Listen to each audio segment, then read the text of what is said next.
Long moves that House File number 5247 be taken from the table.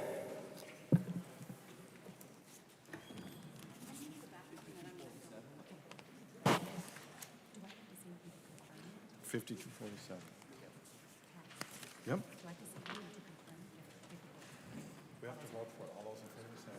All those in favor say aye. Any opposed say nay. The motion prevails. The clerk will report the bill. House File number 5247, number 2 on the calendar for the day, an act relating to taxation, the second engrossment.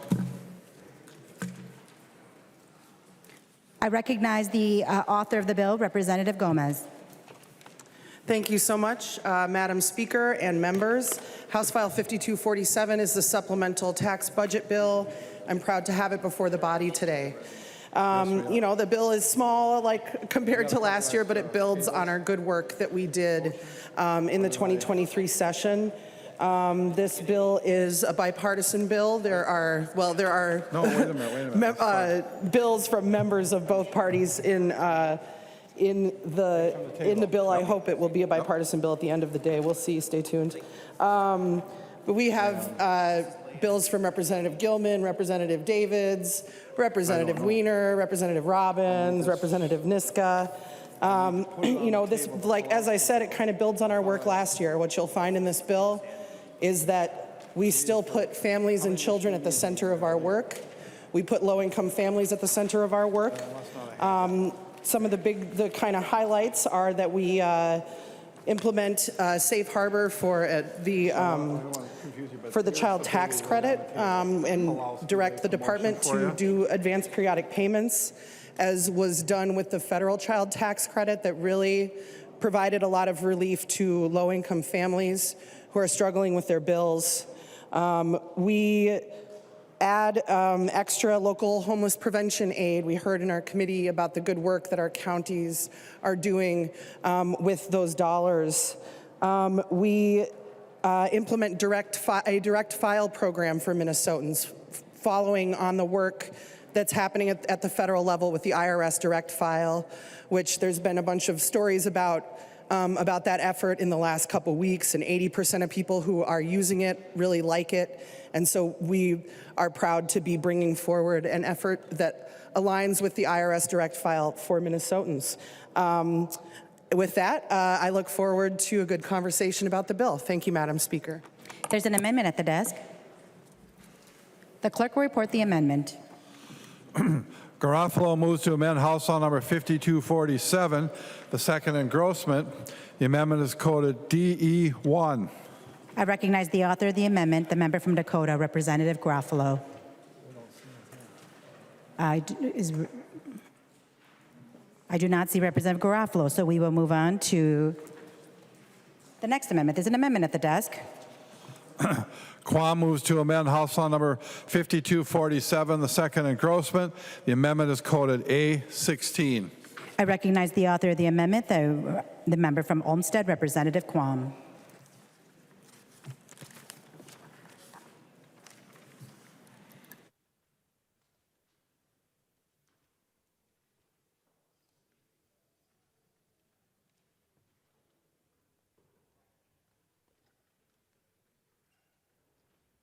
We are on the A16 amendment.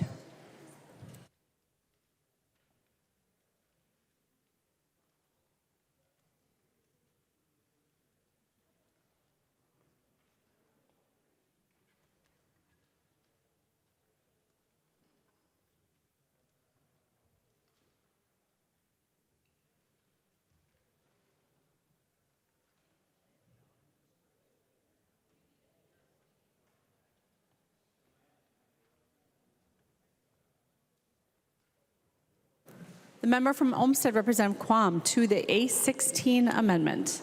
Thank you, Madam Speaker. I had a couple different amendments, and this one, I understand the intent, because several terms ago, I tried to do something that would help cities have some control over the development. A lot of cities have problems when a new company moves in, and all of a sudden, all the property values for all the businesses go up, and that causes some issues.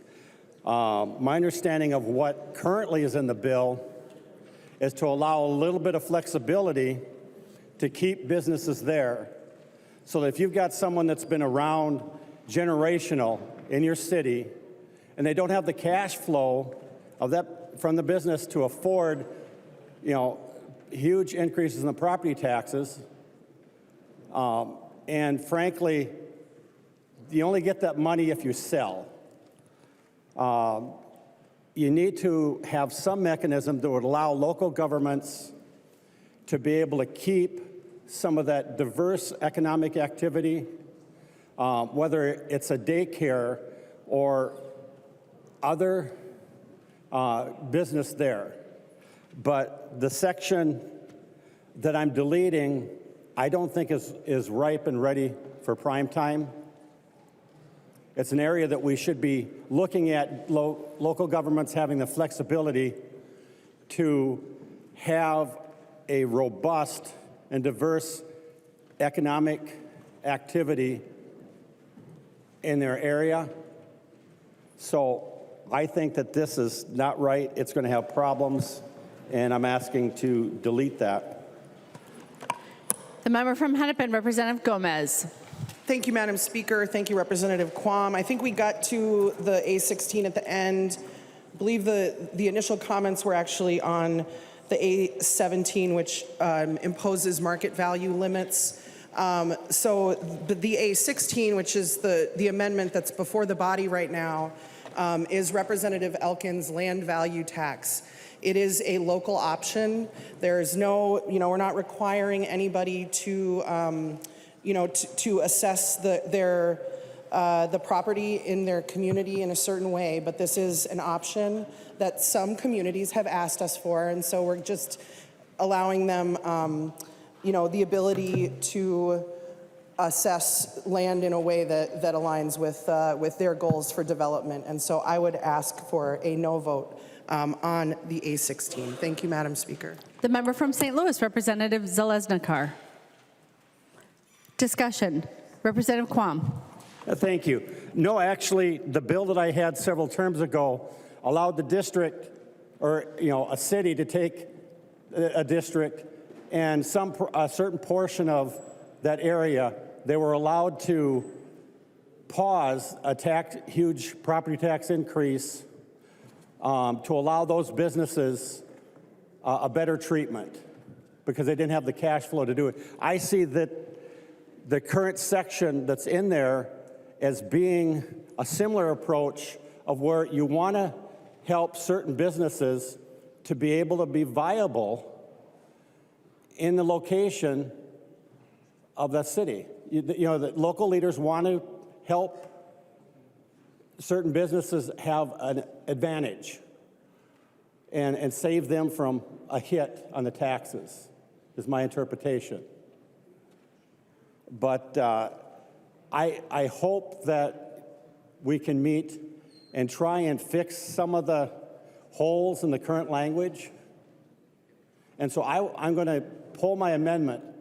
I just wanted to make sure that that it's problematic what I was trying to delete. So maybe the Senate and the House and conference can fix it. Thank you. Representative Quam withdraws his amendment. There's an amendment at the desk. The clerk will report the amendment. Garofalo moves to amend House File Number 5247, the second engrossment. The amendment is coded DE1. The member from Dakota, Representative Garofalo, to your amendment. Thank you, Madam Speaker and members. And first of all, let me begin by saying that what is before you today is a very serious amendment. It's a serious amendment. I've put the work in researching this amendment, reaching out to key constituencies in the DFL coalition. And when I started this conversation, I thought to myself, who represents the conscience of the modern day DFL? Who represents the heart, the spirit of the modern day progressive movement? And of course, there was only one answer. I went to the Minneapolis City Council. Unfortunately, when I went to the Minneapolis City Council and presented this proposal to them, they said they were opposed to it. They said it just didn't go far enough. It just didn't go far enough. So the amendment before you today, Madam Speaker, and to my friend Representative Gomez, I'm going to miss you, but I did this in the spirit of honoring, I know, your commitment to collective action. I offer this amendment today that would tell the Commissioner of Revenue to simply seize the means of production. That's it. It's a delete all, does everything. Today I'm talking to those people. If you're the kind of person who likes to ignore the lessons of history and repeat the same mistakes of the past, this amendment is for you. If you're of the philosophy that you don't care about things like facts, logic, reality, this amendment is for you. And finally, I would say that if you lack a basic rudimentary understanding of mathematics, this amendment is for you. So to those people I'm talking to today, I would encourage you to vote for this comprehensive piece of legislation. Thank you, Madam Speaker. The member from Hennepin, Representative Gomez. Thank you, Madam Speaker. Thank you, Representative Garofalo. It was not lost on either me or the Minneapolis City Council that, instead of having the proletariat seize the means of production, you put it on a bureaucrat in this case. So noted. Madam Speaker, would Representative Garofalo yield to a question? I think he will. He will. Representative Gomez. Thank you, Madam Speaker. Representative Garofalo, so as you know, within those who want to seize the means of production, there is a wide diversity of thought. And there are, in fact, deep ideological schisms within that group. And so just, as I'm trying to formulate how to recommend that my caucus vote on the DE1, just a little bit more information that would help me to develop that recommendation. So would you consider yourself like a Trotskyist or a Stalinist, or are you more Point of order, a Madam Maoist Speaker. Leninist, Representative Garofalo? Point of order, Madam Speaker. Representative Jordan, please Thank state you, your Madam point of order. Speaker. Mason's 124 personalities are not permitted in debate. It doesn't matter if Representative Garofalo is a Maoist or an eco-feminist or even just a Jacobin subscriber. The point that is before the body is whether or not Commissioner Marquardt should seize the means of production, and I would ask you to direct Representative Gomez to keep her comments in that area. Thank you. Thank you, Madam Speaker.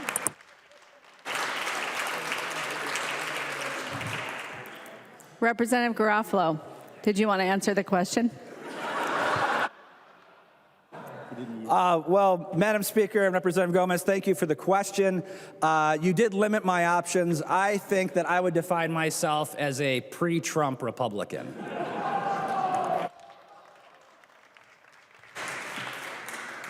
Further discussion to the DE1.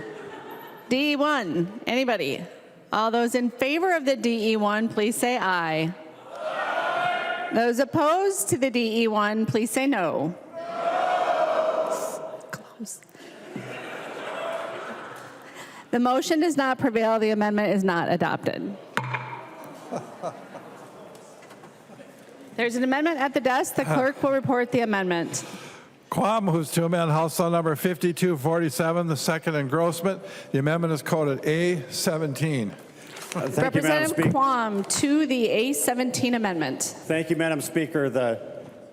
This one here is, well, the biggest thing I hear about is when the taxes, your appraised value goes up 20, 30%, and your property taxes bump up also.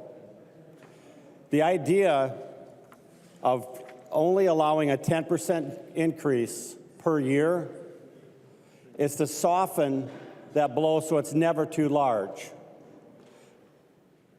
We already have a system that says if your property taxes bump up in the teens or higher, you can have a refund. There's a convoluted process. It's delayed till the fall, and frankly, I'd rather just have it to where you can only have the inflation 10%, on your property appraisal. And the exception in here is if the property sold, market value is determined by what it was purchased at. So that would instantaneously, hit that price. We would, hopefully, with this, be able to get rid of that other half of all the people that are working to support the process that's convoluted to get the refund if it's an increase above a certain percent. A lot of people are confused on that issue. So let's just get rid of it. Plain and simple say, year to year, you can only increase the assessed value at 10%. Because frankly, a lot of times, the only time that you really see that value is if you sell. Farmers are rich if they sell their land. But they see their valuations popping up because somebody put in some housing or did something else in the area. The simplest thing to do is don't surprise people with a 20, 30% increase in their appraisal, cap it at 10%. Thank you. Discussion, Representative Gomez. Thank you, Madam Speaker, and thank you, Representative Quam. We have a good time together on the Property Tax Division, and we agree on a lot of things. And so the intent and sentiment of this, of the A17, is really about how it is that we have a fair property tax system. And as you know, you and I and Chair Lissegard, of course, and I think every member of the Property Tax Division, we're all united in that. In that belief that we need to work more toward a fair and more equitable system. And also, I really appreciate the thought that you bring to taxes, and this is a unique. It's a Quam bill. It's a unique bill. It's a well thought out bill, and one that's sort of novel. In talking, to counties, to county assessors, to the department about kind of the best way to approach these issues around market valuation, and really major increases to them and the shifts that happen within the levy. And discussing this idea with them, they do have some concerns about this. I mean, it distorts property taxes. It results in shifts. This could result in significant shifts onto, you talk about the rate of growth, onto other types of property that don't experience that same rate of growth. And some of the most stable, valuations are in the homestead sector. And so this is my concern with this, is that in trying to cap valuations that are likely to rise more quickly, we would be, and I'm sure unintentionally, shifting that levy and those property taxes on to other ratepayers, most notably homesteads. And as we know, that's where a lot of people live. It's in homes that they own and they homestead. That's where a lot of wealth is in working class and middle class communities. And so I again appreciate the engagement with these issues, and we'll continue to work on them. But I would ask for a red vote on the A17 amendment. Thank you, Madam Speaker. Representative Quam. Thank you, Madam Speaker. This originated because every year farmers talk to me and say, how can this happen? And what's happening, you got a field, the same field, the land is flat. You wouldn't be able to tell where the boundary is between townships. Half of the field was assessed at was appraised increase of 6.8%. The other half of the field was 18%. And there's no logical reason I can give the farmer of why half your field goes 10% bigger. And when I've talked to the county assessors at many different counties, Part of it is, well, there was some development in that township, so we went ahead and that township had a higher increase. That doesn't seem fair to me. The same field, and it's too complex already. So trying to find a solution to address that complexity and that issue, you're not going to do that. So I said, what's the simplest way you could address it? Say you can't raise that appraisal by greater than 10% a year. And that was the whole intent. So if in the coming terms we can come up with a solution, but property tax is well, I can't use the words that I've had people tell me it is. But we can't just say, well, we can't do anything. And I'll go ahead and I'll withdraw this. But frankly, the farmers out there that are listening, we're hearing you. And we're going to work together and come up with a solution, hopefully soon. Representative Quam withdraws his amendment. There's an amendment at the desk. The clerk will report the amendment. Jacob moves to amend House File Number 5247, the second engrossment. The amendment is coded A20.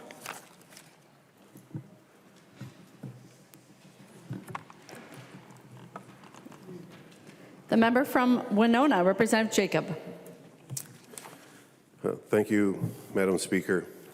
So what my amendment seeks to do is to give a $5 per acre tax credit to any farmer that becomes Ag Water Quality Certified or is already Ag Water Quality Certified in the 8-county area where there's been a petition from the EPA or to the EPA with respect to high nitrates in the water in the area.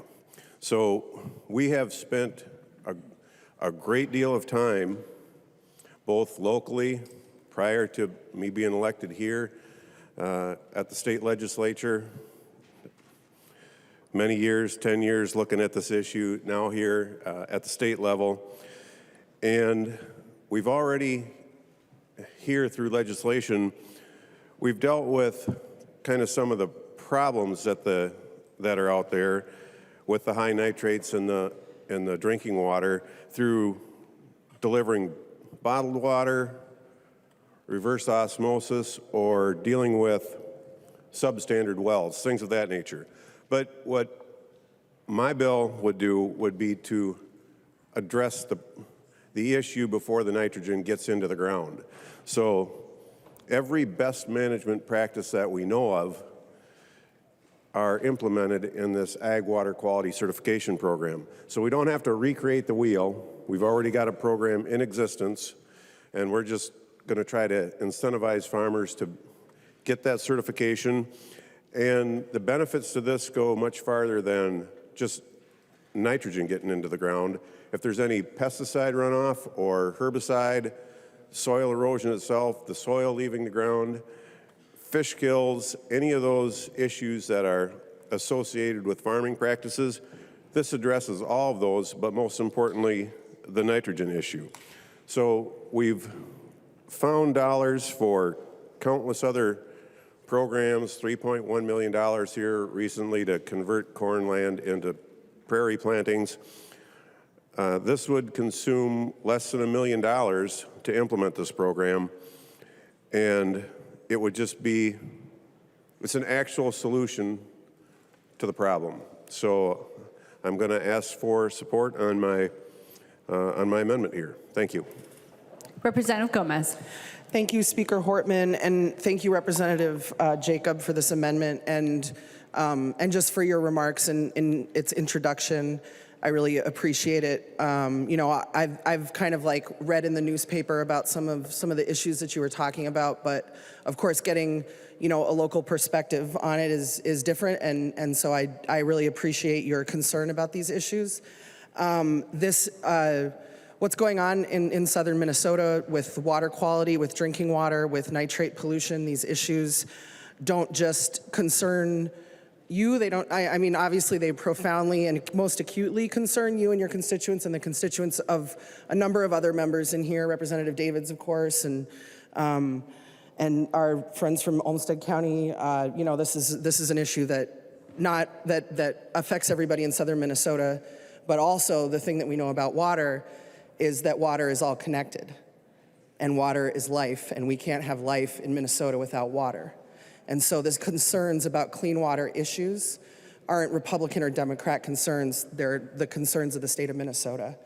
And so, you know, I'm grateful to you for bringing this forward and looking forward to learning more about the Minnesota Agricultural Water Quality Certification Program, because that's a program that already exists in Minnesota. And when we're thinking about the best way to approach problems, I know that there's like a tax credit often comes up as being a potential solution to problems.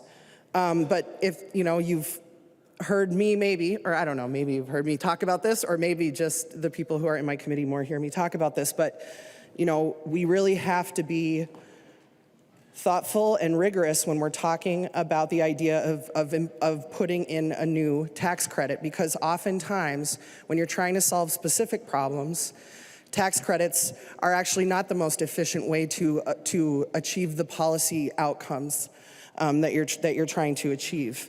And so, you know, when we're talking about a tax credit, we have to examine what it in relationship to a direct appropriation and to actually, you know, funding this program maybe a little bit more robustly.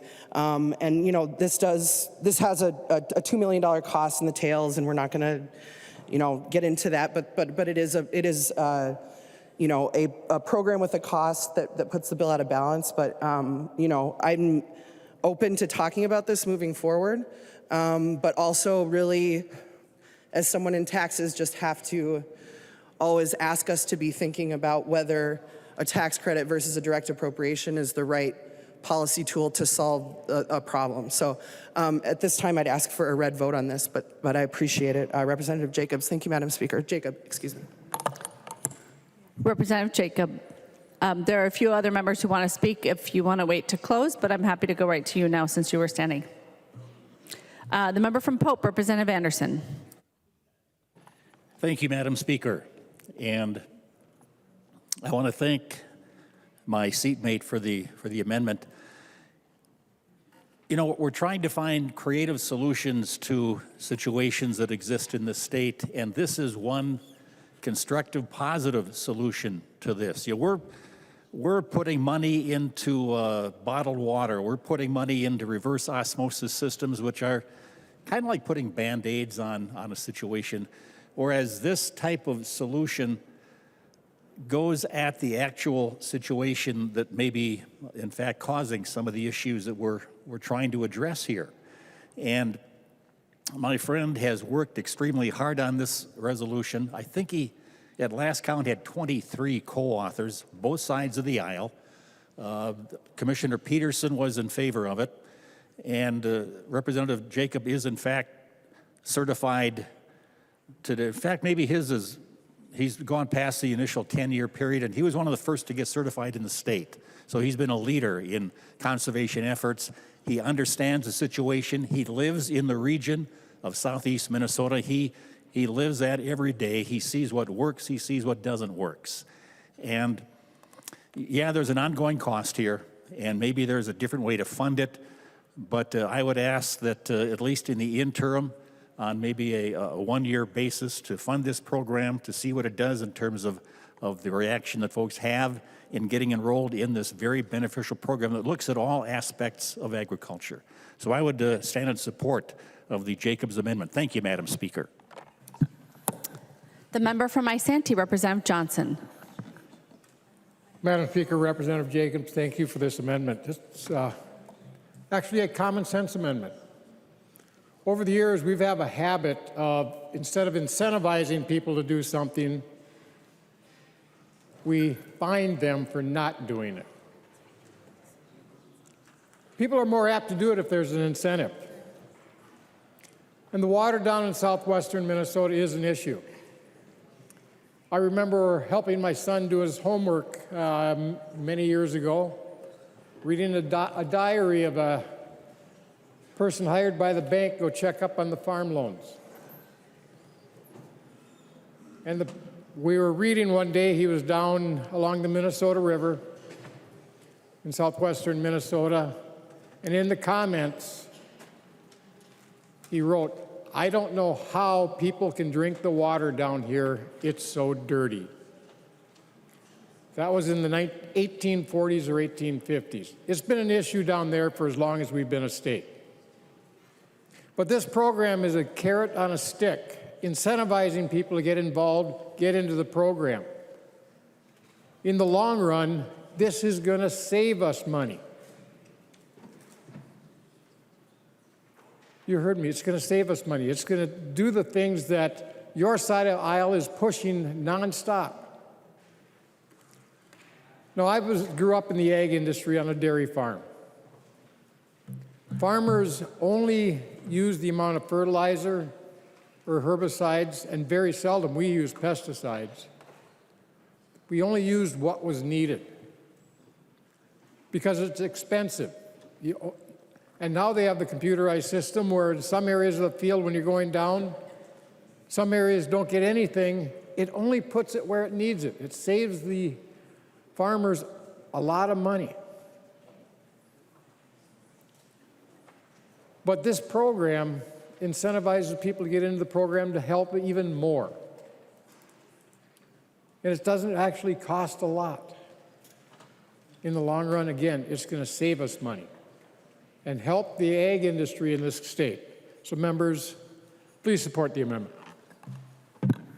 Further discussion, the member from Winona, Representative Jacob. Thank you, Madam Speaker. So when I first conceived this idea, and I was very familiar with this Ag Water Quality Certification Program, I reached out to Tom Peterson, Ag Commissioner, and he said, well, let me send you some language. So whether he supports the bill or not, I don't know, but he certainly was instrumental in helping me draft the bill. And I did reach out to across the aisle, and I actually reached out to initially to Representative Purcell to try to make sure that she was involved in the initial stages of this so that it would receive bipartisan support. And she's my number 2 signature on the bill, and with 5 other Democrats on the bill. So I certainly tried to work across the aisle. And I did try to get this bill heard in the tax committee. So we got it heard in the ag committee. Why it fell short of being heard in the tax committee, that I don't know. Certainly did my due diligence. But essentially a vote against this is a vote against clean water. I'll leave it at that. Please support my amendment.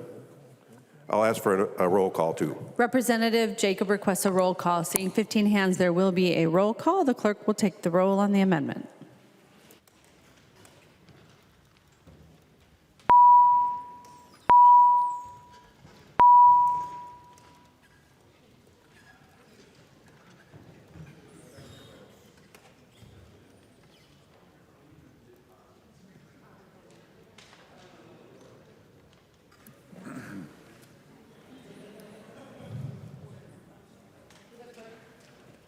Will the clerk please call the names of the members voting remotely? Carroll. Carroll, no. Carroll, no. Keel. Keel, aye. Keel, aye. Keeler. No. Keeler, no. Cagle. Cagle, no. Cagle, no. Ream. Ream, no. Ream, no. Tabke. Jackie, no. Tabke, no. Wolgamott. Wolgamott votes no. Wolgamott, no. The clerk will close the roll.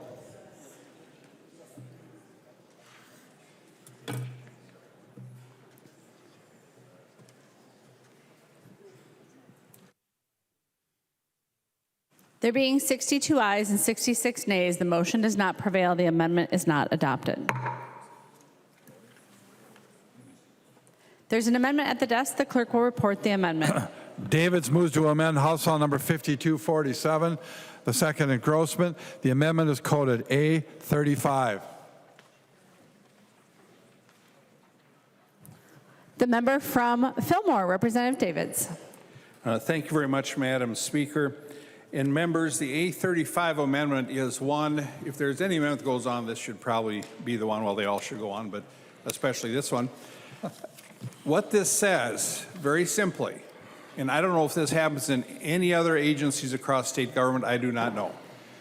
But in the Department of Revenue, in the tax area, there's something called a tax court. The tax court will make decisions, agreeing with the department or disagreeing with the department. We have a situation in the state where when the tax court rules, there are times when the Department of Revenue simply ignores the ruling. Now, here's an interesting concept in state government and dealing with the law, that when the tax court makes a ruling, the department must comply. Just a thought. So what this amendment does, it says when there's a tax court ruling, the department must comply with the ruling. In committee, I didn't see anywhere where the department was opposed to this. In fact, I think it would take a lot of pressure off the department because they sit out there and there's a tax court ruling and businesses look and say, okay, what was the ruling? This is what we have to do. But no, just a second. That business can get in a lot of trouble because the Minnesota Department of Revenue is not complying with the tax court ruling. So members, this simply says if there's a tax court ruling, just a novel concept, the department must comply.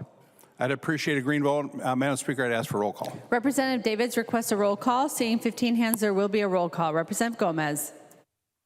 Thank you very much, Madam Speaker. Thank you, Lead Davids, for this amendment and for all your work and partnership on the committee. So as you can hear, that was such a common sense argument that you just made. And the first time I heard this, I was like, oh my God, of course you would do this. Of course you would make the rulings of the tax court binding. But I got to admit, I never had heard of the tax court till I got into tax committee, right? And I don't know if most Minnesotans, maybe those more with Representative Davids' background than mine do know about the tax court. But it sounded very common sense to me, and then I started kind of learning more about it, and then I started thinking about it, and then I started having second thoughts. And you know, this is just the way that I've been. Some of the questions that I have are just about, you know, tax court. It's 3 people. They're appointed by the governor. I don't know, does anybody in here know anybody who's on the tax court? And they get to make rulings based, you know, of interpretations of the work that we do. And there aren't usually these specialty courts, and I understand the reason for a specialty court. But you know, I had thoughts about how courts work, about how a body of 3 people work that is appointed by one person, about how, you know, people with very expensive lawyers are able to, you know, do things within our system to change policy, especially through a body like this. And, you know, I continue to have questions, and you know, Representative Norris, this is Representative Norris's bill, my vice chair. We're still working on this. We were just talking about this substantively in the last 2-3 days. We've been meeting with the department on it. We have been talking to the Senate about it. We've been coming up with some other solutions to ancillary issues. We've been really engaging with this. We've heard it in the committee. If we can come up with language that works for everybody, that makes sense for everybody, we can bring it into conference. But for right now, the language isn't quite ready. It's not quite there. And so I would ask for a no vote on the A35, Madam Speaker. Thank you. Discussion on the Davids amendment. To the author of the amendment, Representative Davids. Thank you very much, Madam Speaker. And the plot thickens. This even gets a little more bizarre here. It's a DFLer's bill, a very fine bill, and I've been proud to be on that bill with Representative Norris. It's a great bill. And I found around this place that if you want an agency to act, they would love it if you didn't accept this amendment. They would just love it, because then it maybe goes away, even though they don't oppose it. One way to get an agency to work with and to strengthen our negotiating position would be to accept the amendment, put it in the bill. Then they'll be talking to you all the time. They will have great interest in what you think all of a sudden. So members, no opposition from the department that I'm aware of. Correct me if I'm wrong. In committee, there was no opposition that I saw. And wouldn't it make sense if we don't do this, let's just get rid of the tax court. That'd be my next proposal. If we don't do this, which makes sense, then just get rid of the tax court. Now, I really don't want to get rid of the tax court because they make some good decisions. It really holds the department accountable. But if we want to negotiate with the department, accept this amendment, put it in there. Then you got something to talk about. Otherwise, they might just forget. Members, please vote green. Representative Davids, I did not see that Representative Johnson has raised his hand. Would you be okay if I let Representative Johnson go first and then take the vote? I'm done. Thank you. Unless he says something, yeah. Thank you, Representative Davids. I recognize the member from Isanti, Representative Johnson. Madam Chair, members, normally I don't speak on the tax bill, but this time I have to. I do know a little bit about taxes because my wife's a CPA with her MBT. She talks about the tax court all the time. Guess what happens if an issue affects you, me, anybody in this room, anybody in this state, if the tax court rules against them? They have to follow it. Now, it's interesting, when our department loses in tax court, they can just ignore it. What would happen to you if you ignored it?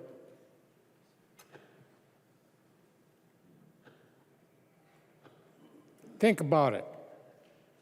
Think about ignoring a judge's ruling. It's called contempt of court and you go to jail. If our tax commissioner isn't following the rules that this body puts in place, we have no business being here. We might as well shut the doors now and go home. Vote yes on this amendment. There being no further discussion, the clerk will take the roll.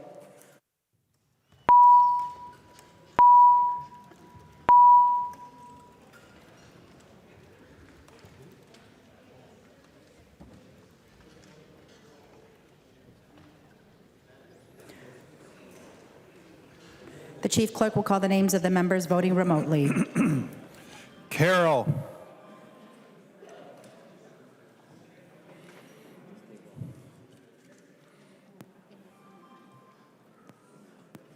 Carol, no. Carroll, no. Keel. Keel, aye. Keel, aye. Keeler. Third, no. Keeler, no. Cagle.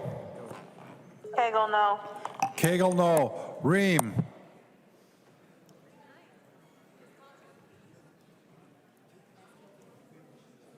Oh. Just say it. Ream, aye. Tabke. Tabke, no. Tabke, no. Wogamont. Wogamont votes no. Wogamont, no. The clerk will close the roll.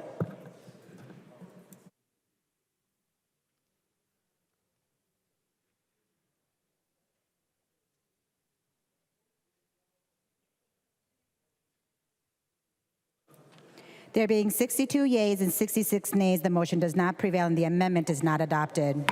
There's an amendment at the desk. The clerk will report the amendment. Kosnick moves to amend House Law Number 5247, the second engrossment. The amendment is coded A21.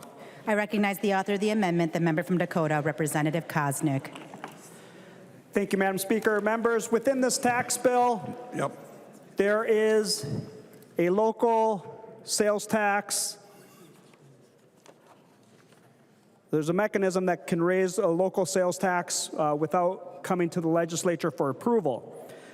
And within that local sales tax authorization, there is a local sales tax equalization distribution account. So within this mechanism, if your community met the requirements and went through the procedure to have their local sales taxes raised, which I oppose right there, but if they did that, a portion of the sales tax that is raised within your city would get deposited into this socialized fund. And so what the amendment does is simply retain your local sales taxes by the community that is raising them. And no, I'm sorry. The money would instead be deposited into the general fund. I'm sorry. So I would ask that you approve the A21 amendment. The counties and cities that pass a new local sales tax or modify an existing local sales tax would be contributing 15 to 20% of that to the equalization distribution account, and this would take that out and just go into the general fund.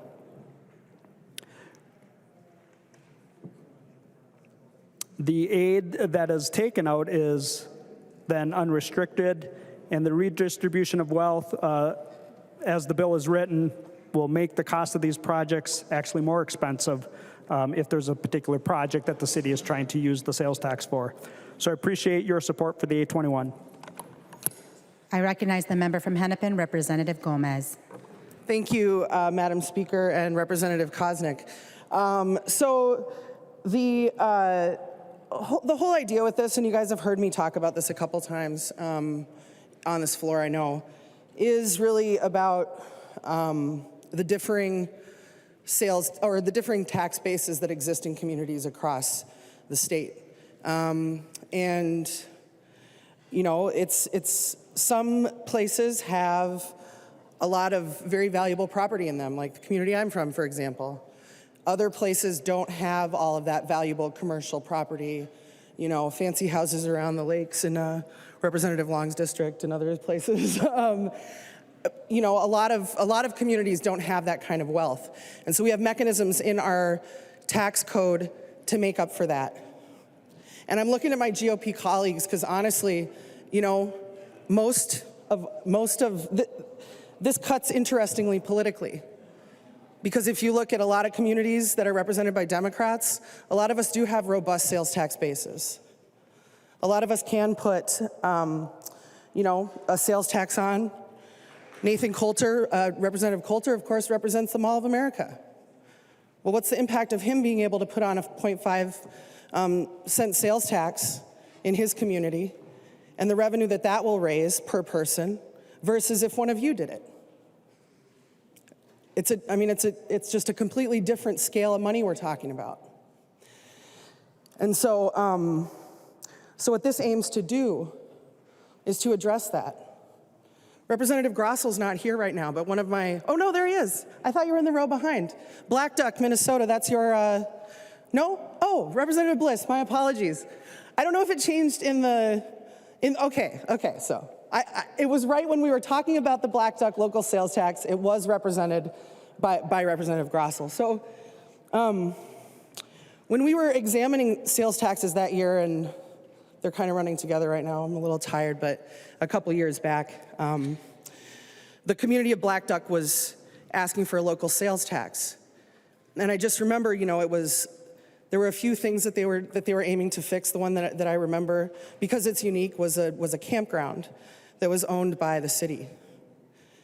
And you know, some of the questions that I started asking when people were bringing these local sales taxes was, what's the adjusted net tax capacity in that community per capita? How much property wealth does this community have? And how much of the max of their kind of like healthy levy are they using up? And what I remember was that Black Duck, Minnesota had a very low adjusted net tax capacity per capita number. It was not a place that had, you know, a big property tax base to go to. And so that was why, and when you looked at how much they were levying, they were at 98 or 99% of the maximum levy, kind of, that's healthy for the amount of property tax base that they had. And so, you know, as I'm thinking about this, I'm like, this community really has genuine problems meeting the basic needs there and keeping this public asset in good shape, this campground and the other items. And so, you know, you could see, okay, they wanted to do a local sales tax in order to make up for that. But the situation in Black Duck with respect to property tax base, which is the main tool that local governments have to meet the needs of their constituents, is a problem that certain districts and certain communities and certain counties and cities have with respect to sales tax base. Some got it and some don't. Some, Representative Coulter's got it. Other districts don't have the Mall of America, IKEA, all of the retail operations there.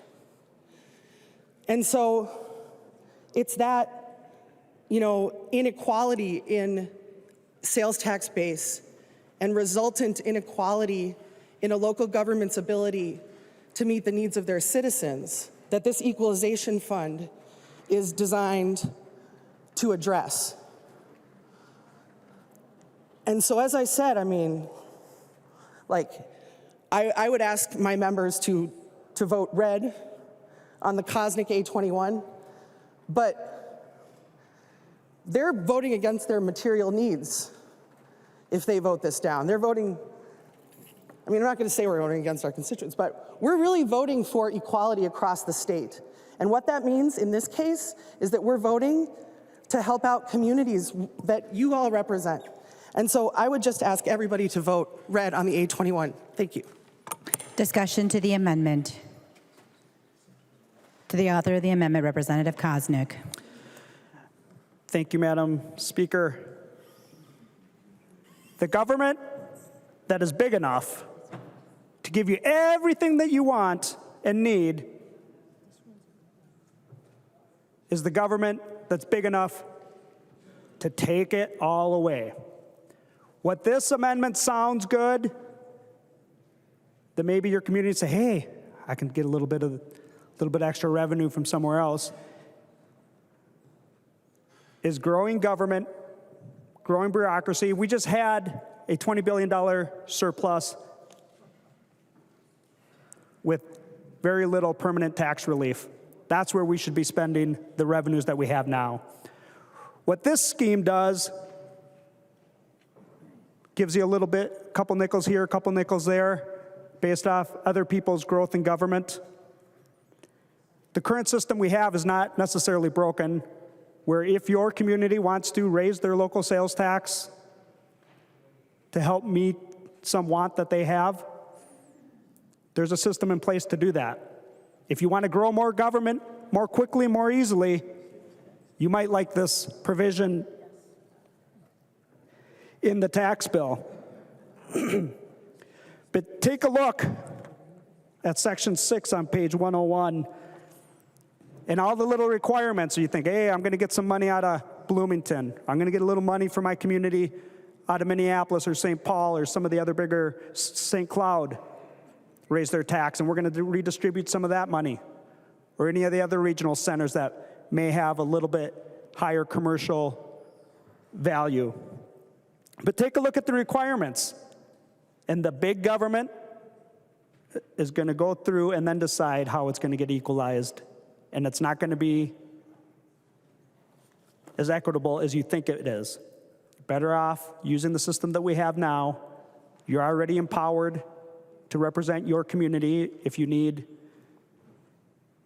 some additional support, We have the bonding process. We'll talk about that in a couple days. You can still ask for a local option sales tax, but if you like socializing taxes, it hasn't worked very well anywhere in the world, then you might like this amendment. Representative Garofalo had kind of a cheeky amendment to talk about the basic philosophies here. We're a blessed state in Minnesota with a revenue stream that is somewhat consistent to meet the needs. And we continue to do more and grow government more and more and more, created a $20 billion surplus, and we had very little permanent tax relief. That's what we should be focusing on instead of driving new schemes to raise taxes, redistribute taxes. And later on third reading, we'll talk about how much it'll cost. Well, I'll just tell you right now. Just to redistribute all this in this program, in this scheme, it's going to be about $4 or $5 million just to administer it. There's a cost to growing government. There is no free money. There is no free lunch. And when you think there's free lunch, we underestimated how free that was by about $80 million, but that's a whole nother freebie socialized deal that we messed up on. So if you want to grow government, spend $4 or $5 million just to redistribute everything, you might like this. But I'm telling you that this is not necessary. We've grown government plenty. We wasted $20 billion in a surplus, grew government, and had to raise taxes. This provision, the whole scheme is not necessary, and so I would ask members' support, because remember, the government that's big enough to give you everything that you need, everything that you want, is also the government that's big enough to take it all away, and we've seen that in recent years, and let's not forget that. I recognize the member from Washington, Representative Anderson. Thank you, Madam Chair. Will Representative Koznick yield for a question? He will yield for a question. Representative Anderson. Representative Koznick, do you have the language of the uses that these sales taxes can be used for? I know it's very specific, certain projects. If you have the language, could you read that to the body, please? Representative Koznick. Thank you, Madam Speaker. And Representative Anderson, I would not dare to read papers in front of the body. So I will just paraphrase a little bit. There are some different uses. It's specific. Members can find it on page 91 of the bill. I'm not sure exactly what you want, but I'm not going to read it. But there's specific uses of the sales tax that are required that would be verified by the Department of Revenue. Representative Anderson. Thank you. Representative Koznick, they're generally specific to projects, certain types of projects, not general revenue used for general operations. Is that correct? Representative Anderson, are you asking Representative Koznick to yield? I am. Thank you. He will yield. Representative Koznick. Representative Anderson, generally things like a convention, the original sales tax, if you're asking, not the socialized redistribution part. The original sales tax, if a city or a local unit of government, a county, a convention center, correctional facility, district court, law enforcement center, library, and I think that's it. Representative Anderson. Thank you, Madam Chair and Representative Koznick. So if we think this through, there are local option sales taxes under this provision in the bill. It could be added without coming to the legislature, of course, with approval of the voters still. But this is essentially to pay for the bonds of a very specific single project within a district. This is not for general operating expenses of a city. So it's very specifically to pay the bonds. Like as an example, the bonds on the palace across the street. There's a specific dollars that are meant to pay those bonds. So this local sales tax is very specific to pay the bonds. If Representative Koznick's amendment is not accepted, then about 15 to 20% of these dollars, these specific dollars that have to go to pay the bonds for the new convention center, jail, et cetera, within the city, are going to go somewhere else into, as Representative Koznick said, the socialized world of revenue sharing within the state, essentially. When that means that in order to pay those bonds, the city is going to have to get 15 to 20% higher revenue because they're going to be losing 20% of their revenue. So this provision would essentially save taxpayers across the state of Minnesota 15 to 20% of a local option sales tax that is done under this provision. So I thank you for your amendment, and I would encourage a green vote also on the amendment. And we do have a roll call, correct? Though I request a roll call if one hasn't been asked. A roll call has been requested. Thank you. Seeing 15 hands, there will be a roll call. Recognize the member from Sherburne, Representative Novotny.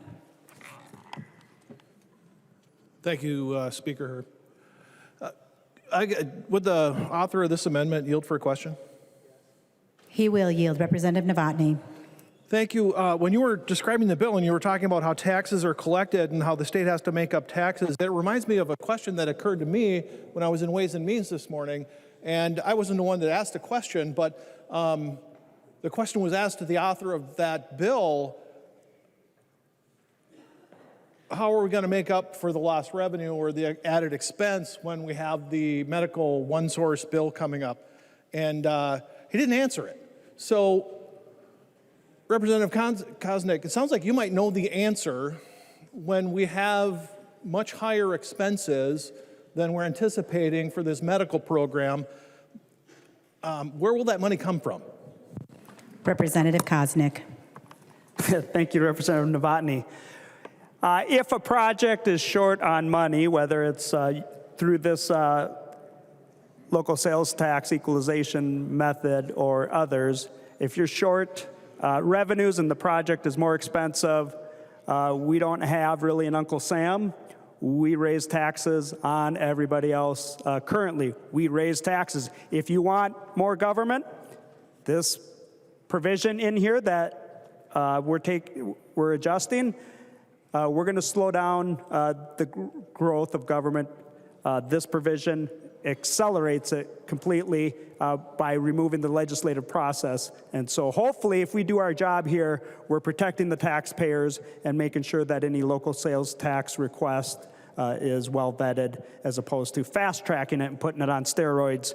This could be called socialism on steroids, and I ask for your support in the 821 amendment.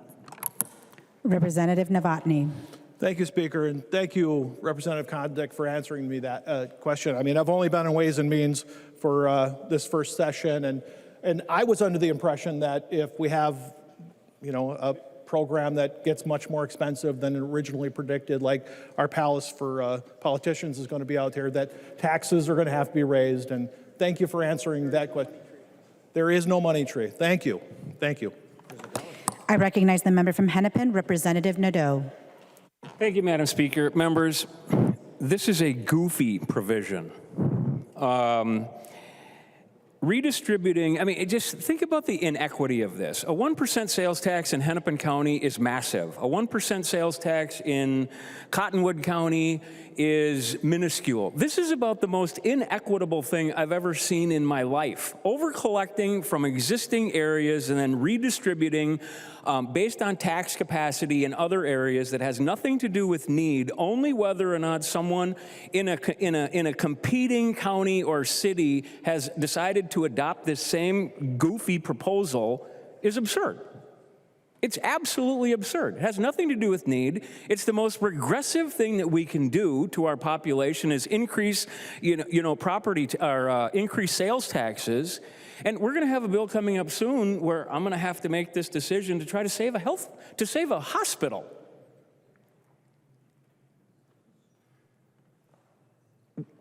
We're here because we're not focusing on those things that we need to focus on, which is paying for those services that are vital, be it hospitals. And if a region wants to build a convention center, great. Representative Gomez, I love the fact that you put these things in here where there has to be a referendum, but you know, having two surrounding municipalities have to approve or oppose, I mean, I think it's weird. This is, you look at fiscal disparities that was put in effect in what, 1967? It hasn't been changed in, you know, since then. We've got these winners and losers based on existing tax capacity, and we've created a mess.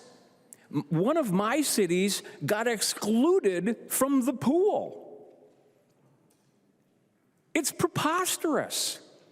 This sharing mechanism between municipalities literally eliminates what we're all trying to do, and that's create a working relationship between those local elected officials and the ad valorem property tax levying ability that they have. There's ways for local units of government to work together to build regional facilities. They're called JPAs. And I get it.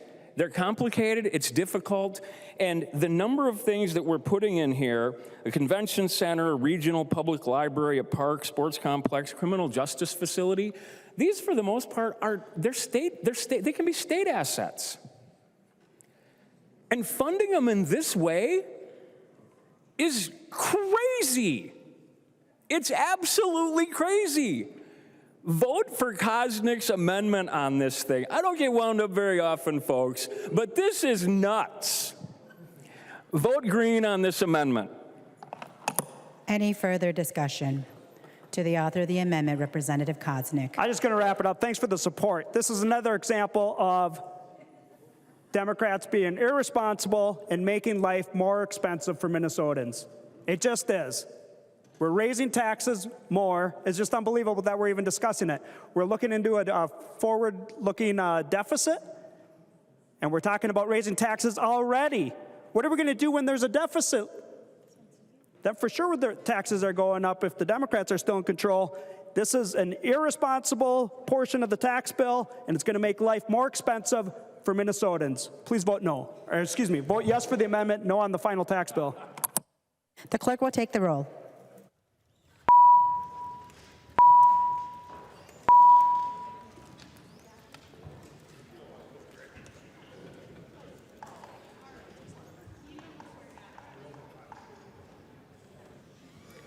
The chief clerk will call the names of the members voting remotely. Carroll. This is hurting. No, go ahead. But I'll go no. Carol, no. Carroll, no. Keel. Keel, aye. Keel, aye. Keeler. Keeler, no. Keeler, no. Cagle. Hagel, no. Cagle, no. Tabke. Your turn, Brad. Tabke, no. Can you say it again? Tabke, no. Tabke, no. Wolgamott. Wolgamott votes no. Wolgamott, no.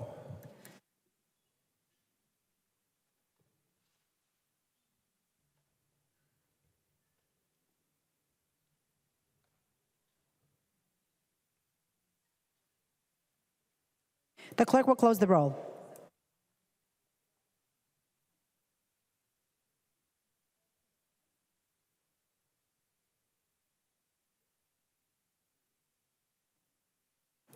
There being 61 yeas and 66 nays, the motion does not prevail and the amendment is not adopted. There's an amendment at the desk. The clerk will report the amendment. Davids moves to amend House Law number 5247. The second engrossment. The amendment is coded A32. I recognize the author of the amendment, the member from Fillmore, Representative Davids. Thank you, Madam Speaker. Members, what the A32 amendment does is in the bill, we decouple from the 530 safe harbor language. This language has been used for many, many years where if a business makes a mistake, an honest mistake on classifying workers, if they have met several qualifications, I'll go over those in a little bit, they would not have to go and pay back wages or taxes or things like that. So I'm the first one to say, if there's a business or a company out there messing things up, nail them. I have no problem with that. But when a company is trying to do the right thing and an honest mistake was made, this is a provision that matches up with the IRS that says if you meet these criteria, you will basically be off the hook on penalties and back payments. So this is the safe harbor language. It's been eliminated in the bill. It's just an outright outrageous attack on our small businesses. The big corporations, they've got the accountants and the attorneys to take care of this stuff, but a mom and pop shop can really get messed up if they don't have this safe harbor. So what this amendment would do is it would get us back to where we are today, where the IRS and the state are on the same page. What this does, it decouples the state from the IRS, and I really don't think we want to go there. So, members, I really hope that we can, maybe not, as Mrs. Blakesley, my 6th grade teacher, said, Gregory, today's not the day. I've kind of got that feeling right now.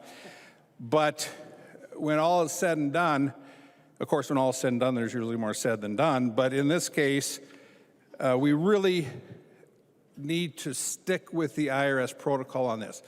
Now, I understand that, over the years, I have really, as tax chair in the past, I've really worked hard to conform with the feds.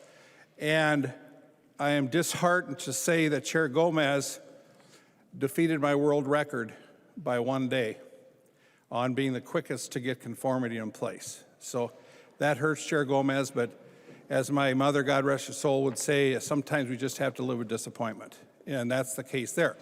But what we're doing here, where we're complying and in sync with the IRS, this takes us off course and could be extremely damaging to our small mom and pop shops here.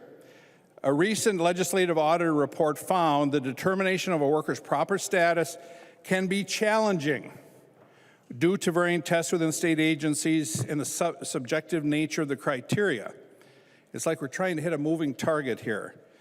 Due to the confusion related to the classification of workers and the subjective nature of these tests, a safe harbor against retroactive employment payroll tax assessments that was enacted by the state of Minnesota to match up with the feds.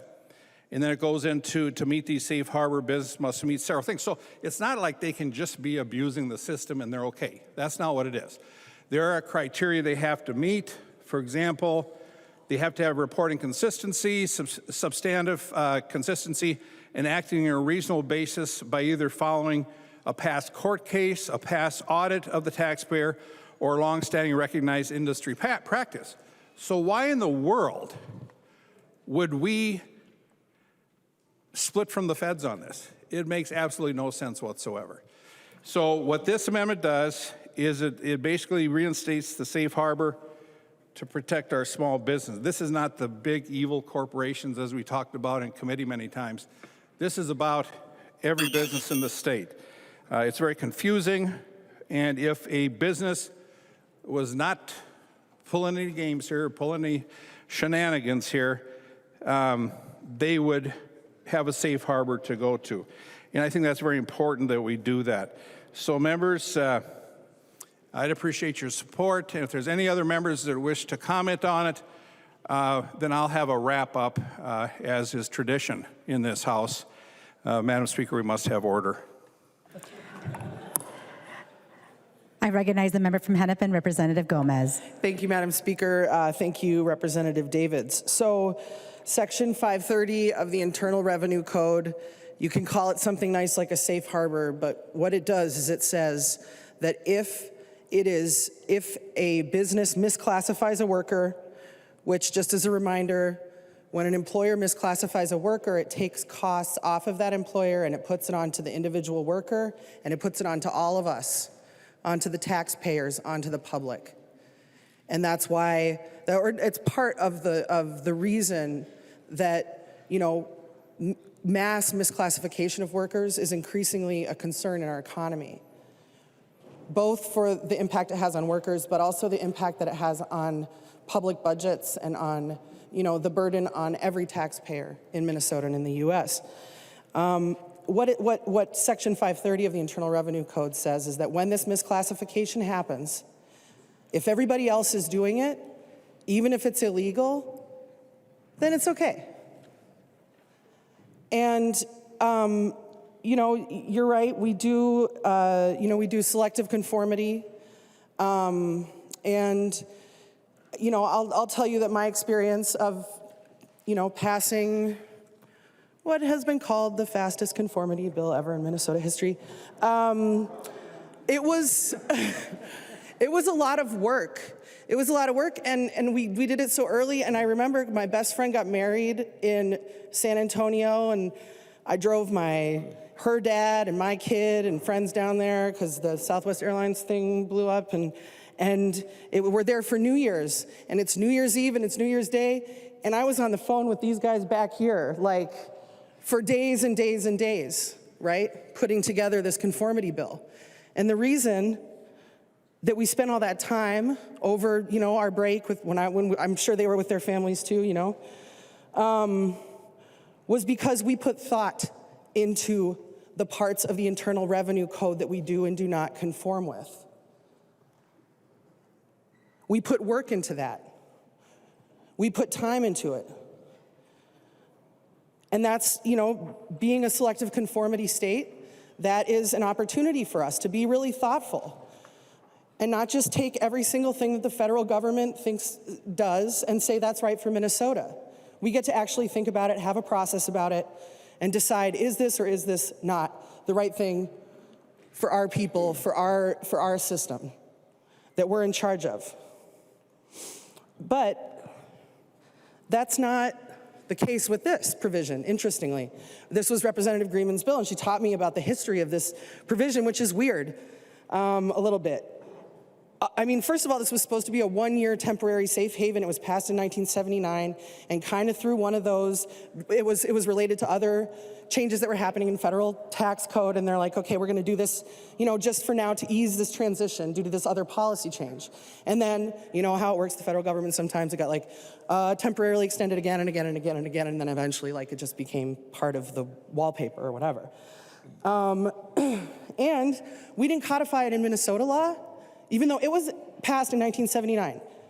It didn't end up in Minnesota law until 2009, and it wasn't one of those deliberative processes that Representative Davids engaged in several times, that I've engaged in once. It wasn't a process like that. It was like this mass, kind of broadening of the parts of the Internal Revenue Code that we do automatically conform with. So it connected us with any uncodified provisions in federal law. So we didn't even make an intentional policy choice about adopting Section 530's safe haven, or, kind of like two wrongs make a right. And so, I think Mrs. Gomez, not me, my mom, Mrs. Davids, and Mrs. Blason would all agree that two wrongs don't make a right. Please vote red. Discussion to the Davids amendment.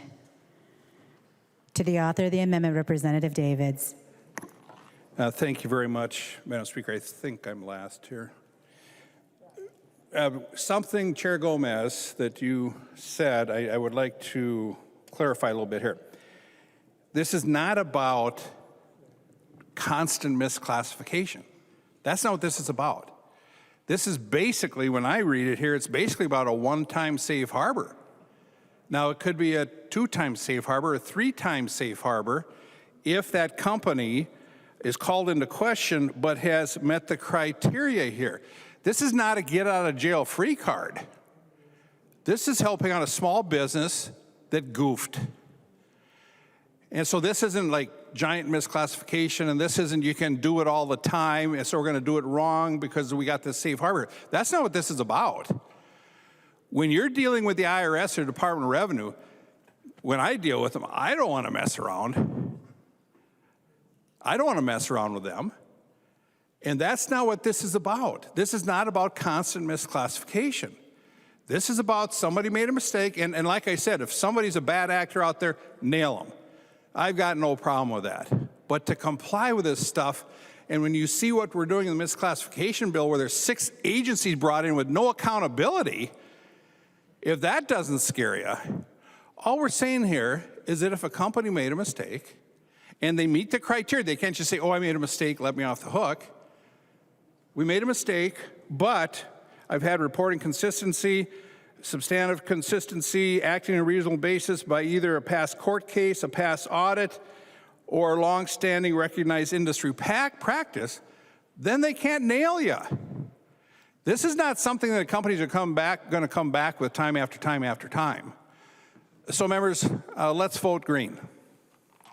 There being no further discussion, all those in favor of the amendment say aye.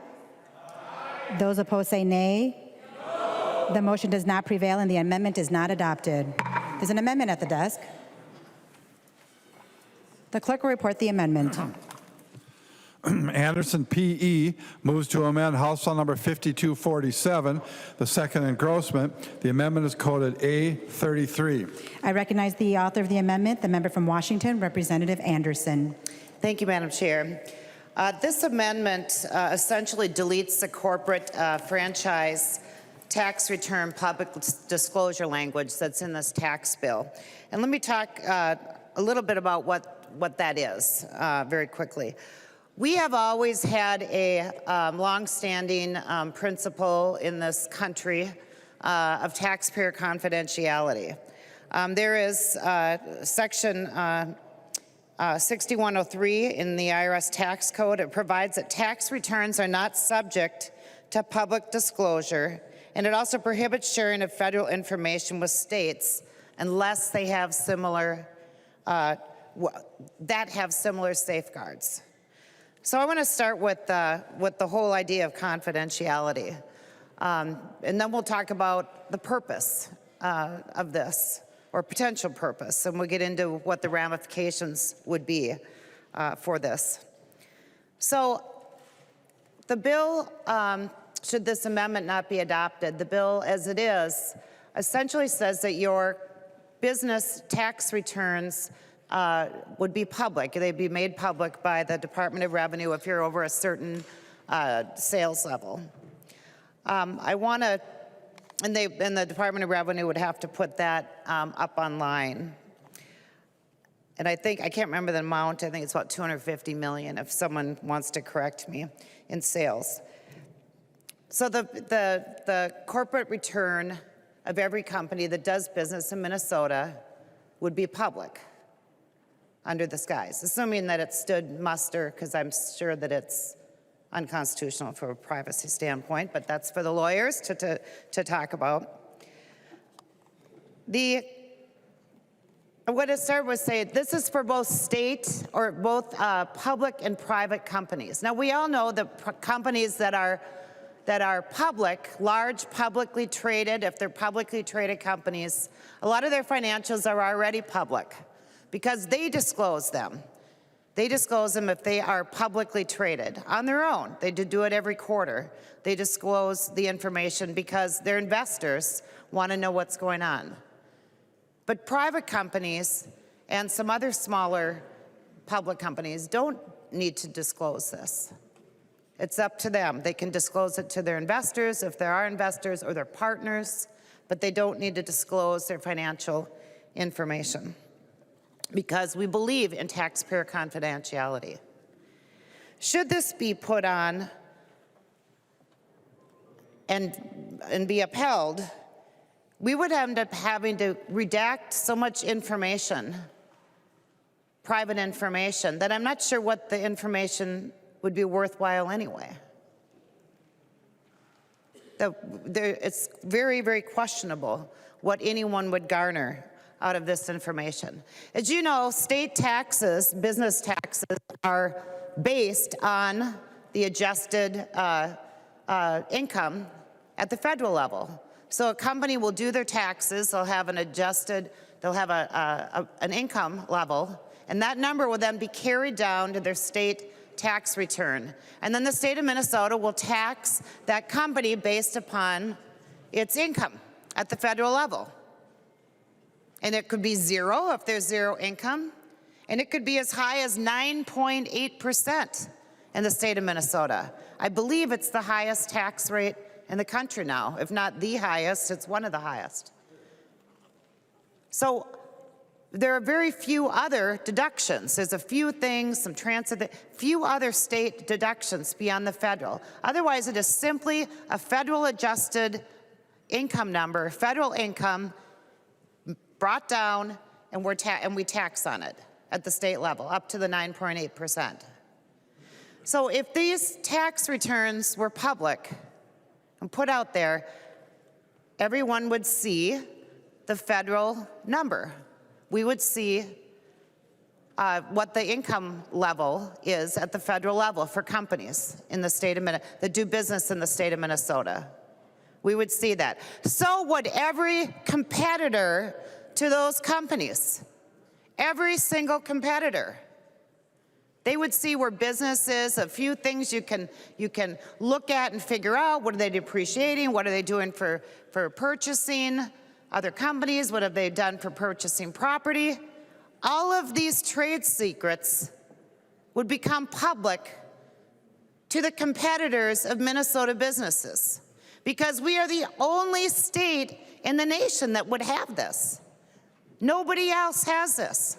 It's been discussed a little bit, and they've all said, no, that's a really bad idea. Okay, let's have a report. And this is public information. You know, what do companies pay overall, you know, as a tax rate in the state?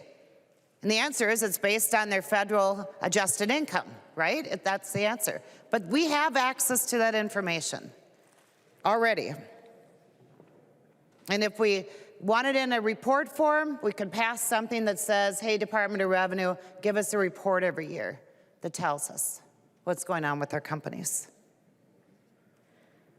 So I ask, what is the purpose of this? What's the purpose? If the purpose is to maybe say, hey, there's too many companies that don't have a high enough income that are doing business in Minnesota. Maybe there are companies that have zero liability because they have so many deductions because they built businesses and expanded all across the state or the country, and so they're deducting those huge costs of construction in the 1 year. It won't be every year, in that 1 year. And then we're saying, well, maybe the purpose is to make an argument to raise taxes. Well, because Minnesota taxes are based on the adjusted income of a company, it doesn't matter if the rate is 9.8% or 11% if the income is zero. It doesn't matter. These are issues from a deduction standpoint from the federal level. It's a different level than what we do in Minnesota. So it makes absolutely no sense. I want to also just, you know, I have another amendment that's right after this that's going to talk about investment earnings, and it's going to talk about the earnings of these companies. Because I think there is, you know, I've enjoyed being on the tax committee. I certainly enjoyed Representative Garofalo's amendment. It was in jest, but there is some very much reality in that. There is a push in the state. It's not communism, like, well, maybe a little bit, like Garofalo's amendment had. But there's definitely a large socialist, people that believe in social economic theories here. And many of them within this legislature, and maybe it's the controlling body within this legislature. Not everyone, but it exists. Things that, you know, I very much, I think the history of the world has shown that it doesn't work, but it exists. And it's scary that we would attack our companies on a privacy issue that harms, really harms their competitive advantage against a company, let's say in Wisconsin next door. Let's say we have a company here, Marvin Windows, or something that I think is still private, okay? And there's a window company in Wisconsin, and yet their finances are going to be public. Okay. Why would we do that to our companies? Why would we do that? Because they'll never do it in Wisconsin or anywhere else in this country or anywhere else in the world. We are competing against companies from, other countries. This isn't just about Minnesota. So I ask that we accept this amendment. I ask that we really think through, for those of you that may, want to vote no on this amendment, really think about, what it would do anyway, which is nothing positive. Nothing positive. And there's no reason to vote against this amendment. And think about our businesses that employ everyone, that are an economic engine of this state. So thank you, Madam Chair. I recognize the member from Hennepin, Representative Gomez. Thank you, Madam Speaker. Thank you, Representative Anderson. So I want to thank Representative Greenman for authoring this disclosure bill. So this is not, it's not an attack on anyone. It's not punitive. It's not a punishment. This is a matter of transparency, and it's a matter of accountability. You said that, when you go from the federal return and switch your federal adjusted gross income over to your M4, which is the process for filing a corporate tax return in Minnesota, that, then nothing much really happens after that. And I just disagree with that, because what we're talking about here is hundreds of millions of dollars of tax credits, of benefits that go to corporations in Minnesota.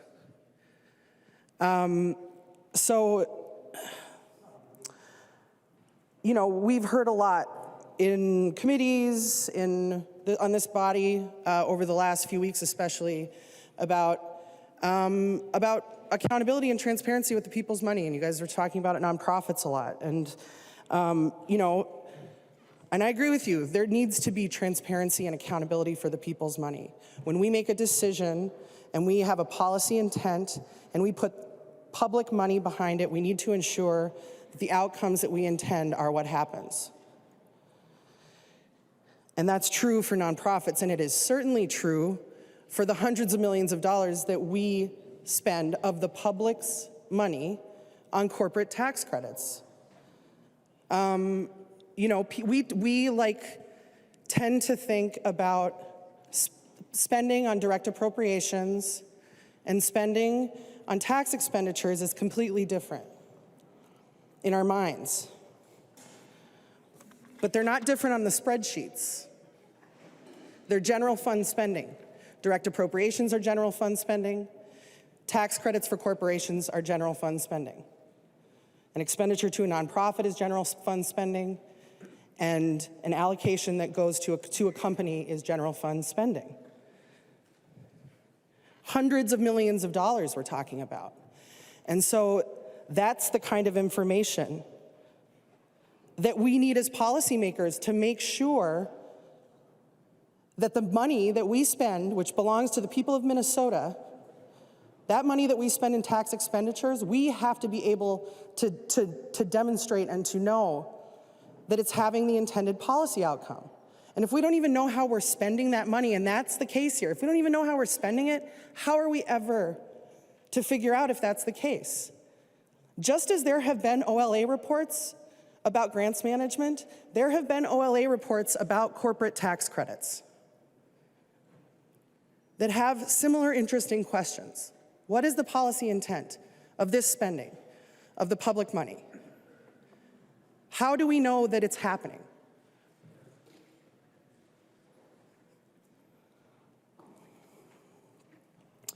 And so we shouldn't think of these as very different things. There is one difference with a lot of these, though, is that a lot of corporate tax credits are basically the equivalent of open appropriations. Okay? Some of them have limits that we put in. We say, okay, this credit is capped at a certain amount, but a lot of them are not. If we say this thing that a business purchases is exempt from tax, there's no limit to that. It's an open appropriation. And so what we are trying to do with this bill is very simply to bring that same transparency and accountability that you have been telling us that you want to the other side of the ledger, to tax credits, because it's all public spending. And so that's the intent of this bill. It's not to attack anybody. It's not to be punitive. It's just to say, hey, like, we need information. The people deserve information about this. You know, we know way more about this, we know way more than this information about nonprofits. Way more. They have to tell us how much they pay their people. Like, you don't have to do that on a tax return. You're not going to have to disclose that under this. Publicly traded corporations have to share a lot of information with the Securities and Exchange Commission. But those same companies that have to share that money with the SEC, they don't have to share that commensurate information about Minnesota, about their activities in Minnesota with us. I want to talk a little bit, you know, it's maybe like a little rare, not that rare. Like, I cared so deeply about privacy. You can ask some of your colleagues who I've worked with across the aisle. Representative West isn't here right now, but like me and Lucero have worked on issues of privacy because, like, the Fourth Amendment is incredibly important to me. The right of the people to be secure in their persons, their papers, and their property. I'm trying to recite it from memory, so I'm probably getting the order wrong. And to be safe from government incursion is something that's very important to me. And the right to privacy that people have, that human beings have, it does not come from the government. It is inherent, it's inalienable. There's a Fourth Amendment that protects that right, but that right doesn't come from the government. A corporation is not a person. A corporation does not have that inalienable, inherent right to privacy that a human being does. A corporation is chartered by the state, it's chartered by a government, it's created by a government. We're not. So I really object to conflating the privacy of an entity that is created by the state with a human being's right to privacy.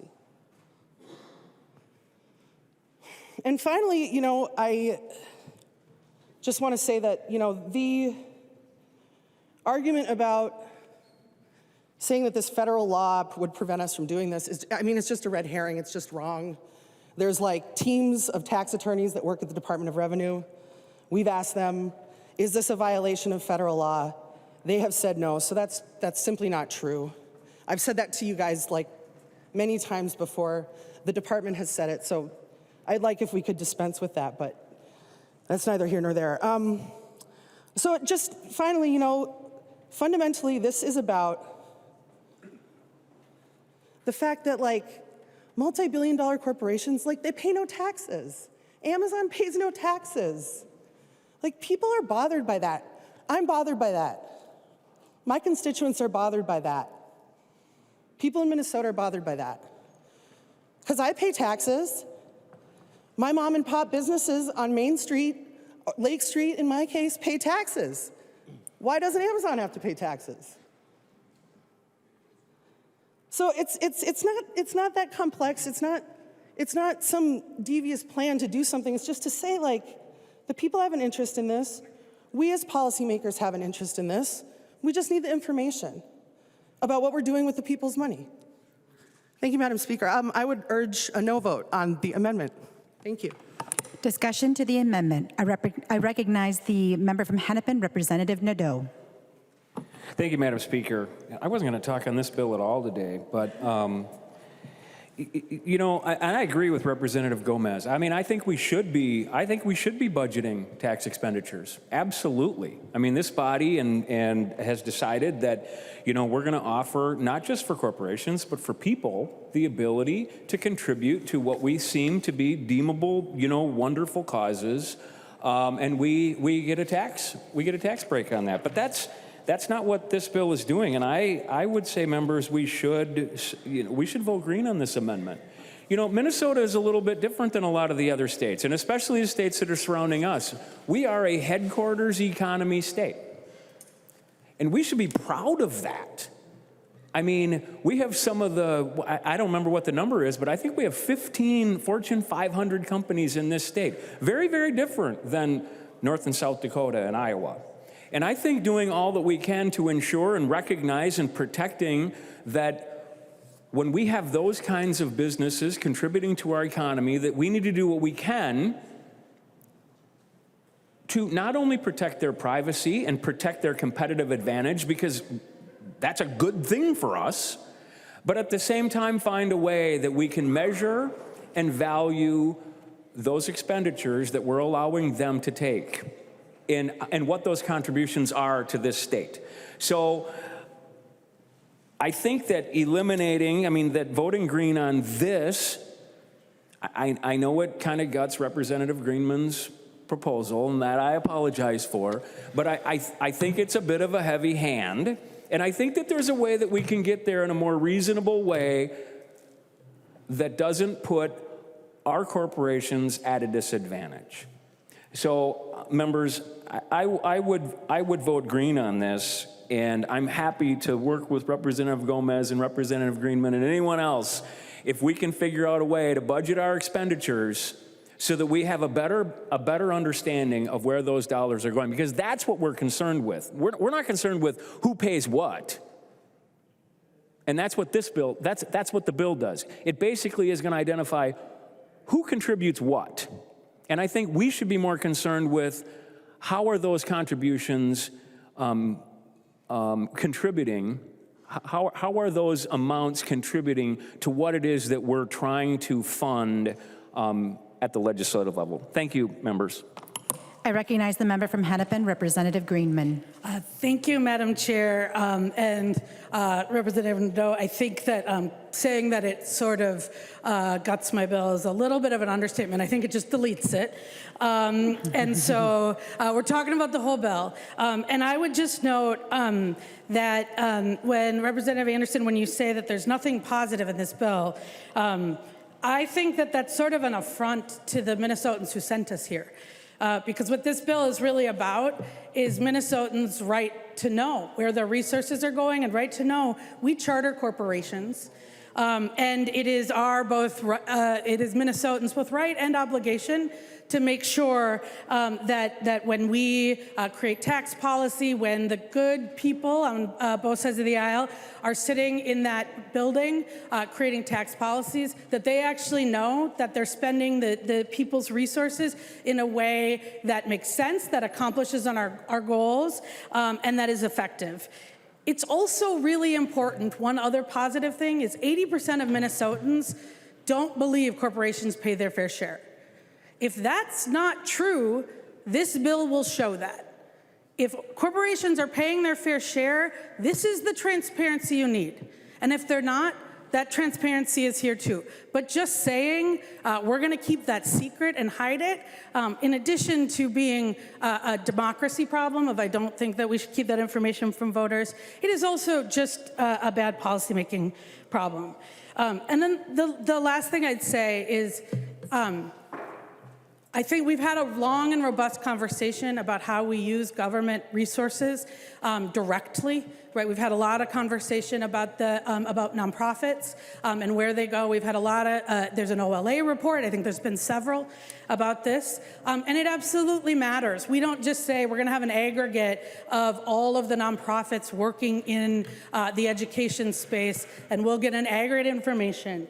We, in fact, and if you look, I was just looking at the bill that we passed last year, the kinds of reporting requirements and obligations that we have, both before the money even goes out the door, are not something that we ask corporations before we give them a tax credit for accelerated depreciation, for research and development, for charitable contributions, for any of that. We don't ask that. And this bill doesn't require us to.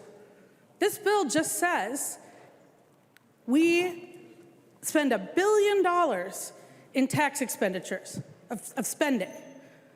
We should know where that's going and if it's accomplishing our goals. Is the research and development tax credit is accomplishing our goals? Show us, and let's do more of it. But if it's not, we should redirect and do something different. That's the same conversation we're having with nonprofits. And to me, they're just different corporate forms. But the interest in shielding and keeping private the corporations, Minnesota tax filings, right? For all corporations, this doesn't just affect Minnesota corporations. The bill says corporations making over $250 million who have money or who make revenue in the state. That's every, if you're making money in the state and you're over $250 million, it doesn't matter if you're headquartered here, right? And that's important because we want an even playing field. But it was also important, and I think that I've had conversations about where that income level is we want to make sure, and we have been hearing from small, medium-sized businesses, that as they compete with these giant, increasingly concentrated companies, that they're on an even playing field too. And so I think when we talk about these biggest corporations who are exercising not just power in our economy, they are exercising power over our economic policy and our democracy, that we are asking for a little transparency. And I think the people of Minnesota, and I certainly hope our members of our tax committee want this information as they're deciding whether to make these tax decisions or not. This seems like a simple no-brainer, so please, I'd ask that you vote no, and just think about the information that Minnesotans deserve, and the information we need as policymakers to make decisions about how we're using the public's money. Thank you. I recognize the member from Hennepin, Representative Robbins. Thank you, members. I appreciate the discussion today on this. I think it's really important to think about what is being disclosed. We've talked about this a lot in the tax committee, and we offered very reasonable amendment that if people, and I think we can already know this, but if you want to know what the state is spending as a tax expenditure on the R&D tax credit or the angel investor credit or some of these other things, knowing that at the aggregate, I think is very, very good and smart policy making, and we absolutely should be tracking that. And I'm supportive of Chair Gomez's efforts to look at all the tax expenditures and to sunset them and to make sure we're doing regular reviews of this. I think that's all very important. But this level of disclosure of each individual company's tax returns is a whole nother kettle of fish, members. And if we are asking companies to disclose, first of all, only companies that are based in Minnesota get the benefit of these tax benefits for the R&D tax credit and things. So to say it's an even playing field for all the companies that have $250 million more in business is not true. Those tax expenditures go to companies based here, and it will hurt our Minnesota-based companies. But secondly, right now we can see how much we're spending on the R&D tax credit or the angel investor tax credit aggregate, and I think that's a very important thing to look at. But if we're asking individual companies to publicize their tax returns so we know what they spent the R&D tax credit on, what they spent the angel investor tax credit on, how they're claiming it, that means we are disclosing very private information that will affect their competitiveness. And Minnesota is already an outlier. We have the highest corporate tax rate in the country, 9.8%. And we would be the only state in the country requiring these disclosures. And so we are absolutely hurting the job creators, the innovators that are here. And there are a lot of reasons. I agree, some companies don't pay taxes, but there are reasons for that. Sometimes it's because they had a huge loss. Sometimes it's because of different carryovers. Sometimes it's because they're investing in a certain thing that we, through tax policy, have asked them to invest in bringing jobs to our state. So there's a whole lot of reasons for that, but it's very concerning that we would have them put in the public domain They're very specific uses of things like the R&D tax credit. It's incredibly anti-competitive, and I think we can get at the legitimate policy questions about tax expenditure by having these aggregate disclosures, which I think all of us supported in the tax committee. Thank you, Madam Speaker. Please vote for this amendment. I recognize the member from Fillmore, Representative Davids. Thank you, Madam Speaker and members. Has there been a roll call requested? I request a roll call. A roll call has been requested. Seeing 15 hands, there will be a roll call. Representative Davids. Thank you, Madam Speaker and members. My heart went pitter-patter just a bit when I might switch my position on the Anderson amendment here, because Representative Greenman said we would find out from information collected if corporations are paying their fair share. I was so excited. I'd like to know what the fair share is, so if Representative Greenman would kindly yield. She will yield. Representative Davids. Okay, thank you, Madam Speaker. And Representative Greenman, you said that from this information we could find out if corporations are paying their fair share. Could you define fair share? Representative. I want a percentage. Representative Greenman.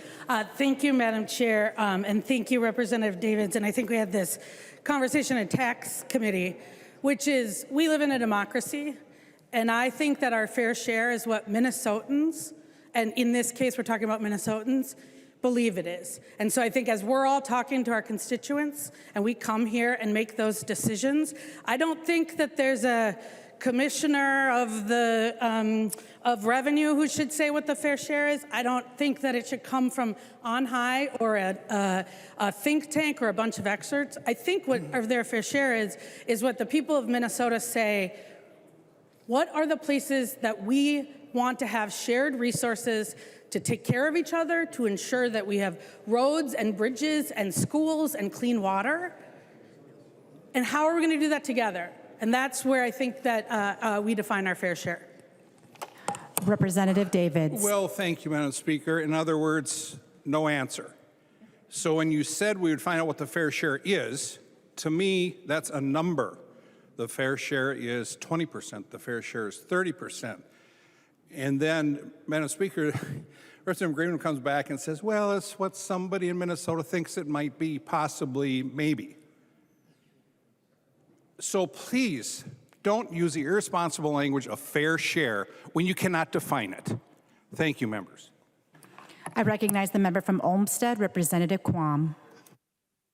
Thank you, Madam Speaker. And Minnesota is not an inexpensive place to do business in. And Minnesota is not a huge market compared to some of the, we're not the big hazunga that several large states are. Every time we add more burdens, we discourage people and businesses coming here, doing business here. I have seen in Rochester, IBM dwindling. IBM, because of our tax structure on investment and et cetera of capital equipment in data centers, spent a huge amount of money in Iowa just a few years ago. Hundreds of millions of dollars in capital. They've got thousands of people working. They could have easily put that in Minnesota and Rochester. They had excess space. It could have been in Minnesota. But there were obvious reasons why it didn't make sense. And, besides the data privacy, a company doing R&D oftentimes is trying to develop things before other companies are doing it. So there are privacy issues that pop up there. But what's more important is every time this side of the aisle wants data, wants a report, wants a study, we run it spends money, out of order, But I haven't heard any discussion about the additional money, burden, et cetera, that this would cause. And R&D is not always upfront understanding what it gives you. Years later, you discover what that opens up. I mean, the 3M, they were trying to find some new adhesives. We got sticky notes out of it.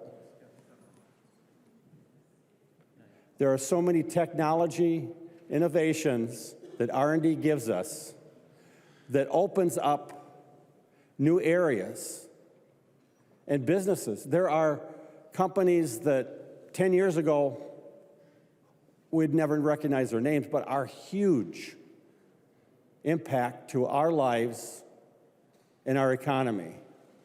So if Minnesota wants to be the outlier with additional burdens and hassles, we'll continue to see a decrease of what comes here and what goes in other parts of this country.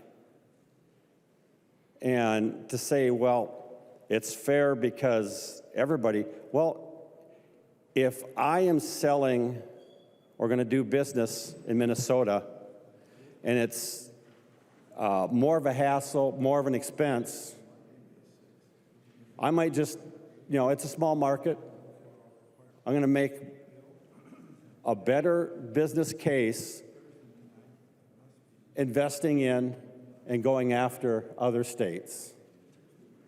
And I have worked for companies that were international, and I've worked with people from many different continents.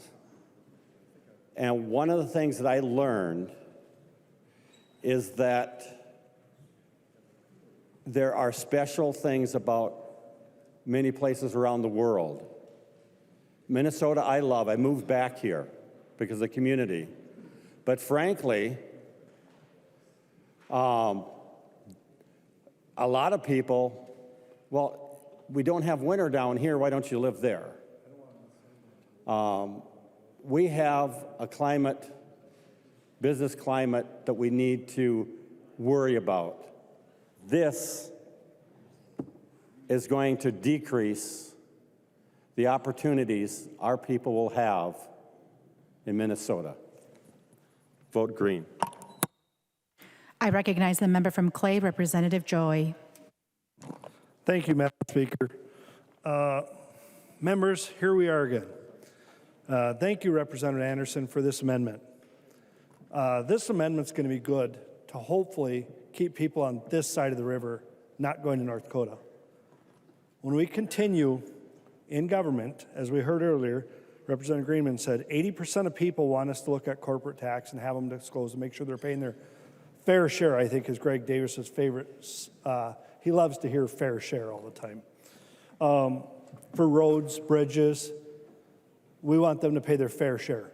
We want corporations to show us a study that they're paying their fair share to pay for roads and bridges and all the infrastructure. I don't know what that percentage is. We'll get it eventually for Representative Davis. But this is going to continue to push businesses across that river in my district. When we continue to put regulations and the state of Minnesota continues wanting to push on corporations and push them out of the state, this is what we're seeing. This is where it just drives me, I'll use Ann's favorite quote, bonkers, that we're continually destroying the border cities. The tax bill, and when we put more regulations on, and we tell corporations, when we talk about reading percentages or doing studies, before we moved ahead and ran fast on paid family leave last year, why didn't we do a study? I guarantee we're not going to come back with 80% saying we want paid family leave, because businesses are already very upset about this, but they'll pay their fair share. We don't know what that's going to be again. We do kind of have an idea in that. But this is a good amendment. This helps my district try to keep businesses in a Minnesota climate when we're right now attacking businesses and moving them out. Right across that river. I mean, it's literally, you can see across it. We have to start not just focusing on Metro and trying to grow all the businesses here, but we have bordering cities. Let's grow all of Minnesota. Let's grow our tax base and get everybody to be in Minnesota. But when we attack these, the corporations look at, I can build in North Dakota or I can build in Minnesota. And they get 1 page from North Dakota and they get 100 pages from Minnesota telling them what they got to do. Members, this is a good amendment, and I encourage you to vote green. Thank you. I recognize the member from Morrison, Representative Schultz.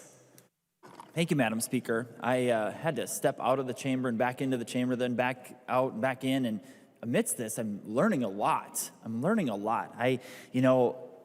old enough to remember a decade ago when it was $2 billion worth of new taxes and new fees, the last time the DFL had the complete trifecta. And at that point in time, the words spoken by then Governor Dayton, we had achieved the fair share.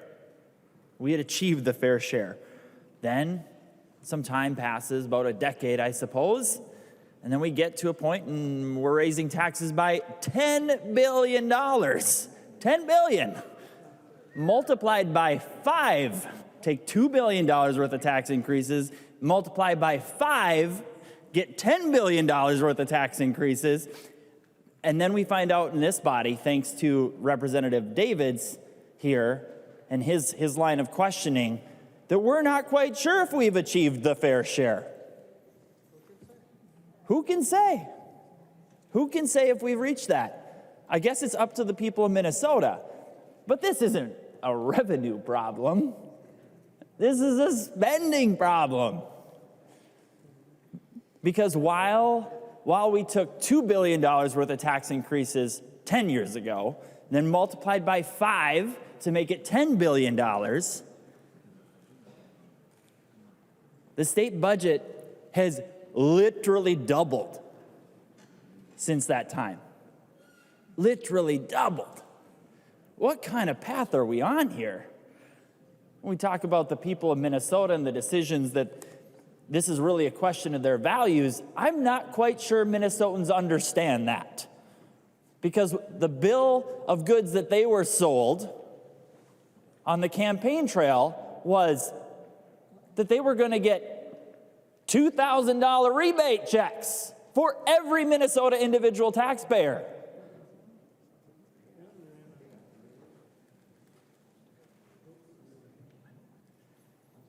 Anybody receive one of those? Would Representative Joy yield? Representative Joy will yield. Representative Schultz. Thank you, Madam Speaker. Representative Joy, did you receive a $2,000 rebate check for all of the amazing contributions you've made to our economy here in the last few years? Representative Joy. Thank you, Madam Speaker.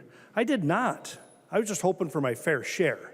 I'm trying to figure out what the percentage would be so I would get that fair share eventually with the taxes I pay in, because I do. I mean, I just went through taxes, so I had my whole thing disclosed. Everything's out there. I've paid my taxes. But I just want to someday get my fair share. I don't know what that's going to be, but I did not receive that check. Thank you. Representative Schultz. Thank you, Madam Speaker. Maybe we should have a really good conversation to define what fair share means tonight. In fact, I think next session, Representative Joy, you and I should work on a bill, and we can pass into law a bill with definitions over what a fair share is going to mean in Minnesota. You and I can work together on that, because clearly we're not getting it. We're not getting our fair share of a $2,000 rebate check like we were promised. We were promised this. Minnesotans were promised this. We were all promised $2,000 rebate checks. That's a broken promise if I've ever heard one. I mean, you know what I've had to do in the last few weeks? I've had to fight for Minnesotans who didn't even receive their $260 check. because the bloated state government that increased spending by 36.5% couldn't even deliver the rebate check to them. Oh, by the way, the $260 rebate check is only just over 10% of that $2,000 rebate check that was promised to Minnesotans. So Minnesotans aren't getting their fair share back. I actually think, and actually we've seen this play itself out. Since last session, we've heard that Minnesotans are pissed off. They were told that they were going to get their fair share of $2,000 rebate checks back in their pockets. And over 50%, I think it's probably closer to 2/3 of Minnesotans are pissed off, and they don't trust government because they cannot trust that Minnesota will give them their money back. And instead, a 36.5% increase in state spending last year. And even after all of that, Representative Joy, we still don't know if we have paid our fair share after $10 billion of new taxes. And oh, by the way, as it relates to this amendment, because it's always important to recenter us on this amendment, we would not want to be out of order when we're debating broken promises by a complete Democrat-controlled state government.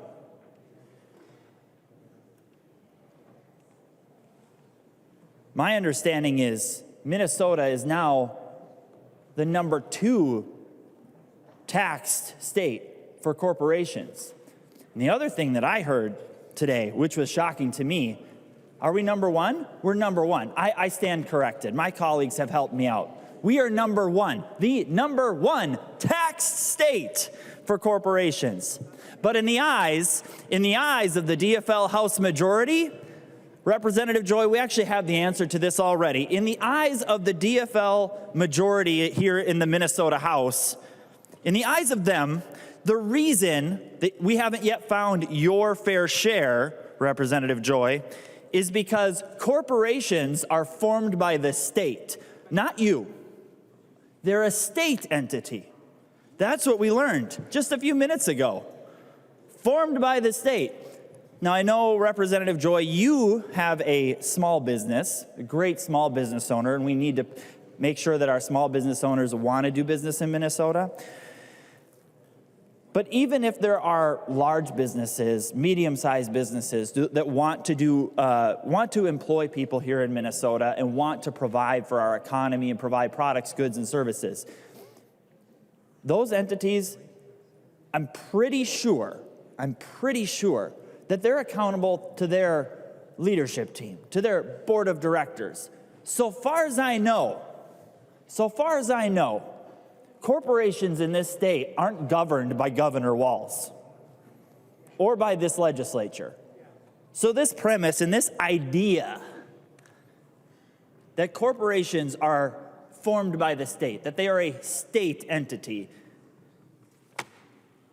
is, to take a word from Representative New Brindley, absolutely bonkers. Absolutely bonkers. But what we know through this debate is that when Minnesotans this fall hear Democrats talk about the fair share, what they know is that Democrats will continue to raise their taxes. They will continue to grow government. Representative Joy, just by their own standards alone, what we can predict here is that in the next 10 years, just based upon the last time they had the DFL trifecta to today, if we were to project out 10 years from now, what we know is that in 10 years from now, so in 2034, if we continue on our current trajectory, the next time we see the complete DFL control of state government, the next amount of tax increases is going to total, get this, just based upon history, it's going to be a $50 billion tax increase coming in 2034. Mark it on the calendar. And we're just using what's happened in history. Let history be our guide. Let history be our guide. So, for the Minnesotans out there, wondering what in the world it is that their fair share is, they need to know that it's going to be and will continue to be the top taxed state in the nation. That's what the fair share is, the top taxed state in the nation. And when they make promises to deliver a $2,000 rebate check to Minnesotans, what they really mean is they want to increase spending by 36.5%, which means that just in the next biennium, if they were given the keys to state government again, we would literally be on the precipice of a $100 billion state government. That's bonkers. That's irresponsible. That's unaffordable. And that's just using history. Just using history, we know what the fair share is. The fair share in Minnesota means we strive. This should be the precipice. This should be the preamble to the DFL party's platform. We strive to be the top taxed state in the nation, period. And that, Minnesotans, is your fair share. I recognize the member from Chisago, Representative New Brindley.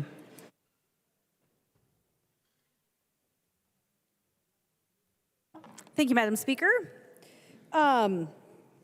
This is a particularly interesting provision in the underlying bill, and thank you, Representative Anderson, for attempting to remove it.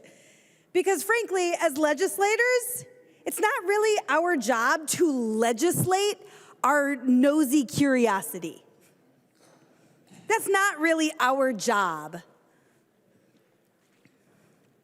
So the real question is, why are we doing this?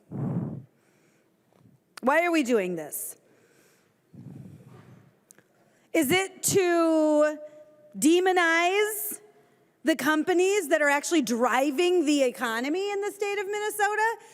Are we going to demonize businesses for doing what businesses exist to do, which is gain a profit in exchange for a good or service? We're going to demonize them for that. Or are we just satisfying our nosy curiosity? I'm not sure. I don't know for sure what the goal is, but it's not Madam more complicated Speaker. than that.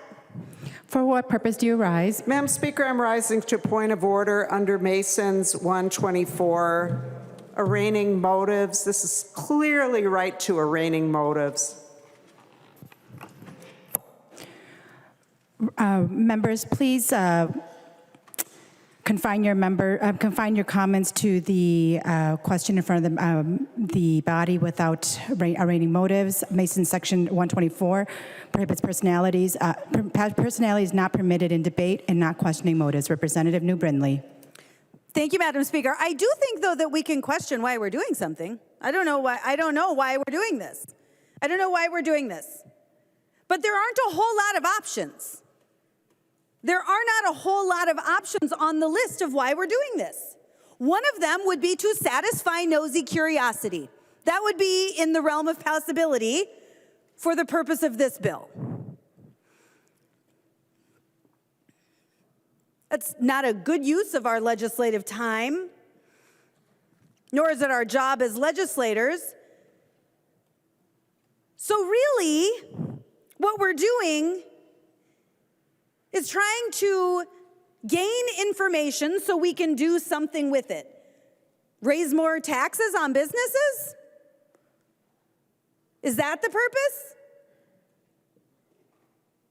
Because we are already the highest tax state in the entire country for businesses.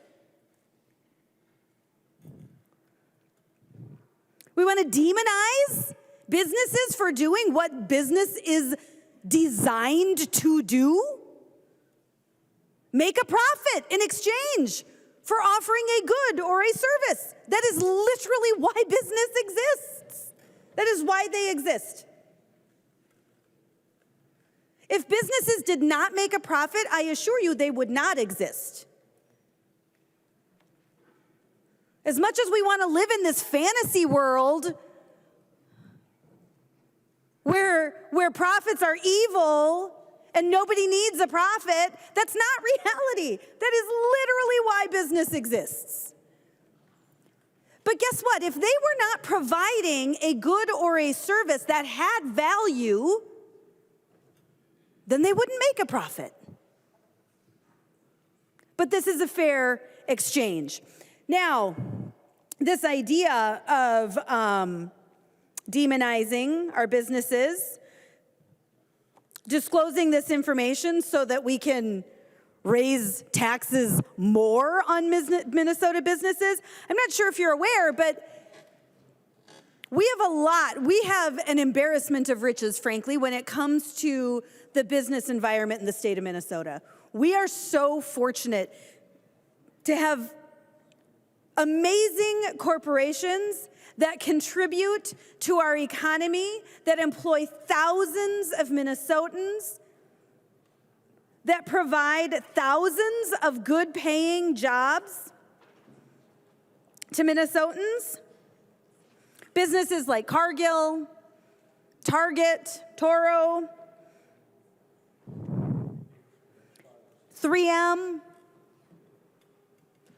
tons of them.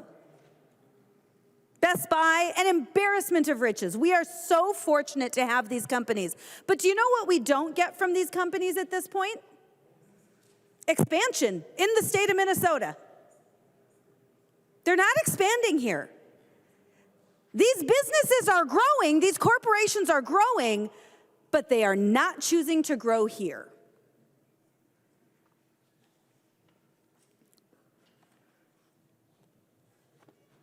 And the real question is, why in the world are we legislating this punitive disclosure? It absolutely makes businesses continue to not choose to expand in the state of Minnesota. And guess what? It doesn't help that it applies to everyone. And I can only imagine the challenges that are going to come to that, or the businesses that will pull out. Here's my real question. I was having a conversation with somebody recently about, at what point do we fall? At what point do the businesses start leaving? Because it is not worth it to be in the state of Minnesota. At what point does that happen? And it's interesting, I sort of made this comparison to California, because California is almost 10 times the size of Minnesota, significantly bigger state, beautiful weather. They have my beloved redwoods. California has a lot that Minnesota does not have. And for decades, California got away with these kinds of punitive laws on corporations. But the chickens have started to come home to roost. And we now see businesses starting to flee California, and not only businesses, but individuals as well. There's a massive exodus out of the state of California. And the problem that we have here in Minnesota, we are a significantly smaller state. We have a significantly smaller population. Our winters tend to be in the ballpark of 0 degrees. Gorgeous summers. Our winters are cold. I love them, but I know not everybody does. But why do we keep poking and trying to find the breaking point for our business community?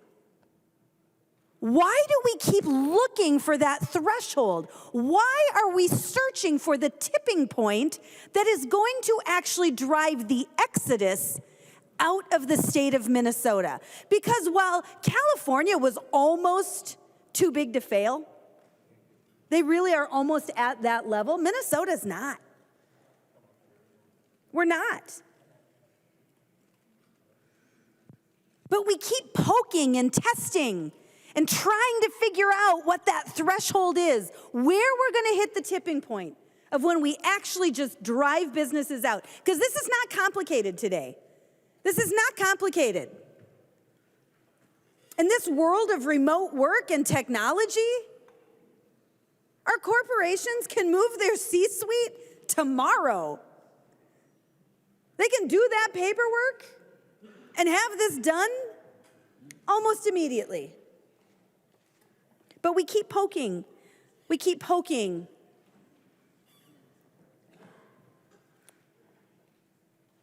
And make no mistake, this disclosure law, that's all this is.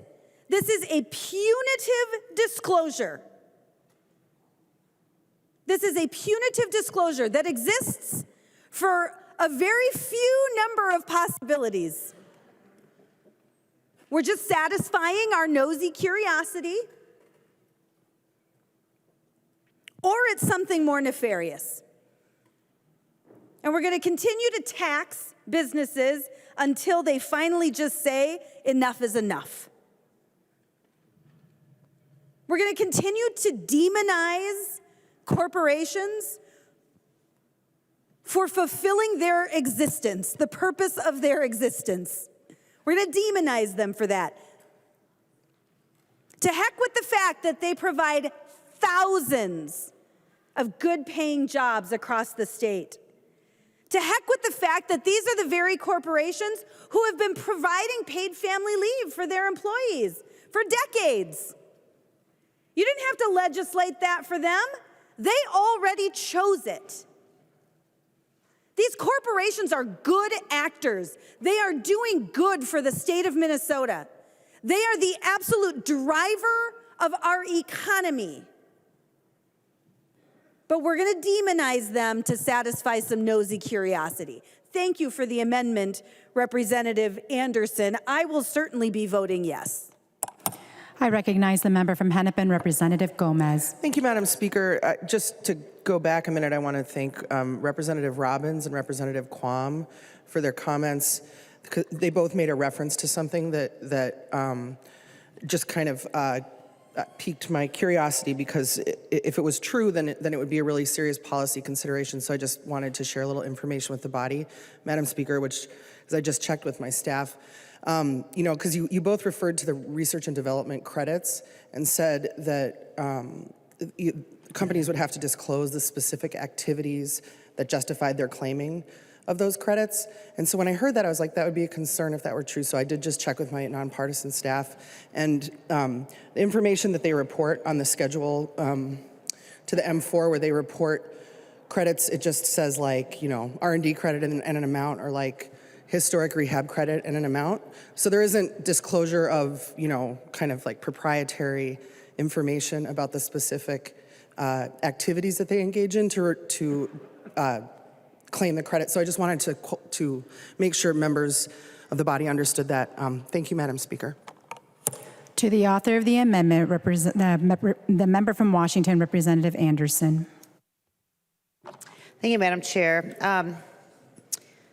I wanted to just hit on a few other more points. There was a talk from Chair Gomez about tax expenditures, Minnesota tax expenditures. And that has been an issue that we've discussed in the tax committee. I wish I had the exact numbers. I don't. They're in a box in my office waiting to get sent over. But I think the chair said it was at maybe $200 million. Generally, the tax expenditures with Minnesota corporations are things, well, first of all, they are things that we have passed as a legislative body. They are extra expenditures, they're generally credits. It's a very small amount of money in the overall scheme of taxes, and they're things for like housing credits. That's probably the number one would be my guess, or one of the number ones. Transit credits, rehab. So they are things that generally, maybe they're bipartisan, they're probably more so not bipartisan, and they're a very small amount of the overall dollars. But it would be good to know what's happened with them. I would be very good. I'm not a fan of tax expenditures. Frankly, I'm a flat tax person, and we do not have that in Minnesota. But there's easier ways to get about that, very easy ways. All you need to do is ask Department of Revenue to give us the information, to do a study on what happens with tax expenditures, the few that we have passed in Minnesota, because then these are state tax expenditures. A tax expenditure, again, is like a credit. Like we say, okay, you're building affordable housing, we're going to give you a credit of X. And that will go on their taxes. It helps lower their tax liability. I would love to see that information. But this isn't the way you do it, folks. You do it by getting that information in an aggregate from the Department of Revenue. And we have access to that, where there is no individual corporation, company names out there. But that would be good information for us to have. Representative New, you talked about California, and I appreciate that. What's interesting, you said California can no longer get away with these types of punitive laws on businesses. Well, even California doesn't have this law. Even California, crazy California. If this is passed, we would be the first. And only, I believe, absolutely the only. And I want to also mention the Amazon that keeps coming up. For last year, we spent a lot of time talking about Elon Musk in tax committee and you know, how the whole thing works with borrowing money against your stock, you know, to buy other stock, et cetera, by Twitter. Now we're talking about Amazon and the fact that I haven't looked at their tax returns in the last several years, but maybe Amazon isn't paying any federal tax. But that would be because they are doing other things like building buildings with their earnings, expanding with their earnings, including here in Minnesota, expanding. So if you make money and you take that money and you build a warehouse in Shakopee, Representative Tadke, or somewhere else, that, you know, you get to deduct that, folks. That's an expenditure. Again, I haven't looked into their taxes, but there's a reason they don't just automatically not have any income. They're spending their net profits on other things, on legitimate business expenses. But even if you didn't like that, that's not going to, you can't change that with Minnesota tax returns. If their federal return, which controls, says they're not making any net money, you can't tax a zero profit in Minnesota or any state. You are taxing whatever comes in through the federal tax return. So none of this would matter. It wouldn't matter what we see on an Amazon or some company that has a huge deduction because they're building and expanding all over the world. It doesn't matter. It's not going to change the tax situation in Minnesota. Those are issues that are at the federal level. And finally, one more point. Somebody said that businesses aren't private. Private companies aren't private, that they're chartered by states. Well, so every company has some regulatory. When you start a company, you have to file forms in a certain state, okay? That's what we're talking about, folks, is where you file forms. That does not mean that the state runs the company whatsoever. That doesn't mean that every business in Minnesota is responsible to the taxpayers or responsible to the government or responsible to the legislature. We don't run businesses. And I want to go back to Representative Garofalo's amendment earlier, and he was talking about, I think he was pushing the whole idea of communism, which, according to, just very quickly, in Marxist theory, is a transitional social state between the overthrow of capitalism and the realization of communism, or socialism. So what is socialism? It's a political and economic theory of social organization which advocates that the means of production, distribution, and exchange should be owned or regulated by the community as a whole. We're hearing those philosophical arguments from the other side of the aisle. We're hearing that. The Minnesota companies, that all companies should belong to the citizens and the government, that they should belong to the government, that they are not private. That's a scary, scary thing that we think that way. Not only in Minnesota, but there are people fleeing countries, socialist countries, coming here illegally in many cases, because socialism has impoverished their nations. And the idea that we would even think that any of that is okay here in this country is crazy. But that's what this does, and that's what this philosophy does. And I will end my comments. There are other things I want to say on future amendments that I think are up soon. Again, I ask for a green vote from our members. Thank you.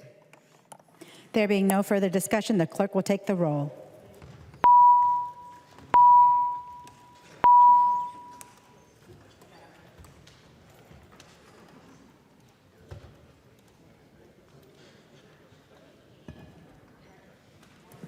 The chief clerk will call the names of the members voting remotely. Carroll.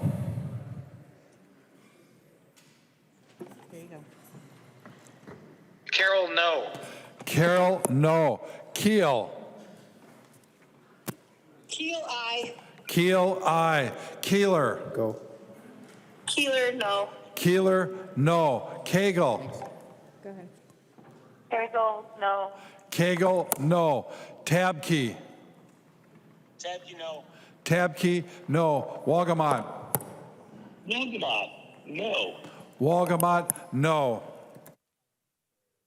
The clerk will close the roll.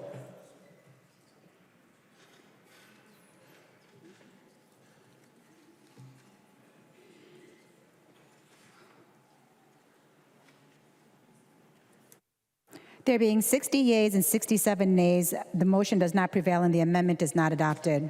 There's an amendment at the desk. The clerk will report the amendment. Anderson P.E. moves to amend House File Number 5247, the second engrossment. The amendment is coded A29. To the author of the amendment, the member from Washington, Representative Anderson. Thank you, Madam Chair.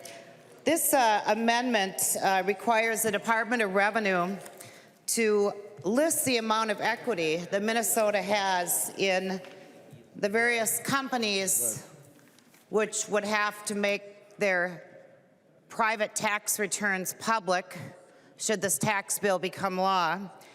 But it requires the department to list the amount of equity that the State Board of Investment has in each of the companies. As you may be aware, the State Board of Investment is the authority that invests the taxpayer dollars in our pension funds, our cash accounts, some of the locals, I'll go over each of them, but they invest our dollars. And the people that it is our governor, I believe the lieutenant governor, the attorney general, and the state auditor that sit on the board. And underneath the board, there are numerous funds and different savings that are invested. Let me just start with the State Board and a little history. The State Board was established back in 1885. It's part of the Minnesota Constitution, And the purpose of the State Board of Investment is to administer and direct the investment of all of our state funds. They are under a statutory authority that requires them to be governed by what's called a prudent person rule. And if you're in the investment world, you'll know that it essentially means that all members have to act in good faith and exercise that degree of judgment and care under circumstances then prevailing which persons of prudence, discretion, and intelligence exercise in the management of their own affairs, not for speculation, but for investment, considering the probable safety of their capital as well as the probable income to be derived. That's the prudent person rule. And that is what our 4 constitutional officers are under, and I believe have been doing, and that's what the board, the State Board of Investments governing body does. Right now, we have 130, well, this is as of, I have the end of the fiscal year 23 report. So I think things have changed slightly since then, but let's look at the end of the fiscal year 23. The State Board of Investment has investable assets of almost $135 billion. This is Minnesota money. MSRS is the largest. In the Correctional Employees Fund, correctional employees, under the MSRS, it's $1,591 million. So that is a billion, almost $1.5 billion in pension fund dollars they invest. Our highway patrol, it's almost $1 billion. Judges' retirement fund, that's $268 million. And then our MSRS, our state employees, that's everyone in this room. That's everyone just about in every building around here and across the state of Minnesota. The state employees in the state of Minnesota, there is $27 billion invested of their pension fund money within the State Board of Investment. Then we have things like healthcare savings plans, dollars put away. That's over $1 billion. Some things for Hennepin County, $9 billion in deferred comp for our employees who have elected to do that across the state of Minnesota. And there are other things. Minnesota College Savings Plan. The parents here have invested almost $2 billion in the Minnesota College Savings Plans. And that money, again, is invested by the State Board of Investment, that's a constitutional officers that sit on that, whose job is to invest that prudently. There are many other entities. Para defined contribution, $88 million, that's the small part of them. The unclassified state employees retirement plan, $359 million. And I can go, our volunteer firefighters, $152 million. I can go on and on and on. Our fire relief. St. Paul teachers, $414 million.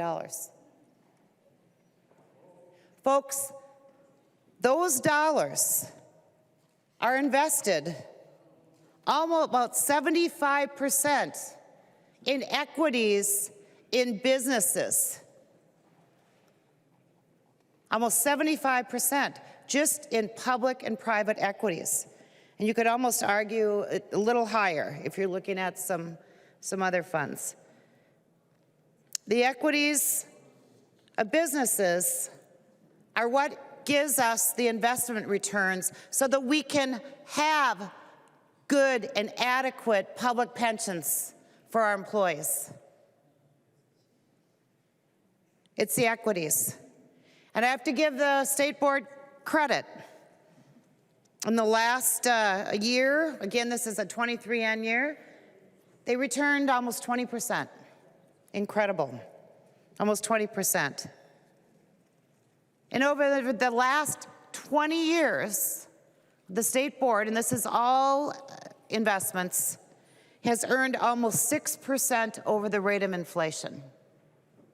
And again, it's because of what the state board is doing, investing these dollars in private and public companies, folks, that we are able to provide pensions for a huge chunk of the people in Minnesota.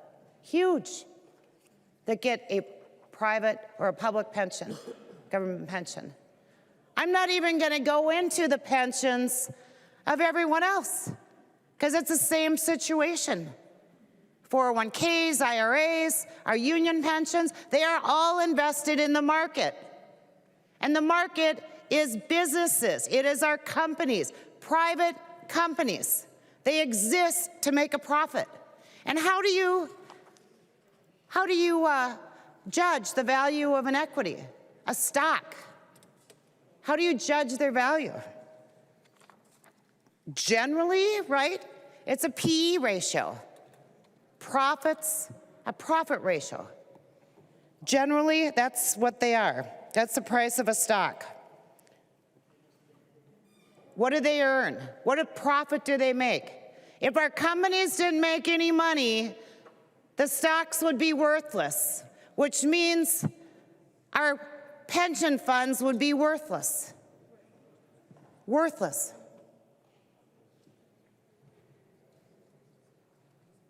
So we should not be beating up businesses, because if our businesses fail, we will fail. We'll fail as a company or a country, and our pension funds will fail as individuals.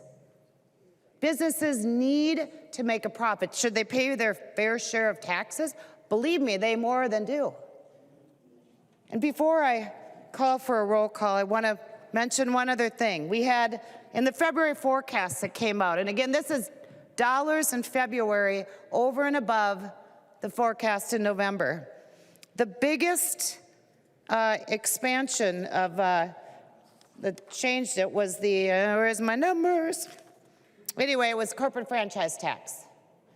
And somewhere, too much stuff, but somewhere, I can't remember the increase.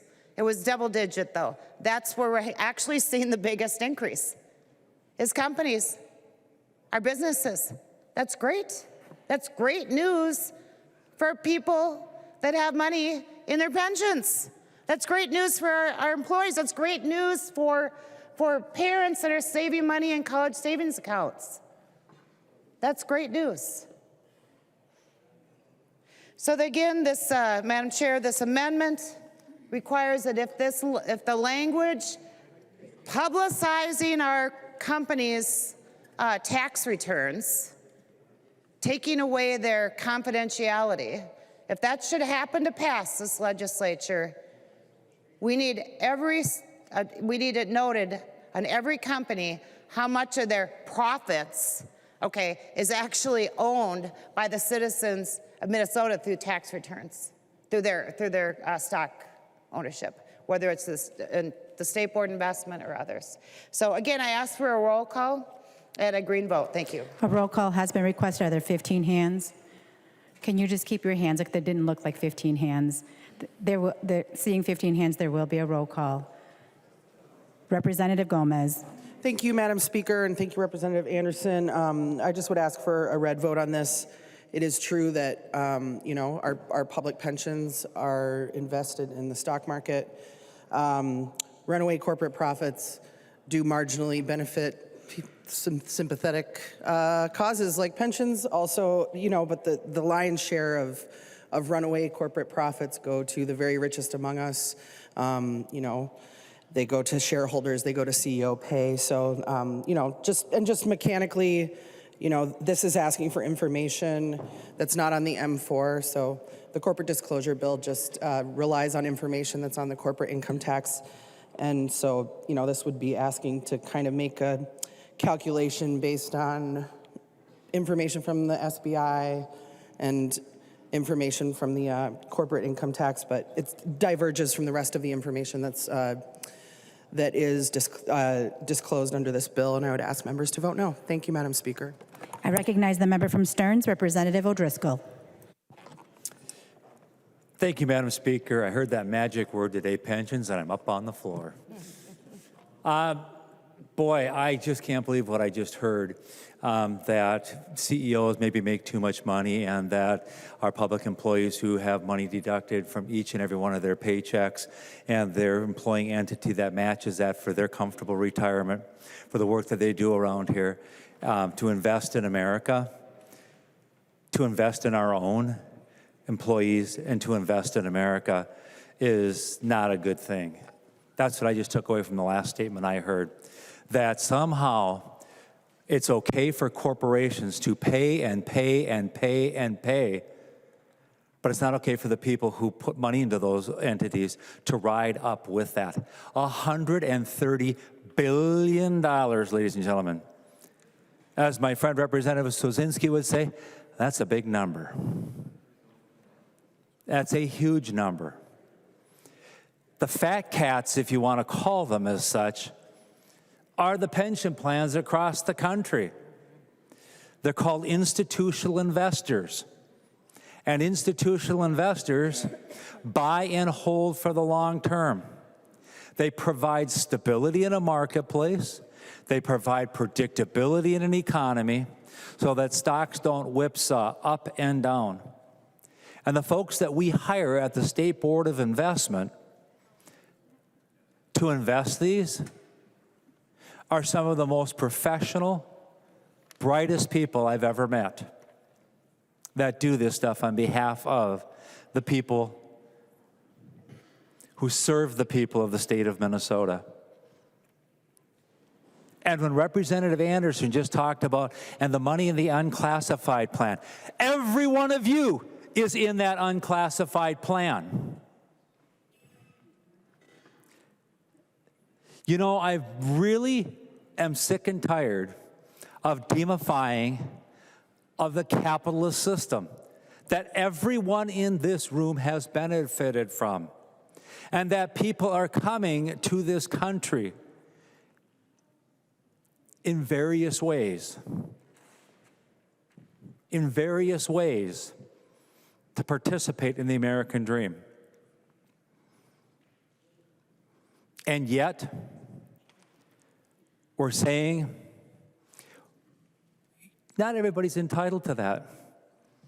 We're going to take away, and we don't really care what corporations are doing, we're just going to demify them. I have had this speech on the House floor in the past. If we're going to turn a blind eye and beat up these corporations, it will come home to roost in our pension plans. We're very fortunate that our pension plans are much more solvent than other plans. And why? Because we can trust in the stability of what's going on. And if we have the brightest and the best that run our biggest corporations in this country and in the world, and we can hitch our wagon to that star, by all means, we should do that. It's legal, it's lawful, and everyone in this room, personally and professionally, is benefiting from this. And if you don't like what corporations are doing, then when you log into your finance site here in the state of Minnesota, you just figure out what that is, and you write a big old fat check and you give it to the state of Minnesota, and then everybody will be just fine. But if you don't want to do that, then stop demifying the people, the corporations, and the process that brings that to each and every one of us in this chamber. And each and every person who has a 401k or an IRA, public pension, private pension. I'm not sorry that I'm all worked up about this. This has been the backbone that has grown this nation and this world economy since World War II. And some of you in here have background and in finance, and you know exactly what I'm talking about. So the Anderson Amendment just says if we want to see what corporations are doing and who the big fat cats are, you can't pick which cat out of the litter you want. All the kittens are the same. Whether it's a pensions kitten or there's a corporate kitten, and I ain't kidding none of you. That was supposed to be a little bit funny, but apparently not. All right? We need to focus on this differently. Remember, every day people are getting into this country who want to live this American dream that some in here want to dial back.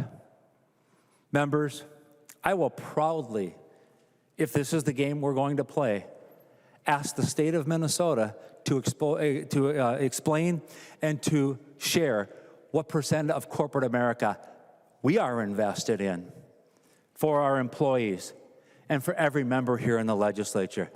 Thank you, Madam Speaker. I recognize the member from Chisago, Representative New Brindley. Thank you, Madam Speaker. Again, this is very interesting. This takes a different approach, obviously, to this disclosure language in the underlying bill. And I think it's really great. I really like this, actually. And I get that this amendment does diverge a little bit from the other information requested in the underlying bill language. But frankly, if we're gonna require this disclosure to satisfy our nosy curiosity, well, frankly, I've got a little nosy curiosity too, that I think that we should require some disclosure on. So I appreciate, Representative Anderson, that you brought this amendment forward. Because, you know, as Minnesotans, we are the beneficiaries of the corporations that serve us, right? We are the beneficiaries through good paying jobs with good benefits. We are the beneficiaries of our corporations in all of the taxes they pay that run the state of Minnesota, even when Democrats use it to run amok. We've got those corporate tax revenue to fund the state of Minnesota. These corporations make investments in our communities.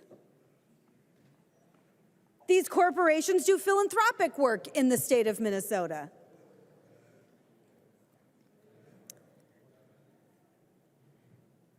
So I am really curious to know how Minnesotans who benefit from a pension fund managed by the State Board of Investment, I am very curious to know how they are benefiting very directly from our corporations and their corporate profits. Because it is significant. It is significant. And since all we're doing in the other underlying language is satisfying our curiosity, I think we should be curious about this too. I think we should be curious about how we are benefiting from these corporate profits. This is a great amendment. This is a great amendment because with the underlying bill language, all we're doing is gathering information to demonize business, because boy, Democrats love to demonize businesses. They love it. Heaven forbid they fulfill the purpose that they exist to fulfill. Because they do make money. They do. They make a profit. That's why they exist. But we very directly benefit from those profits. We very directly benefit from those profits. And it's not just the Minnesotans who work for those corporations. They benefit in a more direct way. But it's all of us. Every one of us benefits through the taxes they pay, through the investments they make in our communities, through the philanthropic work that they do, and through the benefit we receive by investing in those corporations. We literally, individually, and personally make money by investing in these corporations. So I have some nosy curiosity about that. I would love to know, I would love to quantify and know just how much. Just how much. So I think this is a great amendment. Let's know the percentage of a corporation's shares that are directly or indirectly owned by a pension fund managed by the State Board of Investment. Let's know that. Because I suspect it's a pretty good number. I suspect that the State Board of Investment is betting on our corporations. I suspect that the State Board of Investment knows that Minnesota businesses are worth investing in because they will benefit from that.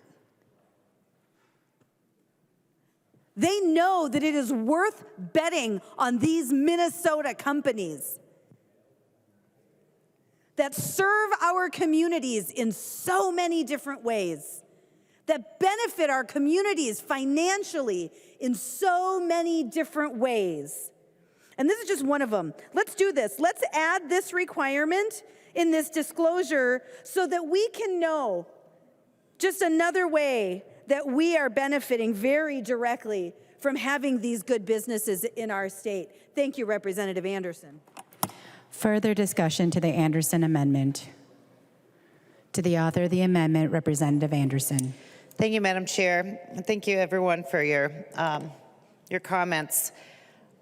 I was just looking quick at the some of the things that we do with our biggest investments at State Board of Investment. It looks like they put a huge chunk into the Russell 3000. The Russell 3000 is essentially the 3,000 biggest companies in the stock exchange. I would guess that probably all of them currently do business in Minnesota in one form or another.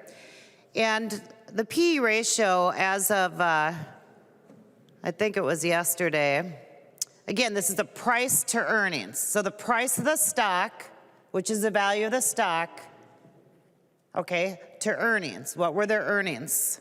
So the price to earnings ratio is about 33 a little over 33. That's high too, by the way, folks. So, but it's 33. So for people that may think that earnings should be lower on companies, lower, let's say you cut it in half, right? That means that the price of that stock will probably drop in half, which will mean that the stock market will drop in half. Your pensions will drop in half, your 401ks will drop in half.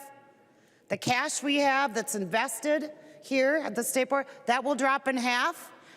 And you know what will happen? We'll have a huge depression, not just a recession, folks. If you have a 50% drop in the stock market, you're going to have a depression.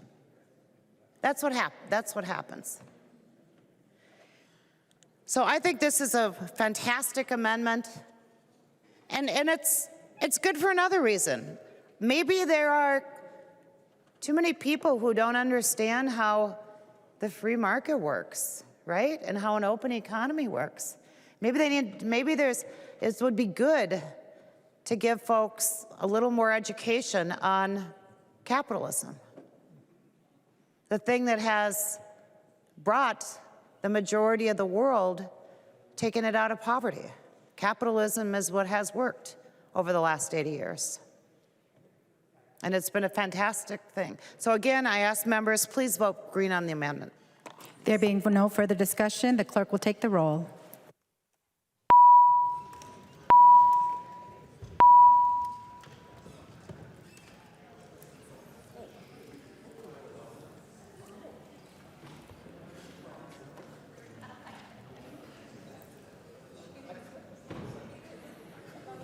The chief clerk will call the names of the members voting remotely. Carroll. Keel. Keel, aye. Keel, aye. Keeler.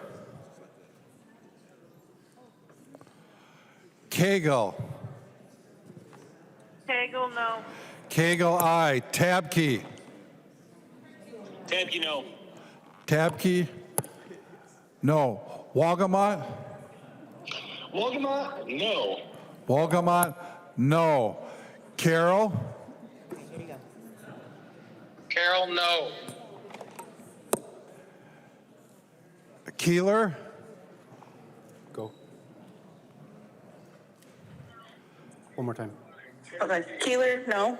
Keeler, no. Cagle? Cagle, no. Is she changing from yes to no? She voted no the first time. Cagle, no.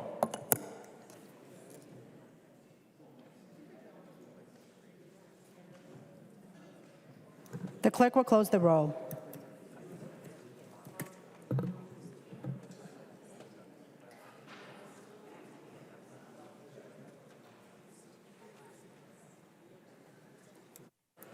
There being 60 yeas and 67 nays, the motion does not prevail and the amendment is not adopted.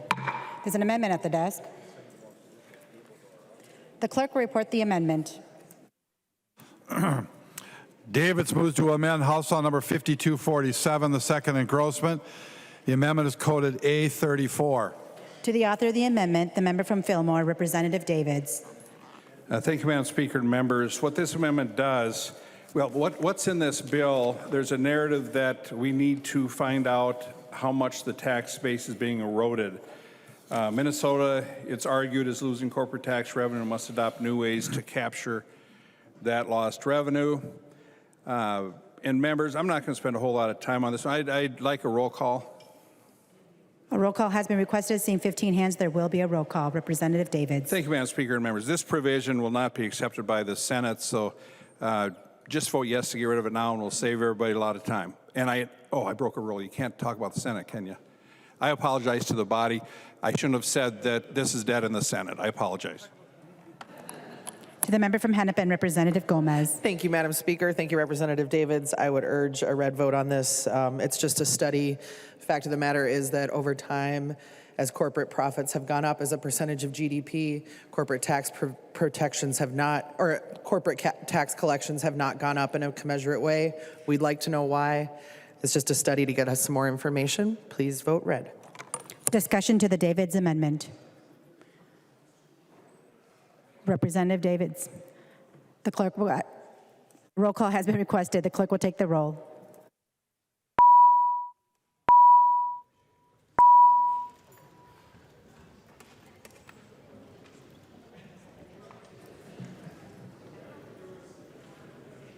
The chief clerk will call the names of the members voting remotely.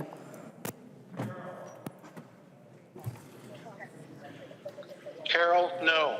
Carroll, no. Keel? Keel, yes. Keel, aye. Keeler? Keeler, no. Keeler, no. Cagle? Cagle, no. Cagle, no. Tabke? Tabke, no. Tabke, no. Wolgamott? Wolgamott, no. Wolgamott, no. Is Brand off the board for a reason? No. Just go with them. The clerk will close the roll.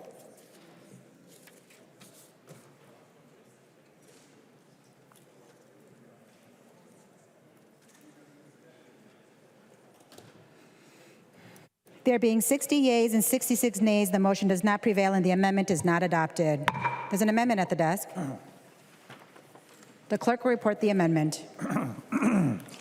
IGO moves to amend House Law number 5247, the second engrossment. The amendment is coded A18. I recognize the member from Itasca, Representative Igo. Thank you, Madam Speaker. I think I might actually have the smallest and most brief amendment of the afternoon. In fact, it's only going to be deleting 6 words and adding 3, so it should be a pretty easy one. Members, our words matter when we're writing legislation, and it's critically important that as we're writing those words, we think about the implications that they're going to have, not only right now, but to the future that we are leaving for the state as we legislate down here. So this amendment would, just like I said, delete 6 words and add 3 to give oversight to the IRRR for some provisions inside this bill that would allow for us to have a lot more transparency and good work to be done so we can do things the right way. So I would encourage a green vote, and I would also request a roll call. A roll call has been requested. Seeing 15 hands, there will be a roll call. I recognize the Member from St. Louis, Representative Listagard. Thank you, Madam Speaker. The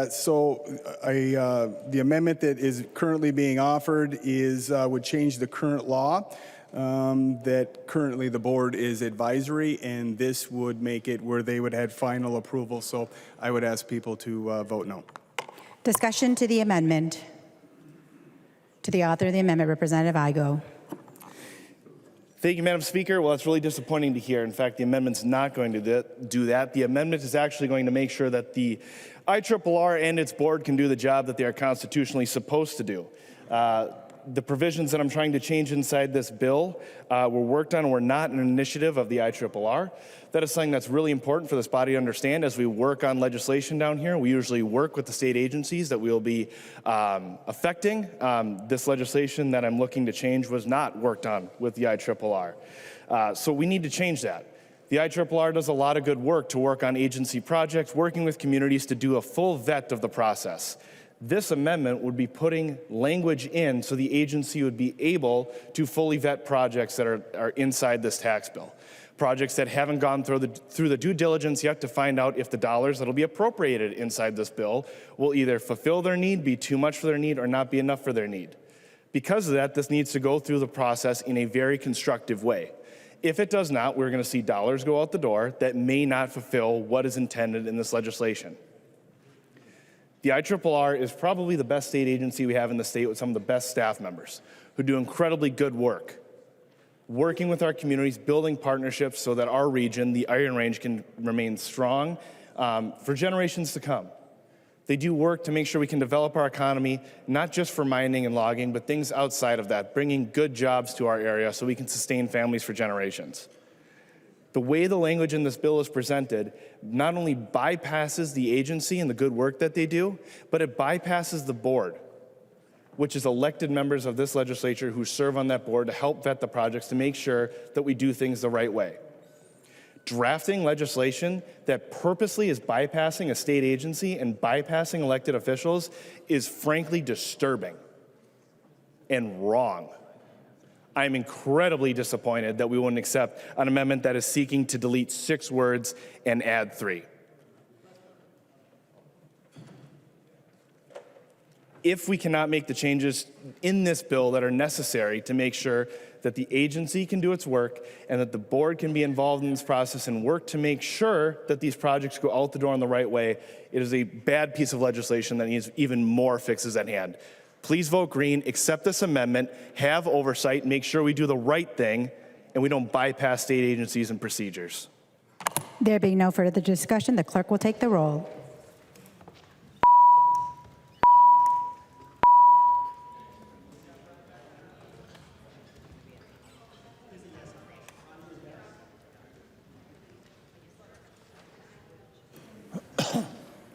The chief clerk will call the names of the members voting remotely. Carroll.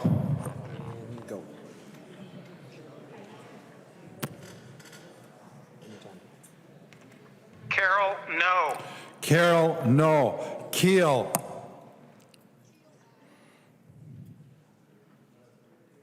Go ahead. You can go ahead and vote yes.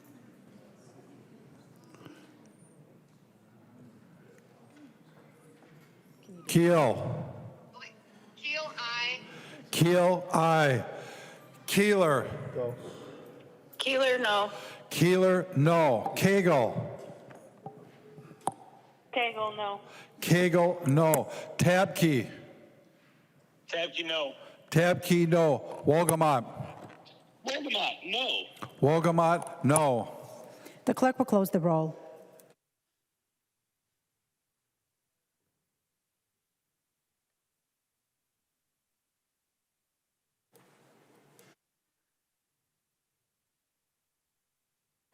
There being 60 yeas and 67 nays, the motion does not prevail and the amendment is not adopted. There's an amendment at the desk. The clerk will report the amendment. Novotny moves to amend House Law number 5247, the second engrossment. The amendment is coded A30. To the author of the amendment, the member from Sherburne, Representative Novotny. Thank you, Madam Speaker. My bill is, or my my bill is very simple, and or my amendment to the bill is very simple. And it just addresses a situation where I've seen, if you've been watching the news, you can see that the Hennepin County Attorney's Office has just signed a contract for a Washington, D.C. law firm to prosecute a case against a trooper that has been recorded by 3 different body cameras with surround sound and 3 squad cameras. Now, looking at the contract that was just published, I assume that these are reliable sources. They list the hourly rate for the billing on this at $850 an hour for the attorneys assigned to this case, $250 an hour for the paras assigned to the case.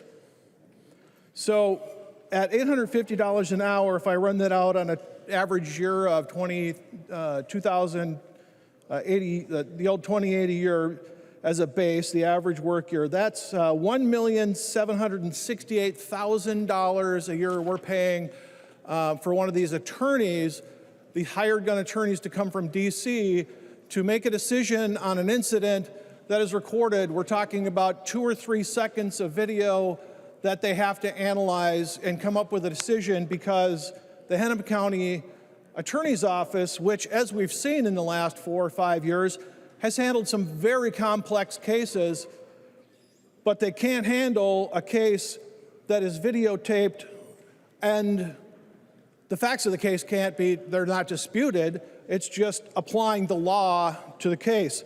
So, borrowing from what the tax chair has said in the past, I think it was on last year's Social Security exemption that we were trying to get for all levels of Social Security income. I believe the tax chair she said, if you're at the top tax bracket of Social Security money earnings, you don't need that tax break. Yep. If Hennepin County, who has they've already got an attorney's office under the current attorney, Mary Moriarty, it's a 500-person staff, and their operating budget is $69 million a year for the current Hennepin County Attorney's Office budget. And to prosecute one case that they've been working on for 5 or 6 months already, they've interviewed multiple use of force experts that haven't told them what they want to hear. So now we're going to bring in these hired guns from Washington, D.C. at $850 an hour. So on the theory that if you've got that kind of money to spend, you don't need LDF. So my amendment to the bill would pull back the money that they're spending on these hired guns to come from Washington, D.C., because the use of force experts that they've already talked to, the attorneys that they've already had working for Mary Moriarty that have been involved in several complex, high-profile cases in the last 5 years, can't come up with what they want. You know, if you really want to get something done, if you've got a job you want to do, you have to have the right tools, and you have to apply the right tools to the right job. It gets really hard to do a home improvement project. It gets really hard to do anything when you're trying to apply the wrong tools to the wrong job. In this case, when you're trying to apply the wrong laws to the situation, or you want a result that doesn't fit the facts, then you have to get some really expensive tools. I can't imagine at $850 an hour that we're going to pay for these hired gun attorneys to come out and represent and do the job that we're already paying Mary Moriarty to do. I'm sorry, I'm not a Hennepin County taxpayer. I'll retract that. The taxpayers of Hennepin County that are already paying a substantial amount of money, $69 million for the budget already. Can you guys think of any high-profile, very complex cases that the Hennepin County Sheriff's Office has prosecuted lately under the leadership of Mary Moriarty?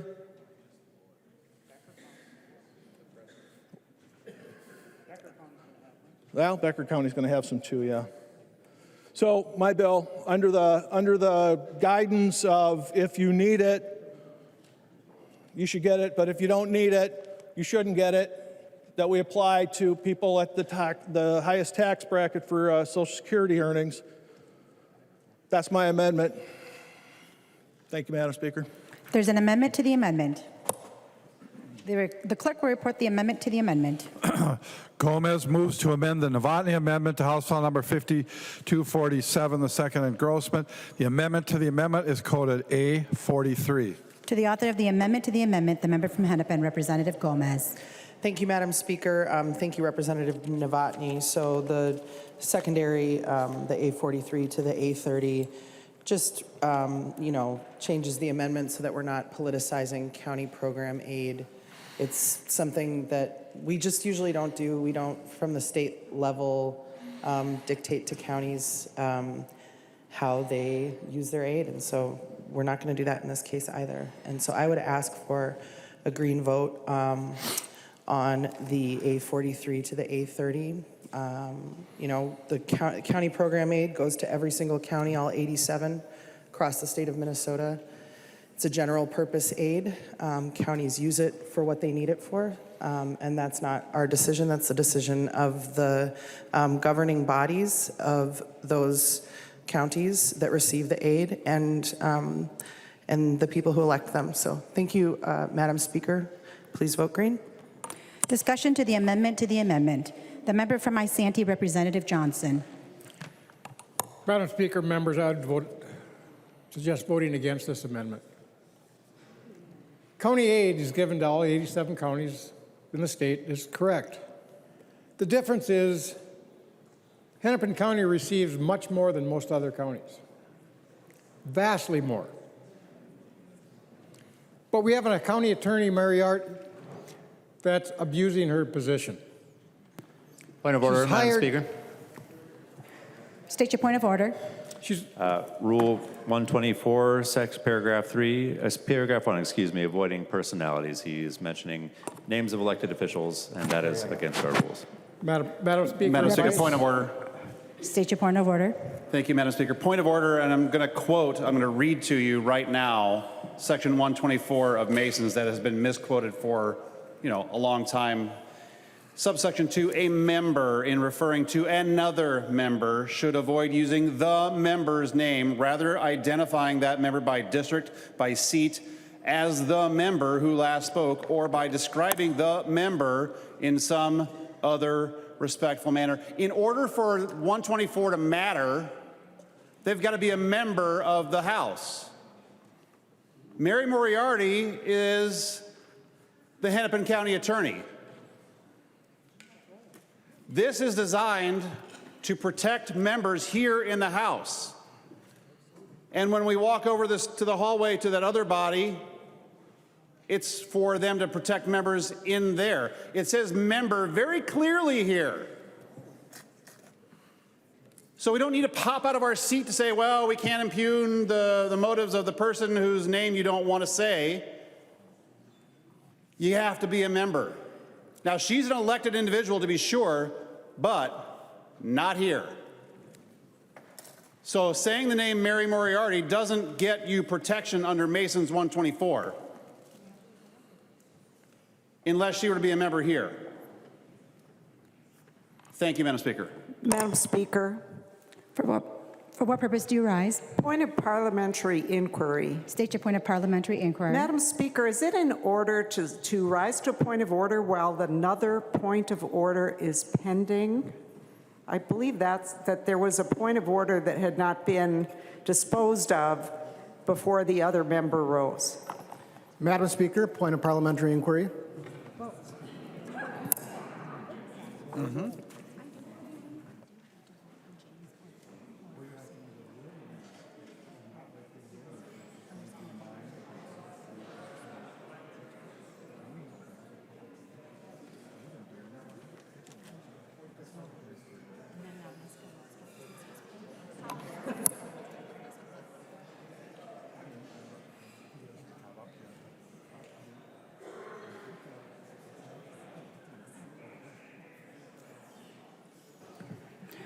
Representative Niska, before I recognize you, I do just want to acknowledge that because I was not going to rule, I was just going to remind the body to not bring in personalities, that Representative Nash was in order by standing to state his point as well. So thank you for the reminder of the orders of business here, but if we could all just refrain from impugning motives of others, and I know that we've created a lot of leeway in allowing people to mention other people's names.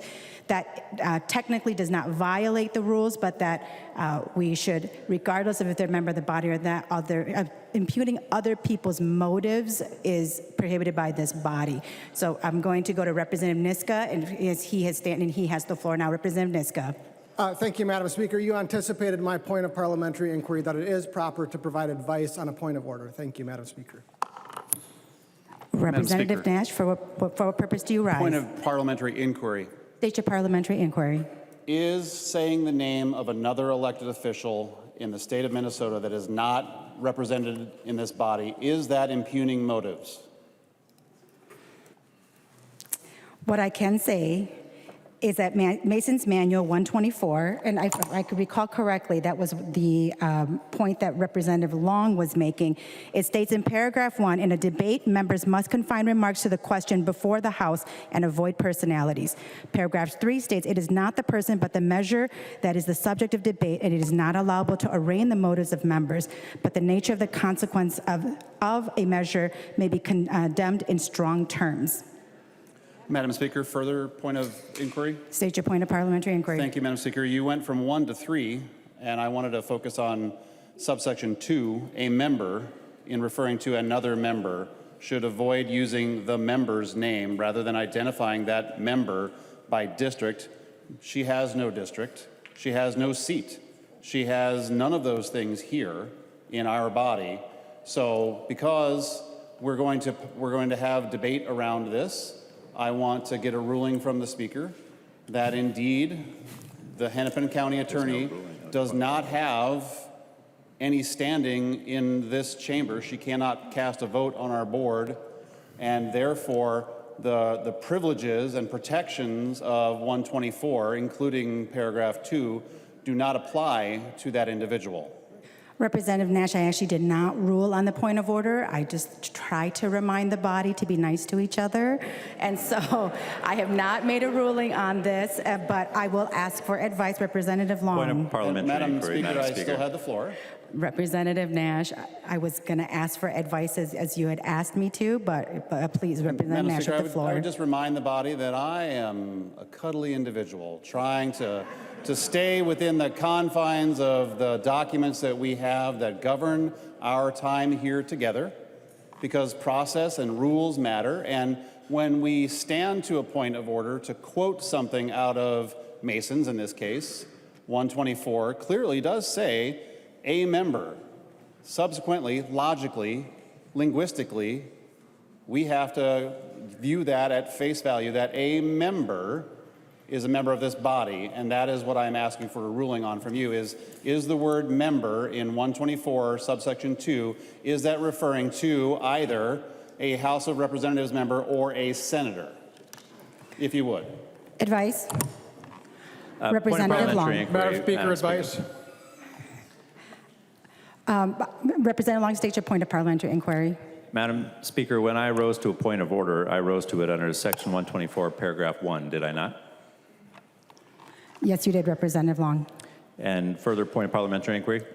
State your point of parliamentary inquiry. Under section 124, paragraph 1, which is a separate paragraph entirely from paragraph 2, it says, in debate, a member must confine remarks to the question before the House and avoid personalities.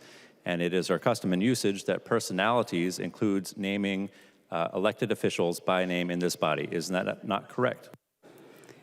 That is correct. I'm going to recognize Representative Johnson as he has been standing to be asked to be recognized to give me advice. So Representative Johnson.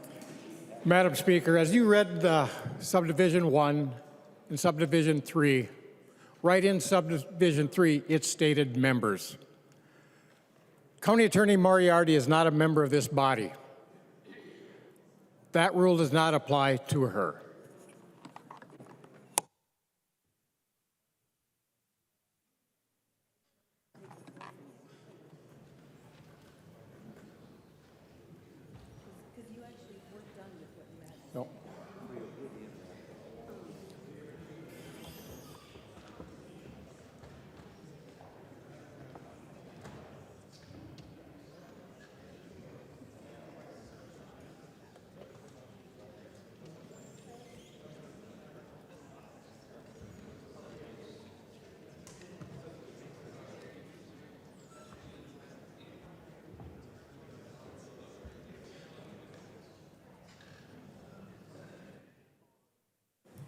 Representative Johnson, are you finished with your advice to the body or to the speaker?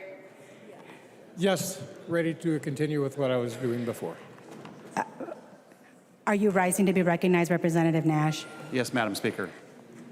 Representative Nash. Thank you, Madam Speaker. As an ancillary question to your ruling, I would ask if you could further clarify how it is that using a person's name has any process of impugning anything.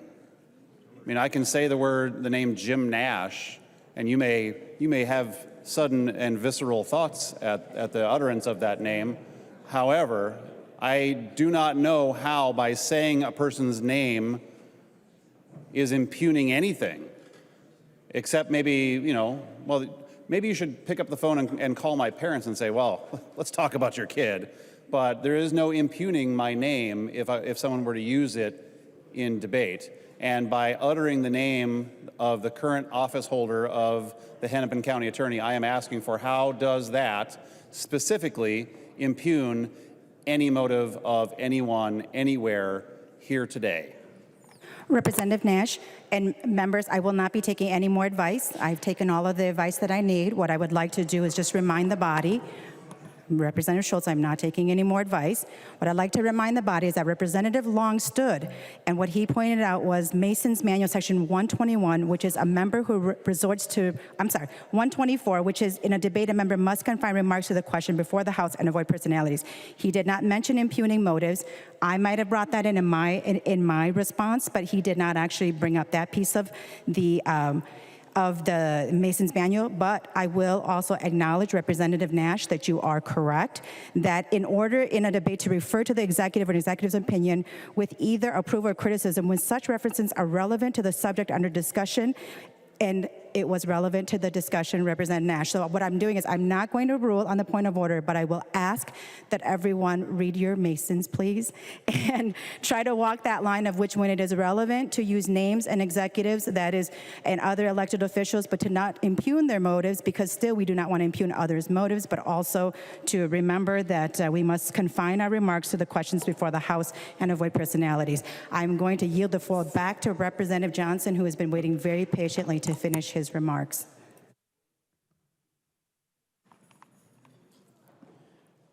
Representative Johnson, you have the floor. Madam Speaker, members, as we continue. Now, we have 87 county attorneys across this state. All 87 of them do work together. In my career in law enforcement, there's many times a situation came up where the county attorney would have another county attorney prosecute a case. They didn't go to outside agencies, private agencies in other states, private agencies across the country to do a prosecution. Hennepin County Attorney Moriarty has 140 attorneys in her office. Guess what? It appears that every single one of them refused to take this case. There's a reason. And I'm also hearing some scuttlebutt that the D.C. office is now actually backing out.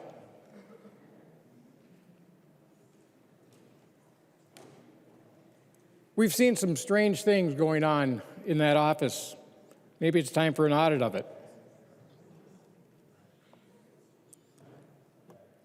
Now, this amendment to the amendment totally strips the purpose of the amendment. No need for that. Because where there's issues is in Hennepin County, in that county attorney's office, Mary Moriarty's office.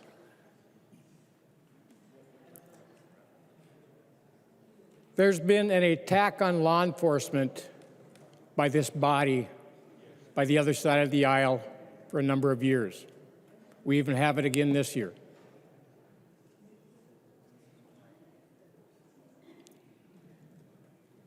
That thin blue line is the difference between civility and chaos, between law and order and anarchy. I applaud our law enforcement officers who do the job. they're in a tough position, especially now. Every single thing they do is under scrutiny.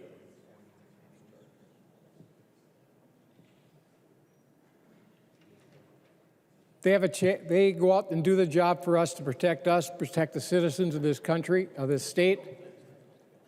And if they do, they're scrutinized so bad, they can do absolutely nothing wrong and have their whole total lives, their families, and everything destroyed in a matter of seconds. They don't have a bunch of years to look at what they did, to criticize it, critique it. They have to make a decision within a fraction of a second. It's the difference between life and death.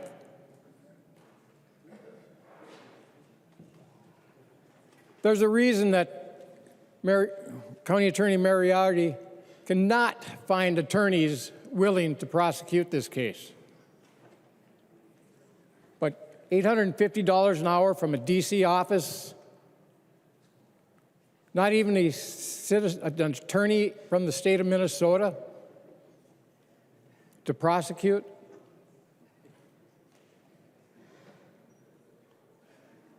The funds would go, in the original amendment, would go to the, if I remember correctly, would go to the Attorney General's office, who, oh, by the way, has the authority to prosecute on these cases.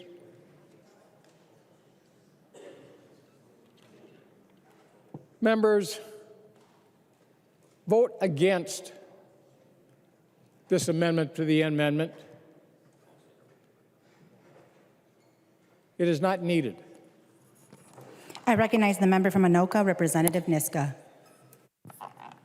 Thank you, Madam Speaker and members. This is this amendment to the amendment. First of all, the underlying amendment is a really good idea. The amendment to the amendment is a horrible idea, and the reason is that when we give state money, we need to be able to hold counties accountable for really outrageous behavior. I mean, we have to be very, very clear about what's going on. 86 counties in Minnesota don't deserve this kind of oversight and accountability. One county attorney's office, the Hennepin County Attorney's Office, overseen by Mary Moriarty, is the only county attorney's office that justifies this type of response by us as a legislature to oversee what's going on. And we have to be very, very clear about what's going on. This is an extraordinary situation that requires an extraordinary response by us, by the state of Minnesota. And we could get into the merits of the Londegren prosecution. We don't need to get into all the details, but it is clear that this is a meritless prosecution. It should be clear to every Minnesotan by now. It seems like it's clear to almost every Minnesotan, with possibly one exception, that this is a meritless prosecution. This is a prosecution that should have been over. It should not cost the people of Hennepin County, or the people of Minnesota helping to fund the people of Hennepin County, $1 million of potential additional cost. But apparently it is. And that's just on the merits of the prosecution itself. But we should also be extremely concerned about the need of the Hennepin County Attorney's Office, or the decision by the Hennepin County Attorney's Office, the decision of the Hennepin County Attorney, Mary Moriarty, to hire an outside law firm. And not just any outside law firm, not a law firm that is helping out on a pro bono basis or even a discounted basis. As a private practice attorney, I understand.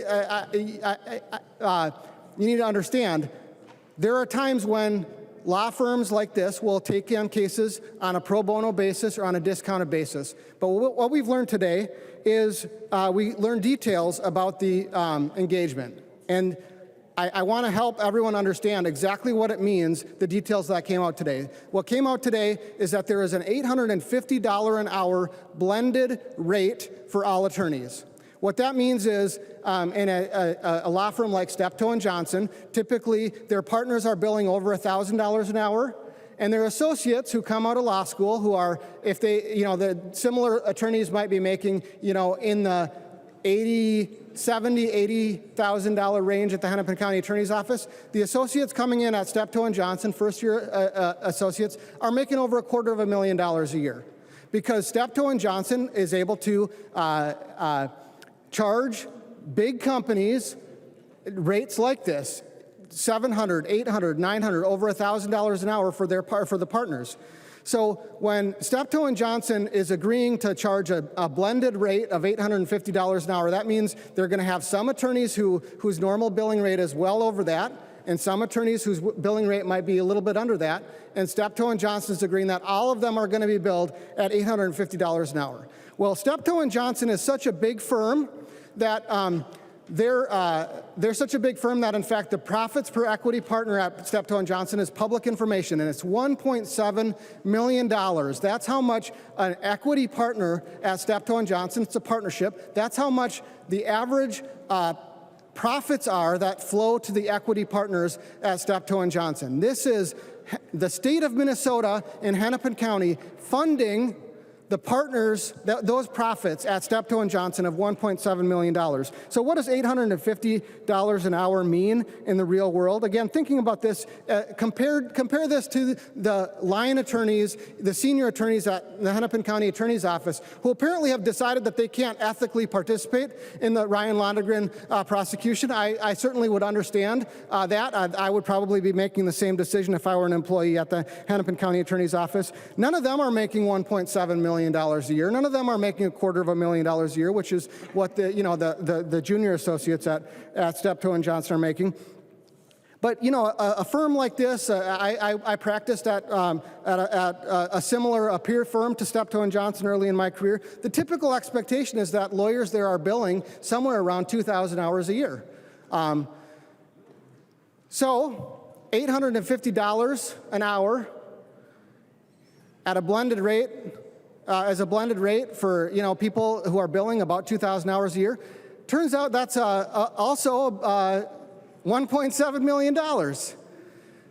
So that's the type of pay rate that the Hennepin County Attorney's Office is paying to Steptoe and Johnson, to the lawyers at Steptoe and Johnson, to prosecute this case, compared to what they would be able to pay when we're talking about the public servants in the Hennepin County Attorney's Office, who apparently none of them are willing to take on the Ryan Londegren prosecution.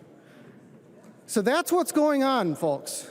This is an extraordinary situation that's happening in the Hennepin County Attorney's Office. So I certainly agree, Representative Gomez, that as a general rule, we should not be politicizing things like this. We should not be dictating from a state level to the other 86 counties what they should be doing.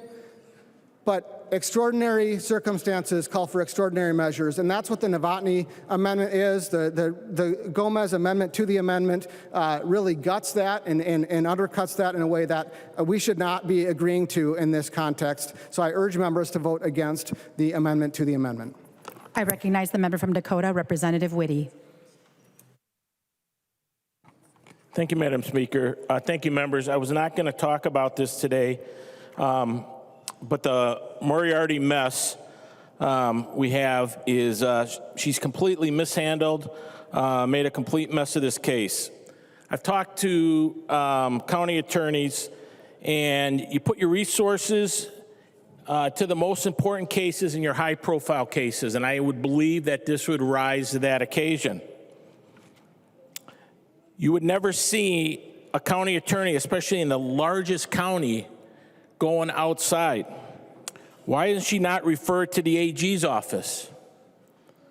Why isn't she then referring it to the AG's office if he has, upon receiving it, he declares or finds a conflict of counsel, he could appoint a retired or independent prosecutor to take it on. It's been, they've had an agreement before between the county attorneys. Why isn't Mary Moriarty asked that she needs assistance within Minnesota and ask another county attorney, maybe from a larger county like Ramsey County?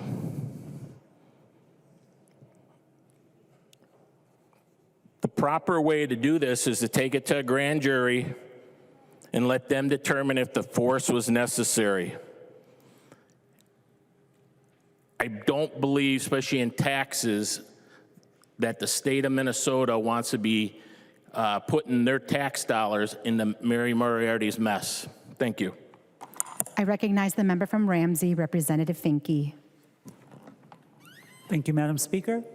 A lot of talk about the Hennepin County Attorney, and I don't know how we got here. I'm not going to lie, but I did want to just rise for a second and thank the Hennepin County Attorney and her office for her continued diligent focus on investigating the deadly mass shooting that took place in Minneapolis last year that took the life of August Golden and wounded 6 other people. That was 9 months ago. His act that was targeted specifically against queer people that took place at a queer punk show in our cities. And it has hung over our community for a very long time. It's a terrible situation. There will be no good that comes from it, but I just want August and his loved ones to know that we are thinking about them. And thanks again to Mary Moriarty, is how you pronounce her name, for her work on this. I recognize the member from Chisago, Representative New Brindley. Thank you, Madam Speaker. And thank you, Representative Novotny, for the fact that the underlying amendment is actually very narrow. It's very narrow. And while some folks are saying that the Gomez amendment guts it, I mean, it does in the fact that it gives discretion to the department to decide if they're actually going to offset the aid. Actually, I look at the amendment to the amendment, I think it makes it much, much more broad. You don't, the Representative Novotny amendment does not claw back any additional money from Mary Moriarty and her office other than the money she is spending directly related to the state trooper Ryan Londrigan case. That's the only money that we are saying is not appropriate for the Hennepin County Attorney's Office to spend. And frankly, we see this over and over and over again, right?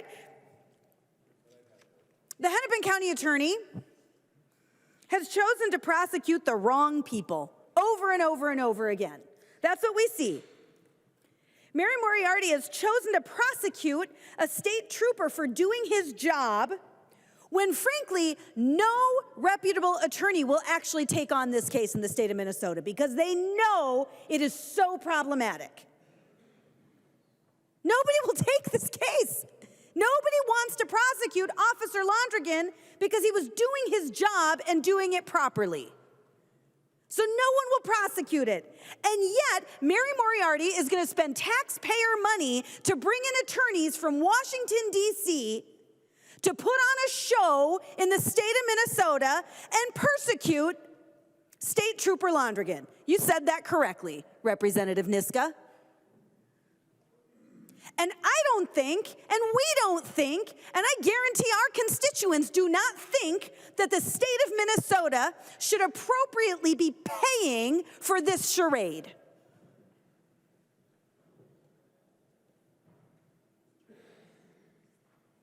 We should not be paying for this charade, for the persecution of a state trooper who was doing his job when no other attorney will take the case. Guess what? If they had a case, they'd take it. If they had a case, Mary Moriarty would be prosecuting this case. But she's not, nor is anyone in her office.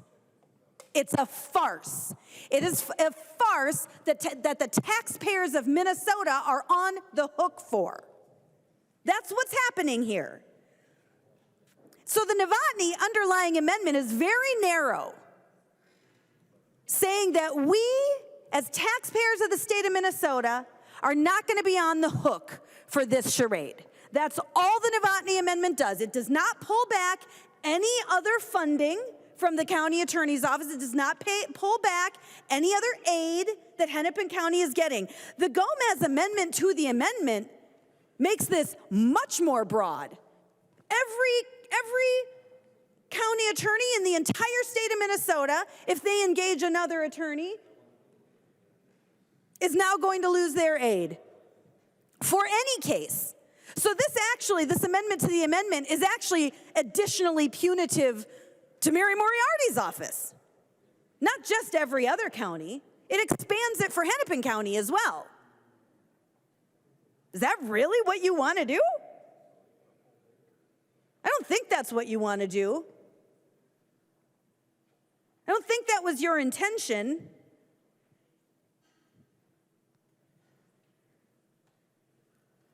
Perhaps rather than the state of Minnesota paying for the persecution of a state trooper doing his job, perhaps Mary Moriarty could choose to prosecute actual criminals instead. Perhaps she could choose to prosecute criminals committing violent crime with firearms. Wouldn't that be fun?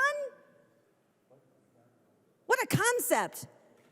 We're not asking for the money to be rolled back for anything else. This is it. This is it. The taxpayers of Minnesota should not be on the hook for Mary Moriarty bringing in a high-buck law firm from Washington, D.C. to persecute a state trooper. This is wrong. Vote no on the amendment to the amendment and support Novotny's amendment. I recognize the member from Wright, Representative Hudson. Thank you, Madam Speaker. I'd like to ask for a roll call on this question. A roll call has been requested. Seeing 15 hands, there will be a roll call.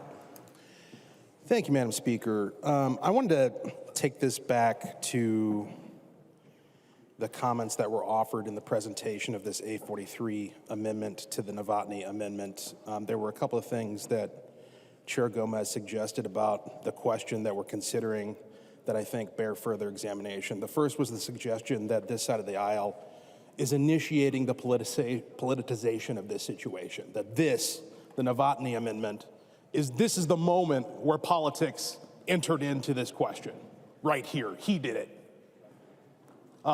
That's an interesting suggestion. The other thing that I wanted to address is this notion that suddenly we've discovered legislative restraint. Suddenly, it's none of our business what happens outside these walls. It's funny, the only two entities, because we've been discussing, I've been listening to the debate all day, and the consistent theme is through our tax policy, we need to get our camel's nose underneath everybody's tent to the maximum extent possible.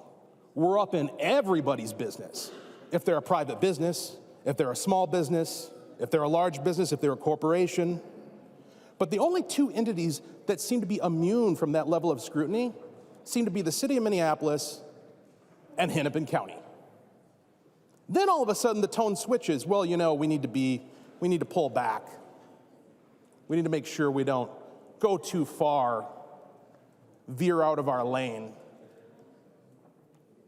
But this is absolutely our business. It's especially our business when we're talking about municipalities. We had a conversation earlier where there was an interesting back and forth between Chair Gomez and Representative Schultz, as I recall, about the nature of corporations and whether or not a corporation is a creature of the state. Believe it or not, I actually tend to agree more with Chair Gomez on that corporations are more of a creature of the state. And Schultz, we can have a great conversation about that sometime offline. But certainly, there's no question as to whether or not municipalities are. Our municipalities are subsidiaries of the state. They exist because we say they do. They're governed by the statutes that we pass. And another thing that's clearly within our domain is what we do with the tax dollars that we appropriate. Suddenly it's none of our business how it gets spent. Well, that explains a lot regarding how we've been doling it out to everybody under the sun without accountability. But in this case, the politicization of this moment clearly started in the Hennepin County Attorney's Office. And to appropriate a saying, say her name, Mary Moriarty. She's the one who has politicized this situation, as evidenced by the fact that we even have to have this conversation. We wouldn't even be having this conversation if her handling of this case was taking place through traditional or conventional means.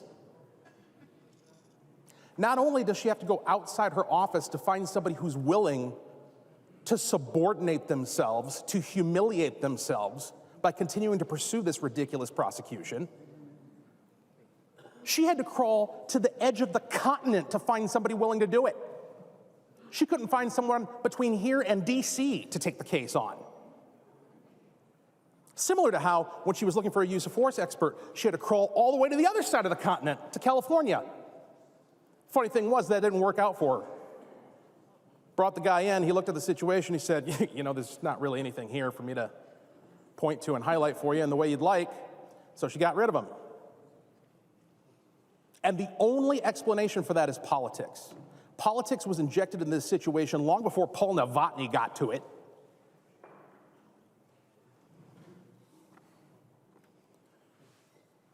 $1.7 million a year.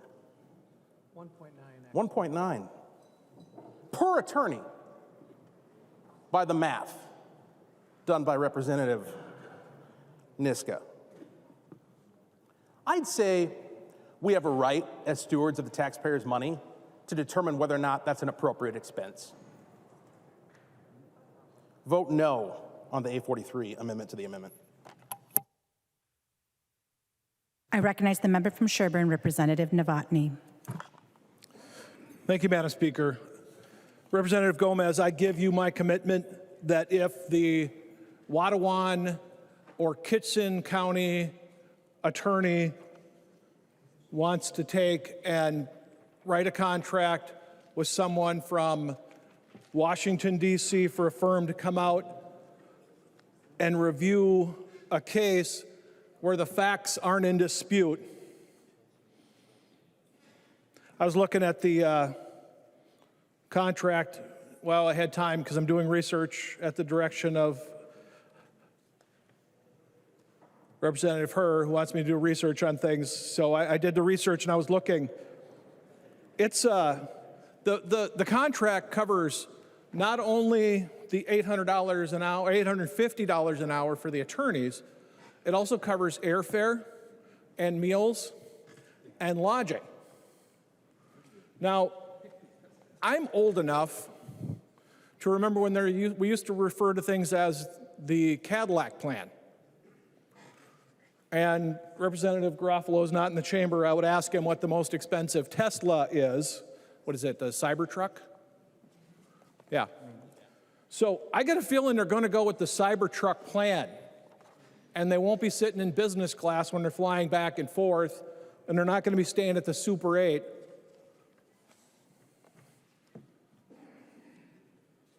So my commitment to you, Representative Gomez, is if the Watawan County Attorney's Office uses their money to do this, then I'll do the same bill for them, or Kitson County, you name it. I also saw in the contract, it's got a $750,000 mark, but the $750,000 mark is when they have to tell them it's going to cost more. That's, we don't even have to tell you, hey, your credit cards, you're going to have to swipe again. So if they feel that they've got that kind of money to spend, tying up their resources, their tax money, they can do it. Obviously, the Hennepin County Commissioner signed off on this. If that's how they want to spend their money, they can. The rest of Minnesota shouldn't have to pay for that. Thank you, Madam. I recognize the author of the amendment to the amendment, Representative Gomez. Thank you, Madam Speaker, and thanks for the discussion. Please vote green on the amendment to the amendment. There being no further discussion, the clerk will take the roll.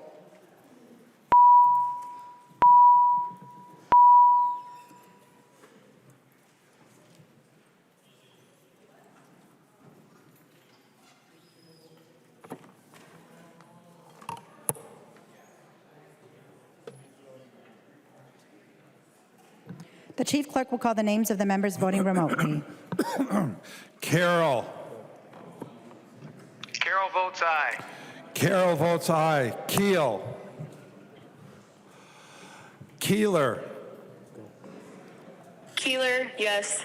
Keeler, aye. Cagle.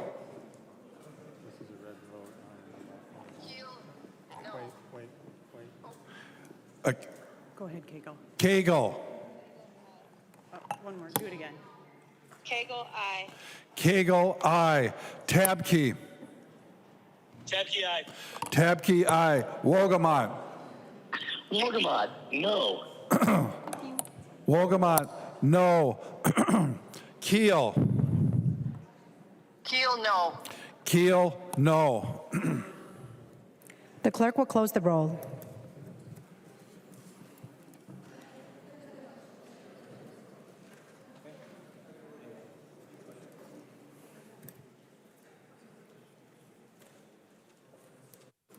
There being 66 yeas and 62 nays, the motion prevails and the amendment to the amendment is adopted.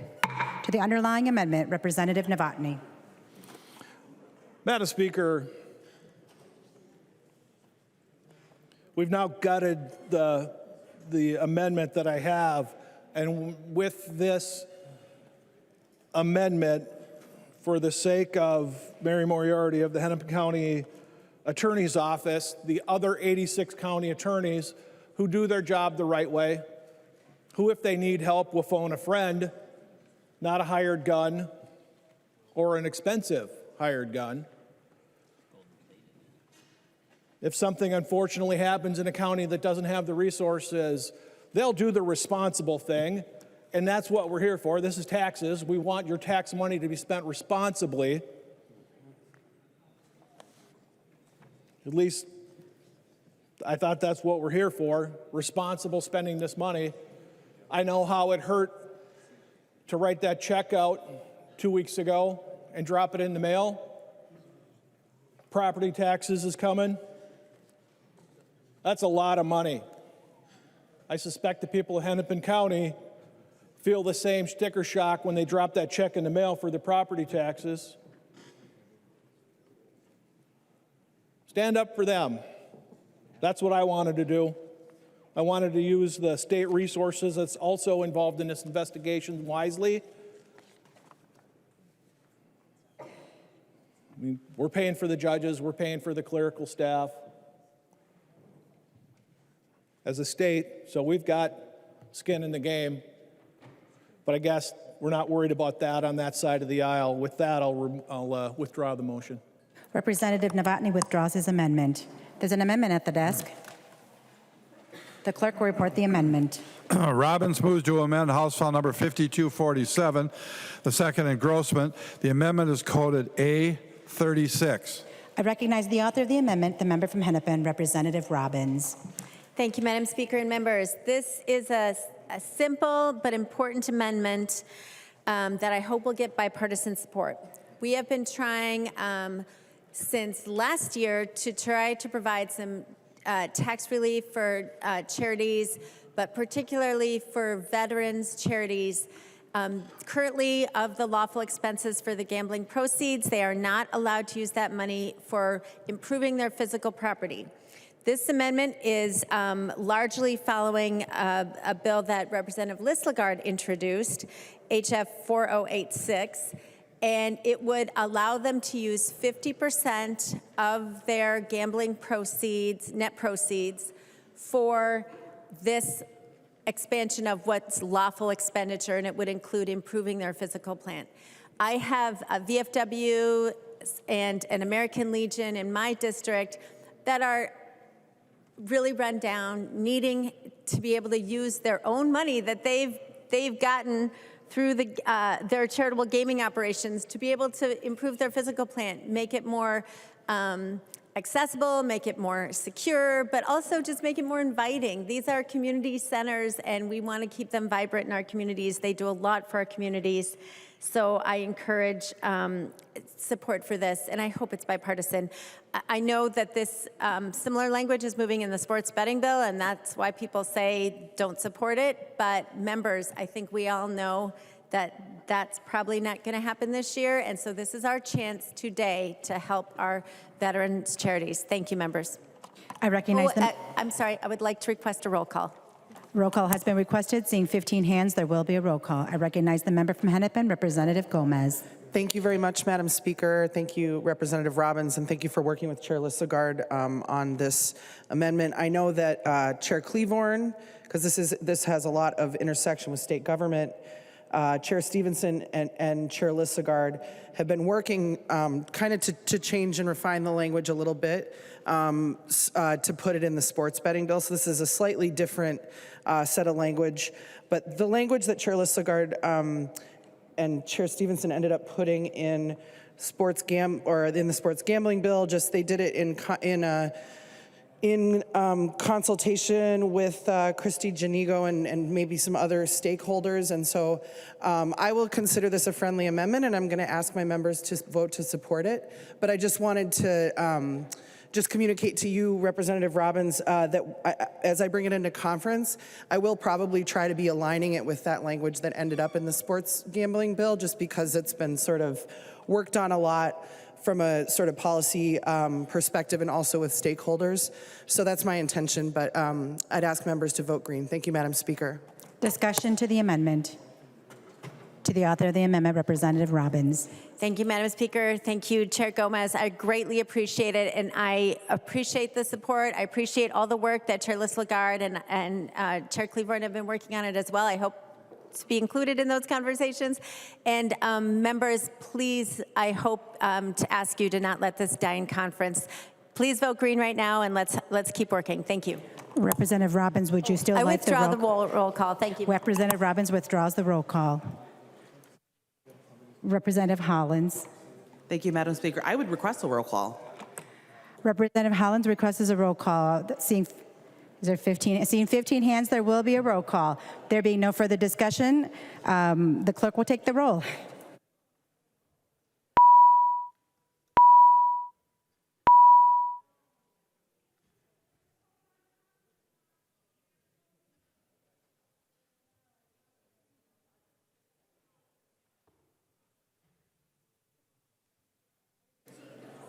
The chief clerk will call the names of the members voting remotely.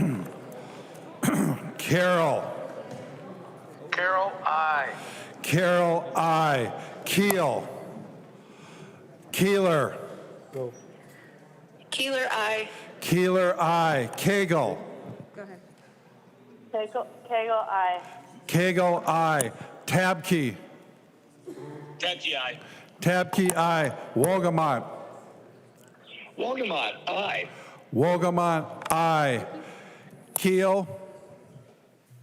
The clerk will close the roll.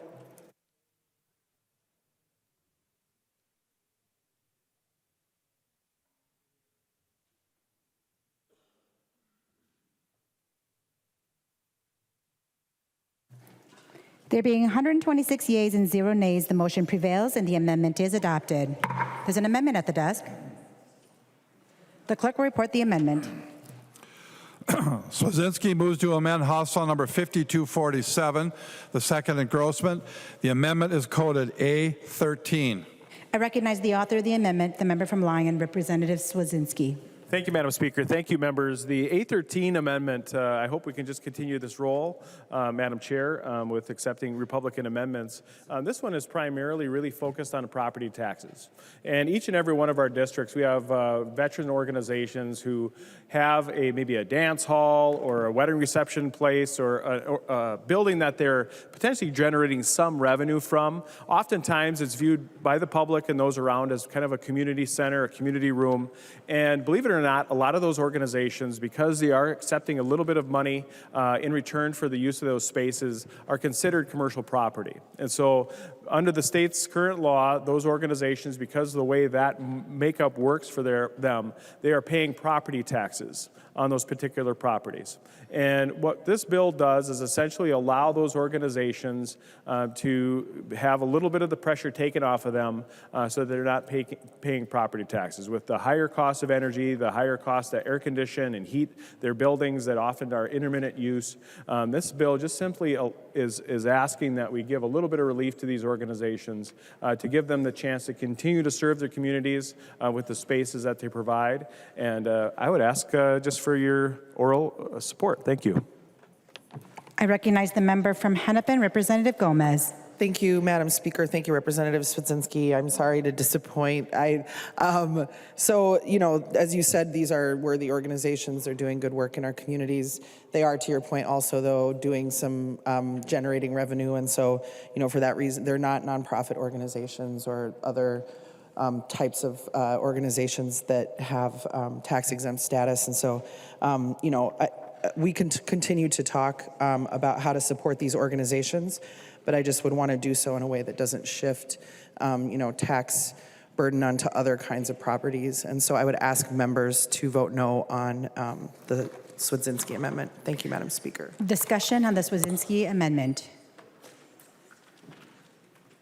To the author of the amendment, Representative Swedzinski. Thank you, Madam Speaker.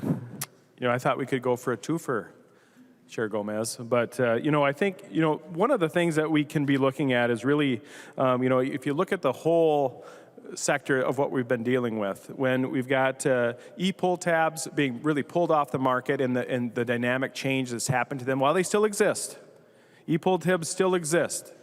They're not being eliminated from these organizations, but they are drastically being changed in the way that they're presented to the public. And that public does like the way they are. They enjoy it. That's why we've seen such an uptick in their use. And that's why there's been such shock and awe through veterans organizations, through our local sports groups in our communities. They've been just concerned with the lack of revenue. And it's not just the revenue from gambling that they're concerned about. It's the loss of folks coming into their doors, sitting down, having a cup of coffee, playing some e-pull tabs that are now being stripped away from them. This is a changing dynamic. These organizations are already struggling with membership. They've been attacked by this legislature in the way that they've grown to do business so they could pay for a stadium that initially wasn't working until they changed the game so it was. And now the rug's being pulled out from underneath them. Folks, this is just a little bit of relief that could potentially actually happen. Sports betting isn't. This can. I ask my DFL colleagues to just break from leadership. Give this a chance. I would ask for 15 hands and a roll call, please. A roll call has been requested. Seeing 15 hands, there will be a roll call. There being no further discussion, the clerk will take the roll.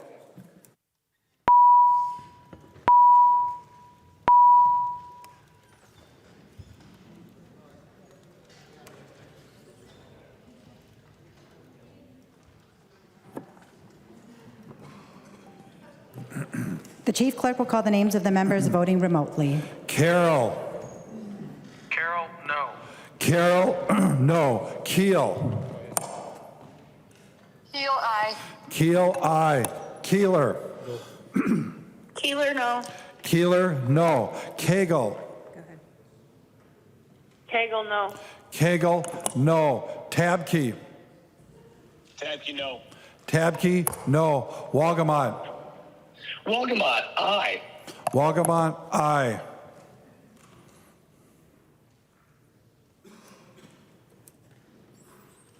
The clerk will close the roll.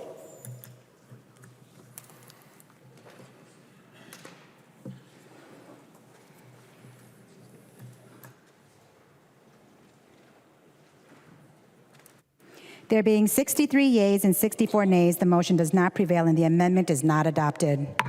There's an amendment at the desk. The clerk will report the amendment. Olson B. moves to amend House File Number 5427, the second engrossment. The amendment is coded A22. I recognize the author of the amendment, the member from Martin, Representative Olson. Thank you, Madam Speaker and members. In 2008, the state of Minnesota decided that they would honor the sacrifice of disabled veterans in the state by providing a homestead value exclusion to their property taxes. So that was in 2008, members. And since then, we have not touched that property tax value exclusion. Now, I know those of you who kind of follow property taxes, you have seen that house values have substantially increased over the last 16 years. This exclusion has not kept up with the increase in the cost of houses and the values that they have. Now, members, I want to make sure that you understand that this amendment is just going to increase that exemption a little bit. It's not outrageous. We're not exempting property taxes for million-dollar homes. We're excluding a value that is significant to many, but there is a cap on it. So this isn't just an open invitation. But I want to also point out that in order to qualify for this exclusion, you must be at least 70% disabled according to the VA's standards. Now, to give you an idea, 70%, that's a significant disability. That is a significant injury that has been sustained in service to our country. So I can tell you a story of an individual who in 2006 and 2007 was in Iraq, and he was a gunner on a cupola of an RG-31, one of the big gun trucks. And after 428 missions, they were driving, and he was up there with his .50 caliber, and his buddy saw out the window a tripwire, and that wire was attached to a rocket launcher that was placed in an alleyway. And had that individual not recognized that tripwire and grabbed that individual and ripped him back into the truck as the rocket blew away the armored cupola, that individual would not be here today. Instead, that individual woke up in Germany, was brought back to the United States, had years of recovery, and to this day, almost 20 years later, that individual is still mentally in Iraq. Every day, that incident is with him. That individual is 90% disabled. Now, to give you an idea of the cost of living increases that the United States has provided to individuals with disabilities, last year to this year, if you had a 10% disability rating, you received a cost of living adjustment of $6. $6. If you were 70% disabled from 2023 to 2024 with no dependents, you saw an increase of $37. A 70% disabled individual, 70% disabled veteran who has sacrificed for our nation receives a $37, one extra dollar, $37 cost of living adjustment. If you are 100% disabled, that is a very significant disability, members. That individual receives a cost of living adjustment of $139.37. Members, we've seen our property taxes increase exponentially over the last couple of years. The cost of living increases that our disabled veterans have received is nowhere near what the increases on their property taxes are. We need to do the right thing. You know, it was a couple weeks ago, I was talking with a disabled veteran. The disabled veteran is 100% disabled. This veteran was in Iraq years ago, and he stepped on an IED. That's a landmine, members. He's missing both of his legs. And that member told me a couple weeks ago, he encouraged me to propose this amendment again because he was watching in the tax committee how I had proposed it in the tax committee, and I was denied that, saying that their sacrifice was not worthy of an exemption that raised their homestead property value exemption, right? He told me this, he says, you know what, Representative Olson, it feels like my sacrifice has been forgotten. And he said, I don't forget about my disability. He says, but I feel as though the state of Minnesota has forgotten. Members, I think that this is the least, the absolute least we can do to honor those who have served us, to honor those who have sacrificed. These are significant sacrifices. This isn't just like they left and then they came back a year later. That's not the sacrifice we are talking about. Many veterans do that. These veterans gave something of themselves. They left something over there. And as a result of that, they are significantly disabled, and we need to thank them, to honor that sacrifice. We need to make life easier for them because it is not easy for them. So members, I would recommend a yes vote on this, and I would ask for a roll call vote. A roll call has been requested. Seeing 15 hands, there will be a roll call. To the member from Hennepin, Representative Gomez. Thank you, Madam Speaker, and thank you, Representative Olson, for bringing this amendment forward, and thank you to Chair Newton for your advocacy on this amendment and for all of your work, to honor veterans in our state. I really appreciate it. I appreciate both of you working on this and all the other members who have also. Veterans need our help, need our assistance, and I'm very open to exploring how to provide them with the financial assistance that they need. I just want to do so in a way that doesn't shift that tax burden for helping out disabled veterans who own their homes onto other payers inside the levy, including disabled veterans who don't happen to own their homes, who happen to live in rental housing. We just want to, make sure that we're thinking about just sort of the externalities of the decisions that we make. But again, definitely you won't hear any argument from me or from our caucus about the worthiness of these individuals and our gratefulness for their sacrifice. But I just want to structure support for them in a way that doesn't shift property tax burdens onto other taxpayers inside the levies, or impact our local government's ability to deliver basic services to everybody in their communities, including disabled veterans in the community who rely on those services. So I would recommend a red vote on the Representative Olson amendment. Thank you, Madam Speaker. I recognize the member from Anoka, Representative Newton. Thank you, Madam Speaker and members. And thank you, Representative Olson, for bringing this forward. This is the #1 priority of the veterans groups, the Legion and the VFW. It has been their priority for a few years. It's passed our committee, if not unanimously, at least almost unanimously. On 3 occasions, in fact, in the last 2 years, we've heard this exact same bill and similar bills that have passed. This is really important, and Representative Gomez brings up, the fact that people in rental housing would have to pay. They don't pay property taxes, so that isn't spread over the property taxes for those people. And Representative Olson, you mentioned COLA, the cost of living adjustment. I happen to have a disability, but it's not 70%. But one of the things is when you retire from the military, if you have a disability, that's deducted from your retirement pay. So, it's a wash. So whether I get a COLA increase or not, it doesn't matter.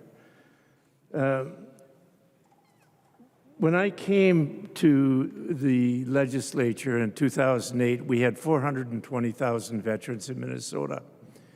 As of the 2022 census, we have 265,000. That's almost a 40% decrease. And the reason is that we've lost the greatest generation, the World War II vets. We're also losing our Korean War vets. They are all in their 80s and 90s. My cohort in Vietnam I'm in my 80s. Most of them are in their 70s, late 70s, and they're dying at a rate much faster than others who were not in the service. We're losing them. And this amount that we're asking, it's a 25% increase from 300,000 tax exclusion to 400,000. That just keeps us even with the cost of living increase for housing. I think the average house right now in Minnesota is assessed at roughly $400,000. This is a fairness issue for our veterans. All the time that I brought this up, that this issue has come forward, we have not had anyone from the 7-county metro area ask any exclusion for them. They seem to go along with it. They've got a large enough tax base where they can spread this around the county and for the businesses. And the outstate counties, the only person I've heard from is one of the lobbyists who is speaking on behalf of the counties. 70% of our veterans live in the metro area, the 7-county metro area. The effect on veterans or on taxes for outstate counties is really minimal. And I'm quite certain that most of the people in the counties would be willing to pay an extra $1 or $2 on their property taxes to take care of our veterans. I will leave that with this for right now, but I really encourage, I know that on your side of the aisle that you're strongly supporting this, and I would hope that the people on my side of the aisle will equally support it. Thank you, Madam Chair. I recognize the member from Beltrami, Representative Bliss. Thank you, Madam Speaker. We've discussed some highly political, highly partisan issues in this House in the last week or so. I hope this one doesn't turn that way. I know the members that sit on the Veterans Committees with us, I know they really respect our veterans and want to help them out as much as they can. So I'm actually asking from my heart that you consider supporting this. There is a zero cost to the state. The counties just simply reshuffle the revenues, and my taxes are going to go up, and I'm fine with that.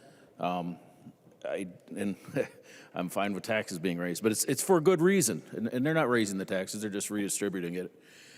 It's for a good reason. They don't hand out these 100% disability ratings easily. I mean, you earn them, and pardon me, I'm a little emotional on this one. We owe these guys a debt we can't pay. This is a tiny, tiny fraction of what we can give them. So please, please consider supporting it. I recognize the member from Cass, Representative Knudsen. Thank you, Madam Speaker. Members, thank you, Representative Olson, for offering this amendment. This is a great amendment. During the interim, I was contacted by some veterans from my district, and they asked, can you please draft this legislation? Help us. We've been trying to get this passed for years. Of course I will. Our disabled veterans are asking us for our help. It's appalling to think that we would even have to debate this. We're not creating a new program. We're not creating new spending. We're simply adjusting an existing program that hasn't been adjusted since its creation in 2008, 16 years ago. We're adjusting that for inflation. We can do this. This is the least we can do for the people that have sacrificed so much to protect our freedoms. Members, I hope we see that board light up green. I recognize the member from Hennepin, Representative Nadeau. Thank you, Madam Speaker. Members, you know, the average home value when this legislation was drafted in 2008, the average home value was $227,000. Today, the average value is $343,000. Currently, there's 9,700 parcels that have a 70% reduction because of the disability of a veteran. across the state. There's 14,600 with a total of parcels that have a total disability. There's 1.61 million households in Minnesota. So the problem that we have, the value of the exclusion has eroded so much over time. And the number of households that have this exclusion is really small. It is really small. And we were talking earlier about, valuing where we put our focus on expenditures. And this is a value focus, and it is a small thing that literally, by increasing this to 200% for 70% disability and up to $300,000 for a total disability, or 400,000, sorry, thank you. It's 400,000. That is literally just getting it up to what the value of the exclusion was when this was put into effect in 2008. So, members, this one's an easy one. And this one's a good one, and I really hope that that Chair Gomez takes a second look at this and stands up and says, you know what, this is a good idea. This does create value. But members, vote green on this amendment, and thank you for bringing it, Representative Olson. I recognize the member from Wright, Representative Hudson. Thank you, Madam Speaker. Members, I sincerely appreciate the desire expressed by Chair Gomez to not adversely impact property taxpayers by shifting the burden in this way. But what I will say is like many other members in this room have been engaging with this issue for some time. I had a constituent who reached out to me who is himself 100% disabled, asking to have this issue addressed, and I introduced HF903, which is a little more aggressive than what we have before us here in the form of the A22 amendment. It would provide for a 100% market value exclusion for 100% disabled veterans. We're not asking for that today. We're only asking to bump up the total exclusion by a moderate amount. And what I will say is that when I was shopping around this idea, I didn't just introduce the bill. I talked to people. I talked to my municipalities. I wanted to make sure that in the event that something like this was enacted, that it wasn't going to have precisely the type of impact that you're talking about. I spoke to my county. I spoke to the cities in my county, and I got feedback very similar to what you've heard from other members, which is this is not going to have a significant impact upon everyone else. And to the degree that it does, that's a price that we are very willing to pay in order to support those who've given quite literally 100%. So I very much appreciate the comments by Chair Newton on this, and I hope that we can do some good here today and vote green. Thank you. I recognize the member from Dakota, Representative Hadella. Thank you, Madam Speaker. I just want to applaud Chair Newton for standing up and advocating for this bill. I think that took courage, I really do. And to be honest, really that moment was the first time in this chamber in the time that I've been here where I had some hope that we can get to the floor and not have a preconceived notion or a preconceived, hey, we're gonna lose this, yep, we're gonna stand up, do our arguing. But I appreciate it, and I urge the body to think beyond just that veteran. I see these veterans every day. I have them come into my nonprofit office on one leg or with some significant TBIs, other issues. A lot of times they're coming in with a son and daughter to come in and get sports equipment or other benefits. And I want you to put yourself in the place of those kids. Dad or mom goes off to combat to fight for our freedoms. They don't care if you're a Democrat or a Republican, if you're black or white. They go off because they're answering that call of duty. And you're that son or daughter, and that parent comes home and they're missing a limb, or they're angry all the time. or they have a wide variety of other issues that veterans, particularly those that are injured in combat, deal with every single day. We just did a disservice on the last amendment to those very same veterans. Last year, I was incredibly emotional about that bill, and I noticed that once again, the majority pushed the vulnerable members into the yes column, passed it by one vote yes again. Chair Gomez, I am going to implore you to reconsider this.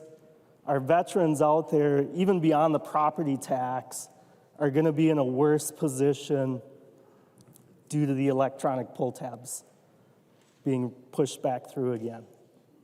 This is an easy way for us with no cost to help these men and women that have sacrificed for the rest of their lives for our country.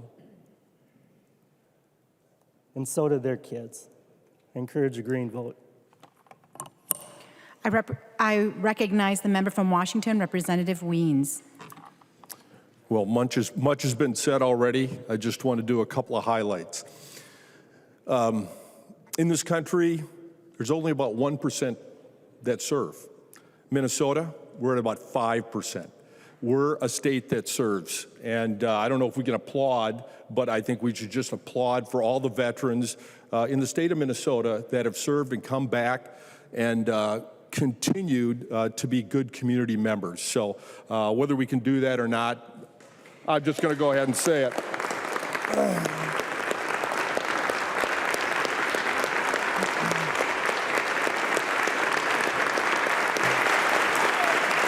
Okay, that's enough. Back to your seats.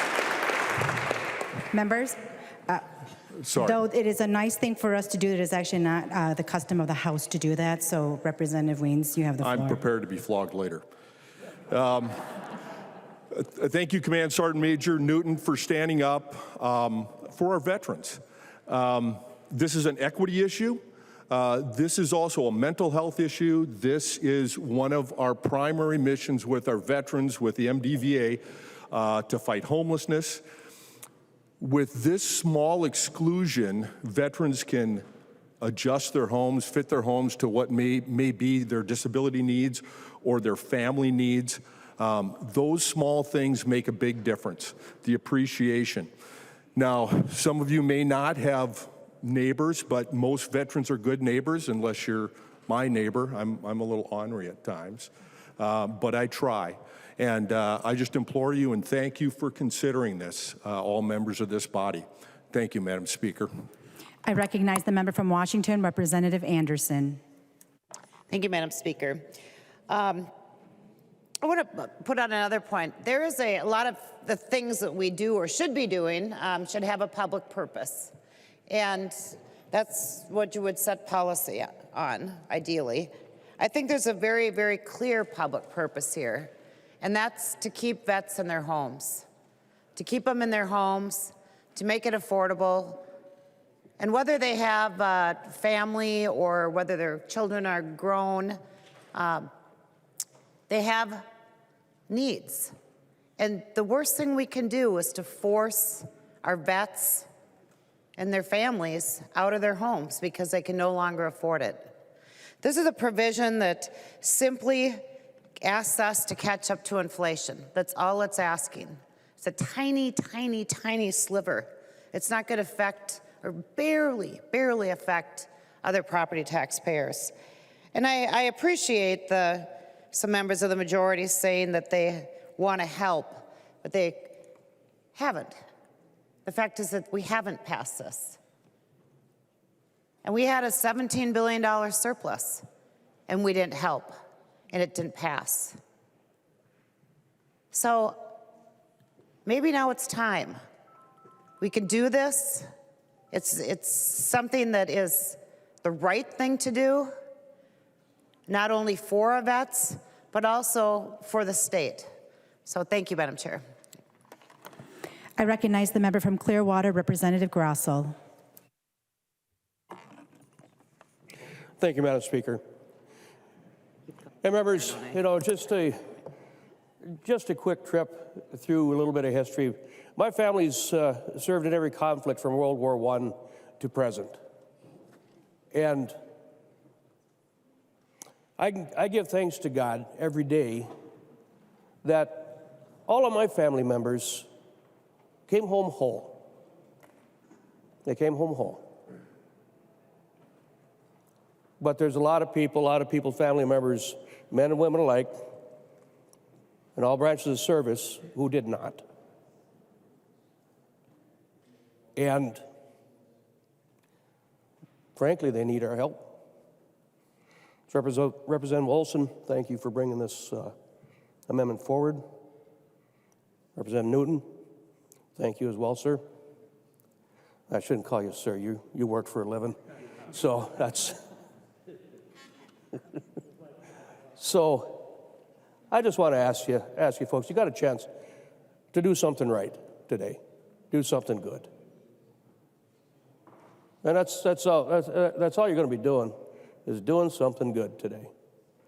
And if it's for these veterans, then please, if there's a pull on your heart to do the right thing today, let it be this. Thank you, Madam Speaker. I recognize the member from Carver, Representative Nash. Thank you, Madam Speaker. Representative Newton, thank you. I won't call you Senator anymore. Members, so I have a son, you guys know this. I have a son who serves in the Navy, daughter-in-law in the Navy. My son David is a Fleet Marine medic. So he's in the Navy, but he's considered green side for those Marines out here. So he is a combat medic. He served in Okinawa, Japan, and he won't tell me where they were, but they were off doing something in some place, and they got shot at. A couple of his Marines got injured. David, going to get them, had shots fired at him as well. And I would like to be able to tell my son when hopefully, my wife and I are hoping that they'll move back to Minnesota, that his state has his back whenever he is no longer in the military. That we can say to this petty officer, second class, that our state cares about what happens to him down the road. Now, let's talk about the VFWs and Legions in Carver County. Representative Ream and I share, along with Representative Harder, a number of VFWs and Legions in Carver County. And I know that we have all been there because I've heard from people, I saw Representative so-and-so here, I saw Representative so-and-so here. So there is in the district, the cities that Representative Ream and I share, there is the Chaska Legion on 102 West 4th Street, the Chaska VFW on 620 Creek Road, the Chanhassen Legion, which is, it's kind of a regional legion because it's big and a lot of people go there. Koz has been there. Representative Koznick has been there. The Chan Legion is on 250 Lake Drive East. And in my hometown, the Waconia Legion is at 4 East Main. I would like to go and tell them that even though my friend Chair Gomez said don't vote for this, that my colleague across the aisle will show the same courage that Representative Newton did. So that we can say to the David Nashes and the Jerry Newtons and, well, there's too many of us over here to count, that your state recognizes your service. Your state is willing to say to a relatively small and meager increase, we're going to force this into a bill because we recognize that the 1% of people who serve in the United States military deserve better than what they've been getting. So think about the Memorial Day services that you all go to, or the Veterans Day services that you all go to, the Armed Services Day that we all go to, and I'm not going to give the lecture as to what each of those means because they all mean very different things.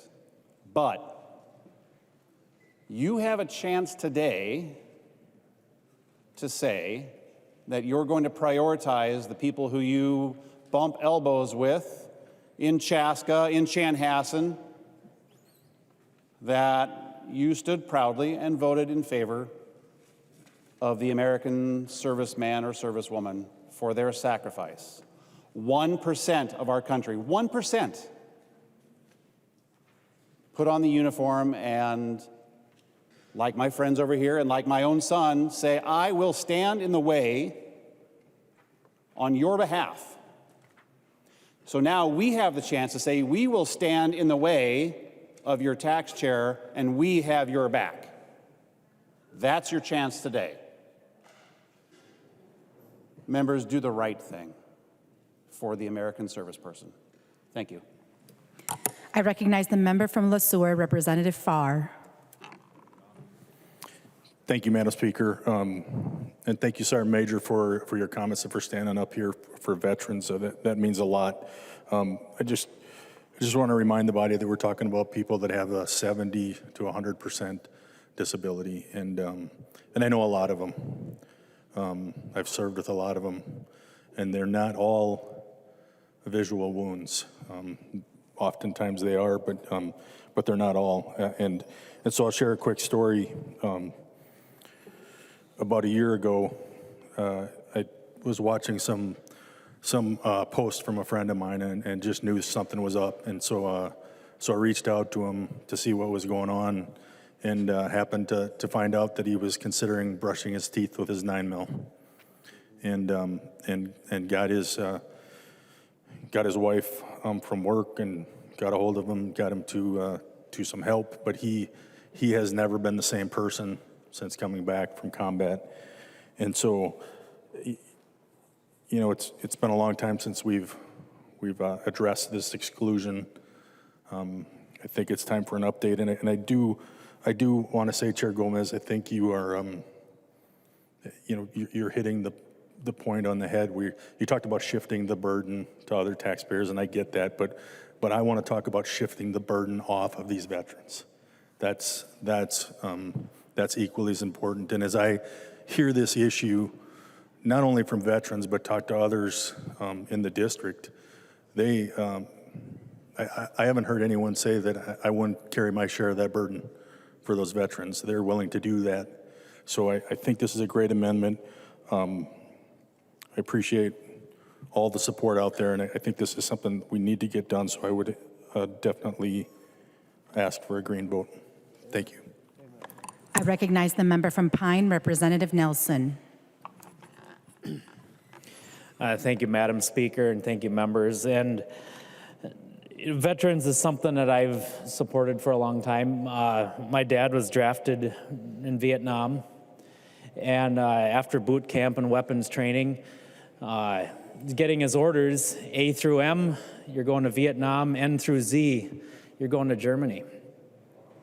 My dad felt for a long time a lot of grief because he's got brothers in the military that did not come back. He doesn't really consider himself a veteran in the way that, we've got to encourage him. If at an event of veterans, please stand up. We've got to encourage him because there's been times that he's like, it wasn't disgraceful, was it? It was, he served. He did what he was, supposed to do. But he's never really felt, in my eyes, he's never really felt like he lived up to that expectation because his orders were to go to Germany, there was a lot of people that went there as well. And about a year ago, this whole conversation took a little bit of a different turn for me. As some of you know, sorry, I'm getting a little emotional here. My daughter, as she's getting ready to graduate high school, she said, I think I'm going to go to the Marines. And, as any 17, 18-year-old kid does, you're kind of like, okay, well, this is this week's decision.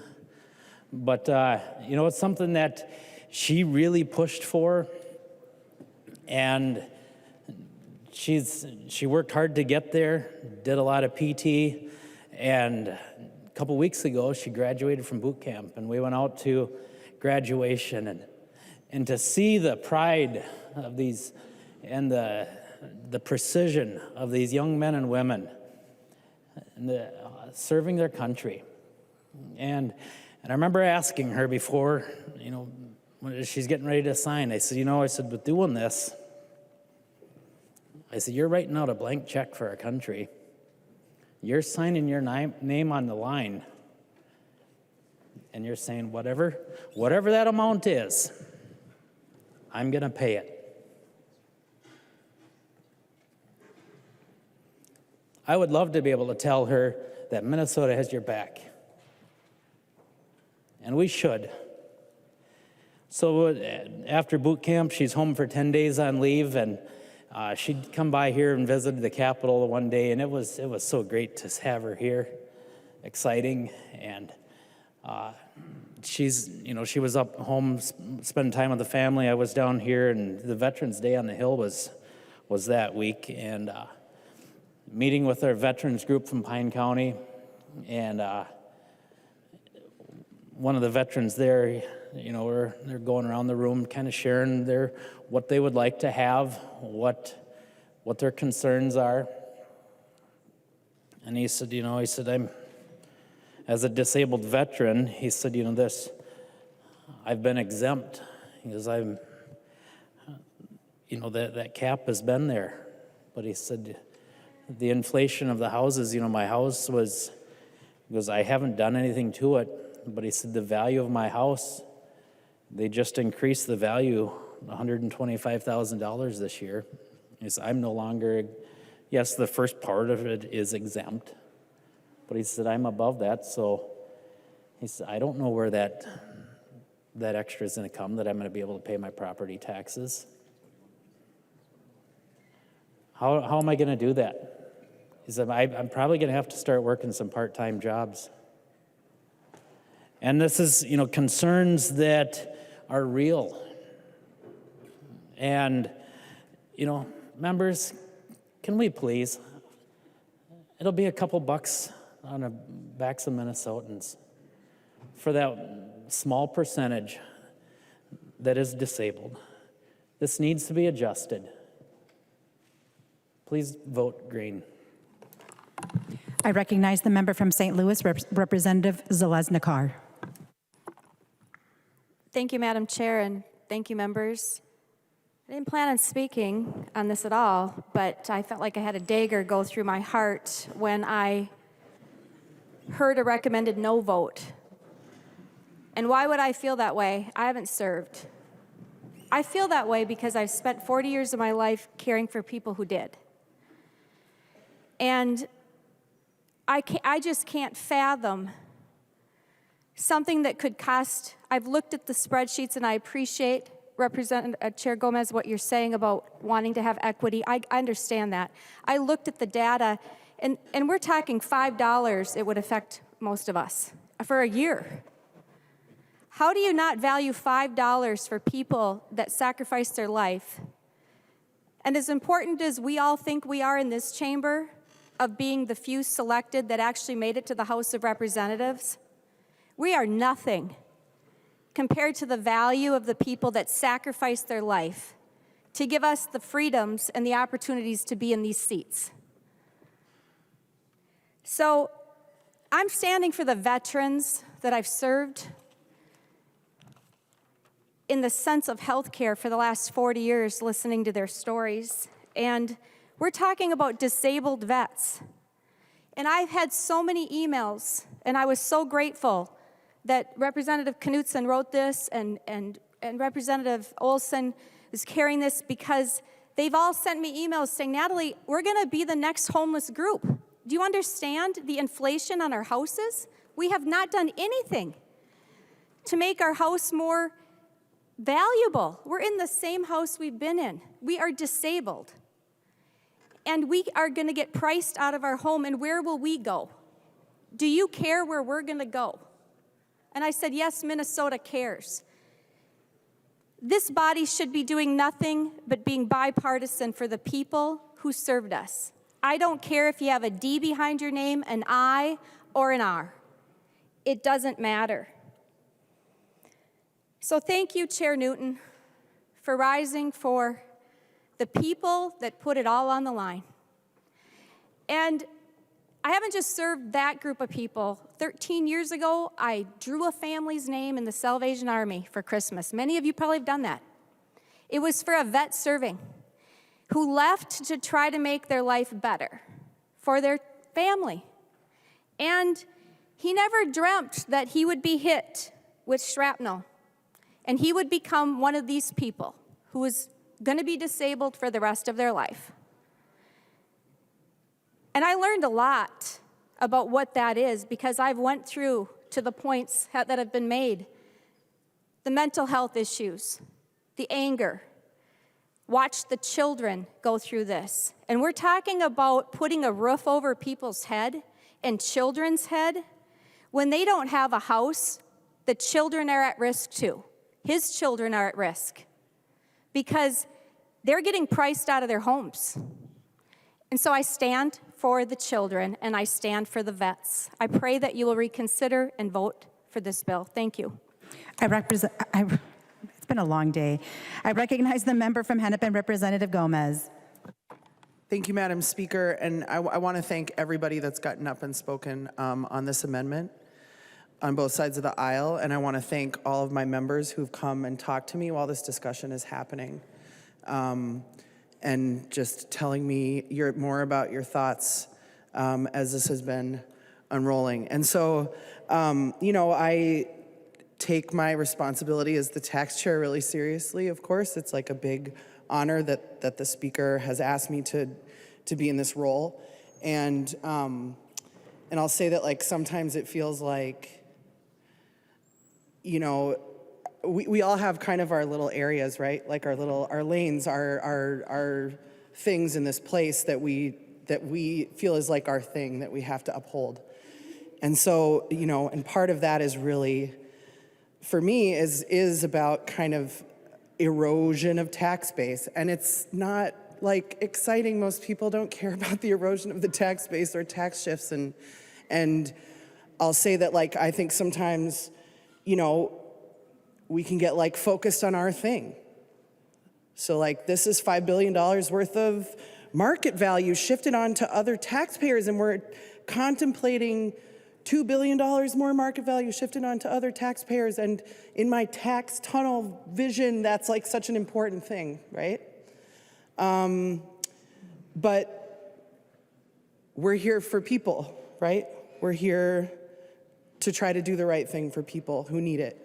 And as you know, I care so deeply about us making decisions in this place that help people in our communities who need help.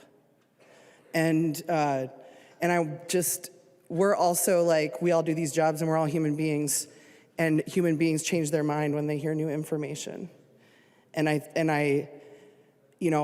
think, like, since becoming an elected official, I hate hearing about, like, oh, they're like flip-flopper because they got new information and changed their minds. Like, we're human beings and we're trying to make decisions, the best decisions that we can make with the information that we have at our disposal. And so, so with that, I mean, I just want to thank all of you who have risen. I want to thank Representative Olson for bringing this forward. I want to really thank Chair Newton. Thank you. Thank you for your work on this issue. Thank you for your service in this body. Thank you for your service to us, to our country. Thank you. And thank you for helping me to understand this issue more completely. I really appreciate it. And I would ask members to vote green on this amendment. Thank you.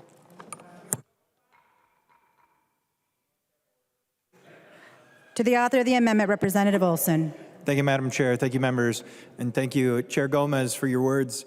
I just want to leave you with the statement that this disabled veteran, this soldier, I'll remind you, the man who stepped on the landmine overseas and left both of his legs there, he said, "I fear the state of Minnesota has forgotten about me." And members, today we are not going to forget about this soldier's sacrifice. We're not going to forget about any of our disabled veterans. And so when you press this green button today, I want you to know, like, we're honoring these veterans by pressing green, but in doing that, I hope that that is a solemn oath that you are making. By pressing green, you will shepherd this amendment through to the end, and we will make this happen. If you press green here today on this House floor, that is a pledge to our veterans, to our disabled members, our disabled service members, that you will do everything in your power to ensure that this becomes law and this happens this year. Thank you so very much. I look forward to lighting this board up green, shepherding it through to the end, and doing the right thing for our heroes who have done so much for us. Thank you. Please vote green for our veterans. There being no further discussion, the clerk will take the roll on the amendment.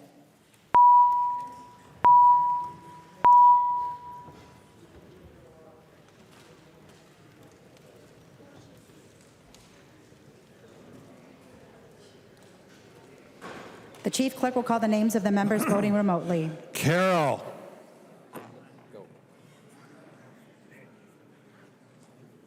Go. Carroll, aye. Carroll, aye. Keel. Keel, aye. Keel, aye. Keeler. Go ahead. Keeler, aye. Keeler, aye. Cagle. Cagle, aye. Cagle, aye. Wogamot. Dan. Wogamot, aye. Wogamot, aye. The clerk will close the roll.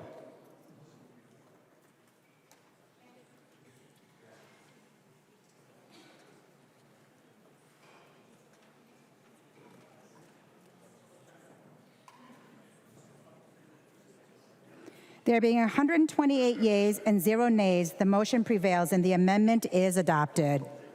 There's an amendment at the desk. The clerk will report the amendment. Anderson P.E. moves to amend House File Number 5247, second engrossment as amended. Amendment is coded A19. I recognize the author of the amendment, the member from Washington, Representative Anderson. Thank you, Madam Speaker. This amendment essentially eliminates several of the tax increases last year up to a certain dollar amount. Unfortunately, the tax increases are several times more than the cost of our big dig next door. So it allows the commissioner a revenue to pick and choose so that we essentially don't go over that dollar amount, which makes this germane to the bill. Let me talk about some of them specifically. There's many different tax increases, but there was almost $1 billion in federal conformity for our companies. We were talking about our companies earlier. It's about $1 billion in tax increases. About 350,000 or 350 million just from some standardized item deductions. There's some other investment taxes, corporate, but some of the new ones that I think are going to shock folks or have shocked folks are the vehicle registration tax. Just in this fiscal year alone, which we're about halfway through, it's about $241 million. In the next fiscal year coming up, it's going to be $546 million. That's $500 million in increased taxes for the motor vehicle registration tax. Gas taxes, increase in gas tax. Minimal so far because we're just partially into this fiscal cycle. But in fiscal 26-27, $250,000 in increased gas taxes, motor fuel taxes. Motor vehicle sales tax, $100 million in this biennium. And then the one that comes into effect this summer, our retail delivery fee, $59 million for the rest of this fiscal cycle and $130 million in fiscal 26-27. $130 million that we're putting on folks that need to have things delivered to their homes. Metro Transit sales tax. This is over and above all the dollars that we put into transit and trains to, to nowhere, to Duluth, and money we put it dumping into the Met Council. It's hard to believe it is $1 billion for each 2-year cycle. $1 billion. Incredible. And the Metro Housing, it's $300 million. These are all new taxes that the majority passed last year. Now again, as I said, unfortunately, repealing these taxes and using the palace next door to pay for it isn't going to even come close to covering because the taxes are so big. But at least it's a start, folks. It's a start to give some relief to our residents, to our individual taxpayers, to our property taxpayers, to our business taxpayers. And I ask for a green vote on this, and I ask for a roll call. A roll call has been requested. Are there 15 hands? Seeing 15 hands, there will be a roll call. I recognize the member from Hennepin, Representative Long. Madam Speaker, I rise to a point of order. State your point of order. Under Rule 3.21, germaneness, this amendment is not germane. The amendment includes Social Security, which is not in the bill, and it takes the funds from the capital area building account, which is not in the jurisdiction of the tax committee. I find your point of order well taken. Madam Speaker, I appeal the ruling. Has she ruled yet? And request a roll call. Thanks. Representative Anderson appeals the ruling of the Speaker. A roll call has been requested. Seeing 15 hands, there will be a roll call. Perry, Representative I need Anderson. your help, Perry. Advice.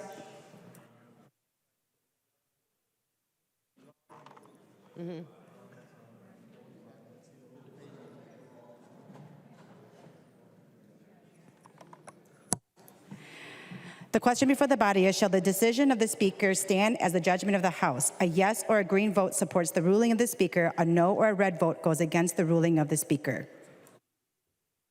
Representative Anderson. Madam Speaker, this is a tax bill. This is the omnibus tax bill. These are tax provisions, and I believe that they're germane to the bill. Thank you.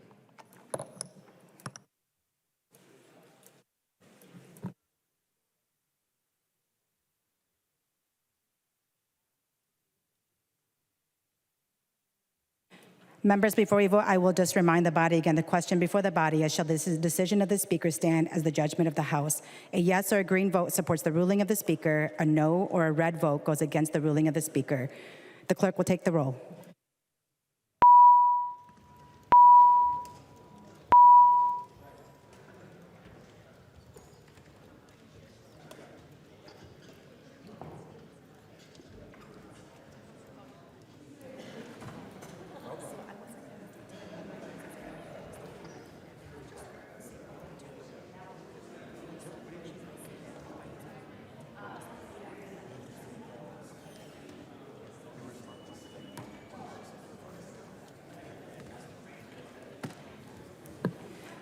The Chief Clerk will call the names of the members voting remotely. Carroll. Carroll, aye. Carroll, aye. Keel. No. Keel, no. Keeler. Keeler, aye. Keeler, aye. Cagle. Cagle, aye. Cagle, aye. Wolgamott. Wolgamott, aye. Wolgamott, aye. The clerk will close the roll.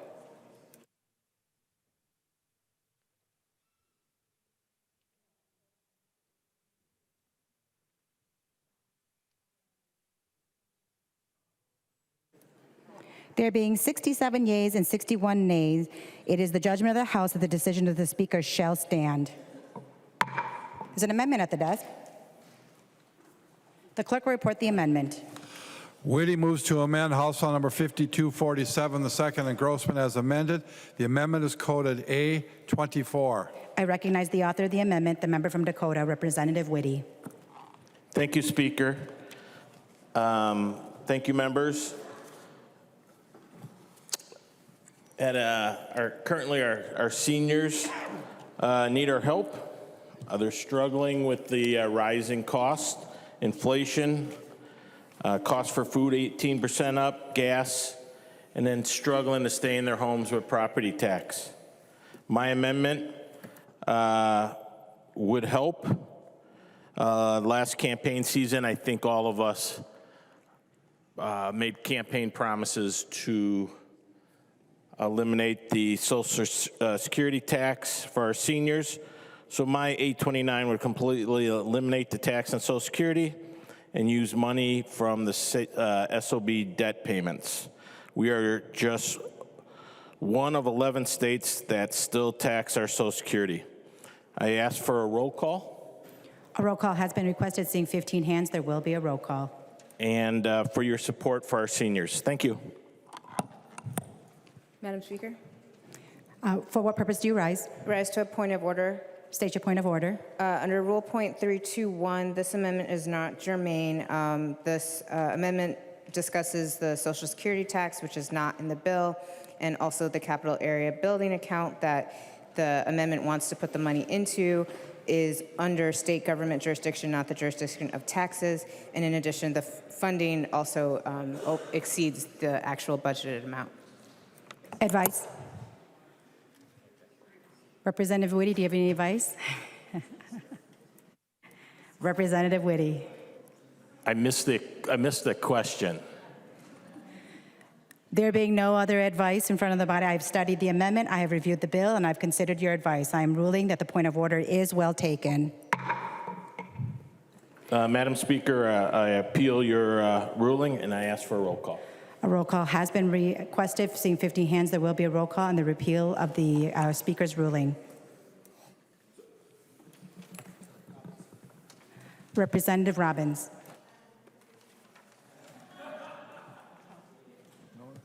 No discussion? There being no discussion, the question before the body is, shall the decision of the Speaker stand as a judgment of the House? A yes or a green vote supports the ruling of the Speaker. A no or a red vote goes against the ruling of the Speaker. The clerk will take the roll.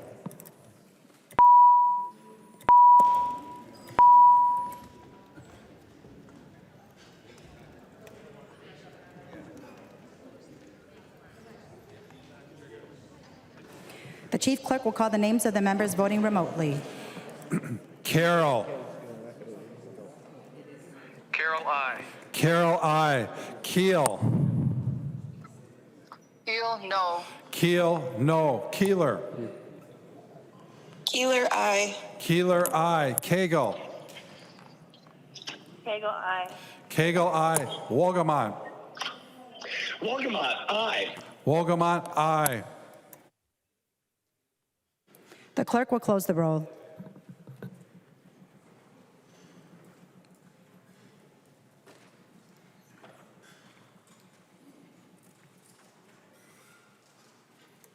There being 67 yeas and 60 nays, it is the judgment of the House that the decision of the Speaker shall stand. There's an amendment at the desk. The clerk will report the amendment. Engen moves to amend House File Number 5247, the second engrossment. The amendment is coded A37. I recognize the author of the amendment, the member from Anoka, Representative Engen. Thank you, Madam Speaker.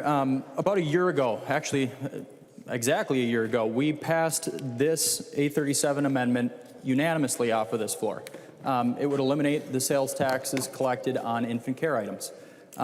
It would really help new or just families that need to buy the most basic items for their newborns. The entire cost was $7 million. That's it. We had a $17.5 billion surplus. We raised taxes by $10 billion. Our state budget grew by 40%, but we couldn't find it in our hearts to throw in $7 million to help eliminate these sales taxes. It was wrong. And you know what stunk the most is that after it was voted out of this body and the other body unanimously, it was cut in the middle of the night on Mother's Day.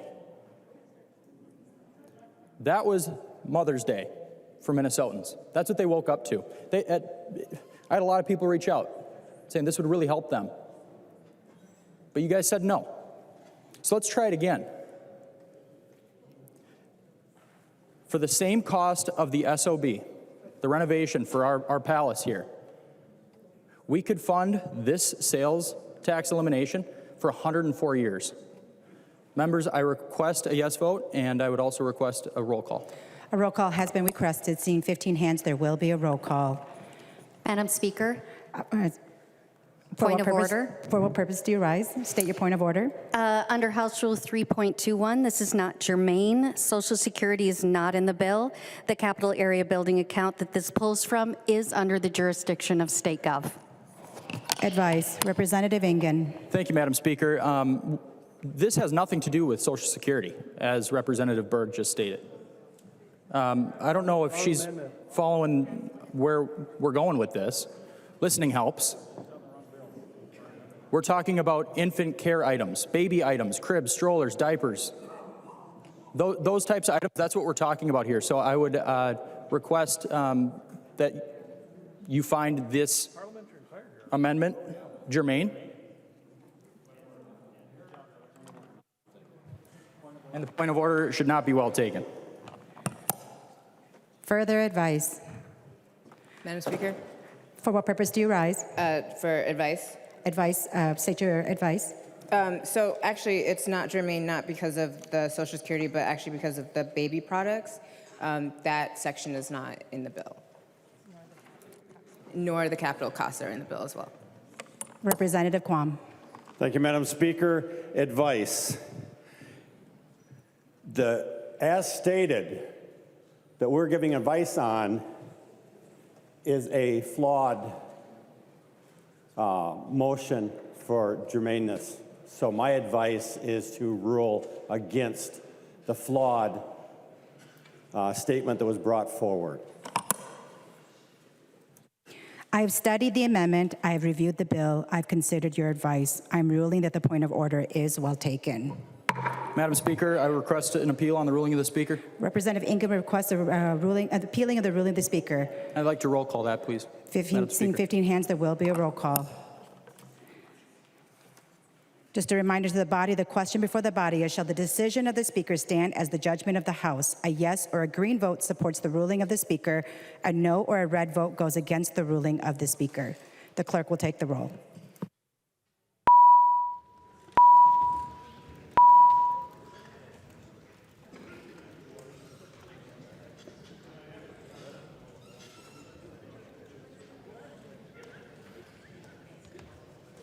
The chief clerk will call the names of the members voting remotely.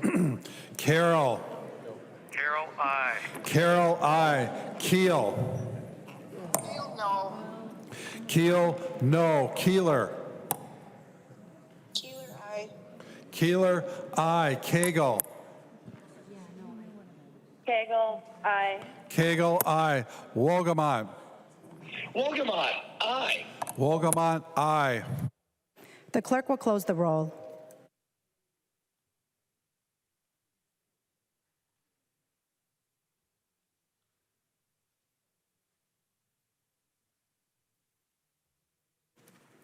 There being 67 yeas and 60 nays, it is the judgment of the House that the decision of the Speaker shall stand. There's an amendment at the desk. The clerk will report the amendment. Ingen moves to amend House File Number 5247, the second engrossment as amended. The amendment is coded A39.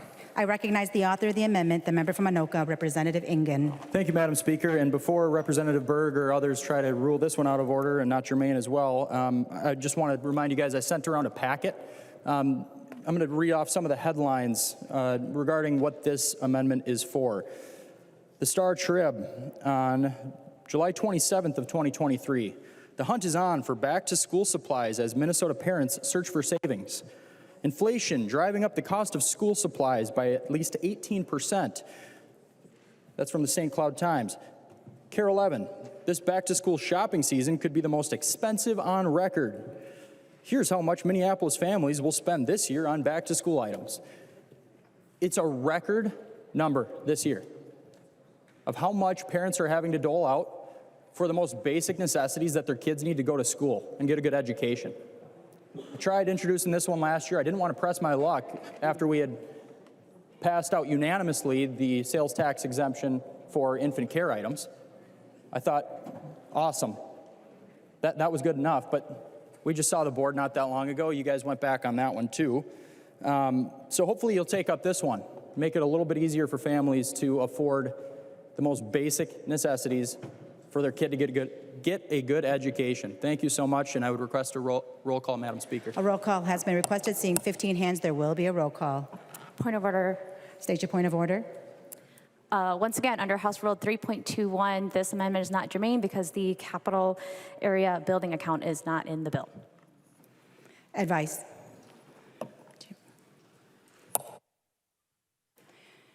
I've studied the amendment. I've reviewed the bill. I've considered your advice. I'm ruling that the point of order is well taken. Madam Speaker, I request an appeal of the ruling of the Speaker, and I would request a roll call. Representative Ingen, request say it again, Representative Ingen. Madam Speaker, I would request an appeal on the ruling of the Speaker and would request a roll call. He requests appeal of the ruling of the Speaker and requests a roll call. Seeing 15 hands, there will be a roll call. A reminder to the body, the question before the body is, shall the decision of the Speaker stand as the judgment of the House? A yes or a green vote supports the ruling of the Speaker. A no or a red vote goes against the ruling of the Speaker. The clerk will take the roll.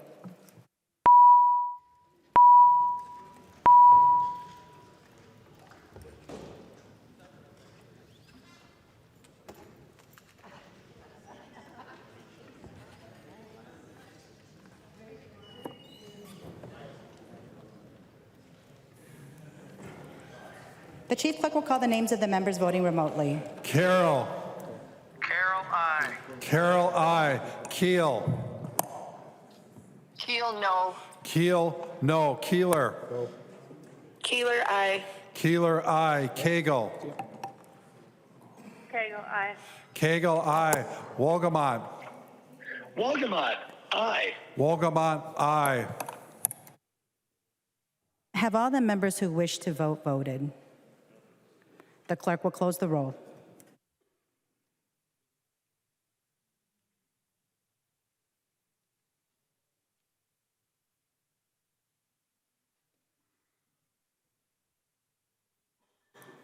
There being 67 yeas and 59 nays, it is the judgment of the House that the decision of the Speaker shall stand.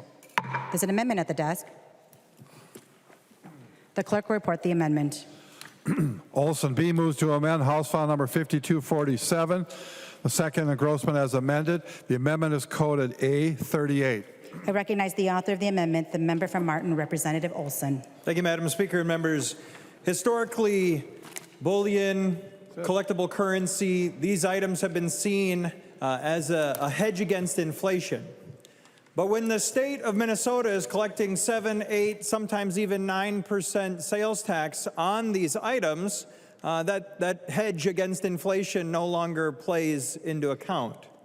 Now, currently in the state of Minnesota, we exempt from sales tax any precious metal bullion that is 99.9% pure or greater. There's considerable sums of currency out there that is legal tender according to the United States of America, but is not 99.9%. It's actually 90%. Thus, according to our state's laws, falls under the category of requiring sales tax to be collected on it. Now, members, it doesn't make very much sense for me to hand you $1 and expect you to pay me in $1.07, 8, or sometimes even 9 cents as well, so I can take the dollar and then hand 7, 8, or 9 cents to the state of Minnesota in the form of sales tax. It doesn't make any sense.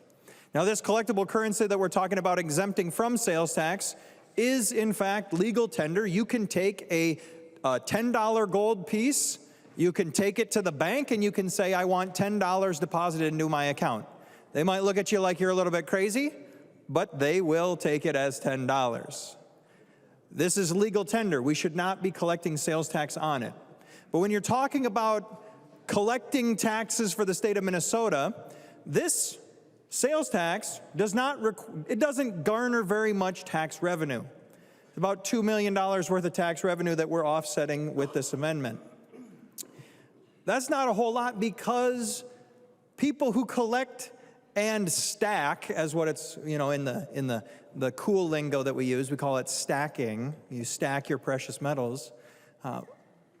They're looking for a deal, members. And if they can go to another state like Iowa and not have to pay sales tax because the state of Iowa does not collect any sales tax whatsoever on any form of collectible coins, currencies, bullion, they don't touch it. Collectors, people who are trying to hedge against inflation, and investors, they will find that 7% discount, that 8% discount, or that 9% discount in the form of sales tax alleviation. So because of that, members, we could do our own businesses here in the state of Minnesota a lot of good by, instead of driving that business away from Minnesota to Iowa. My sister lives in Iowa. There's a lot of coins that are shipped to her house because they don't have to pay sales tax. She's a great collector of coins. She's a great collector of coins, members. We should be encouraging business in the state of Minnesota. We should not be driving customers to other states. And there are some forms of this that when you're talking about a seriously expensive coin and you're tacking on 7% on top, that's significant, members. And it hurts the hobby, it hurts those who want to hedge against inflation, like I've stated. So it logically makes sense for us to do this. It's a small amount of sales tax collection because there's not very many people looking to do this. Those who stand to gain the most are the business owners who are trying to make a living here in the state of Minnesota, who can then pay excess taxes in the form of income taxes to the state of Minnesota. So this is a win-win-win, as Michael Scott would say from the office. A win-win-win. You win, I win, everyone wins. A win-win-win. Please vote in favor of this amendment. Point of order, Madam Speaker. State your point of order. Madam Speaker, this amendment is out of order under Rule 3.21. Once again, the capital area building account is not in this bill, and I would encourage you to find the A38 out of order. I find your point of order well taken. Madam Speaker, I won't even appeal the ruling of the Speaker because I don't really think that this silly concept of it matters whatsoever. I think that a voice vote no would have been just fine, and we can move on to next year. Thank you so much for your point of order, and we'll move on in the future.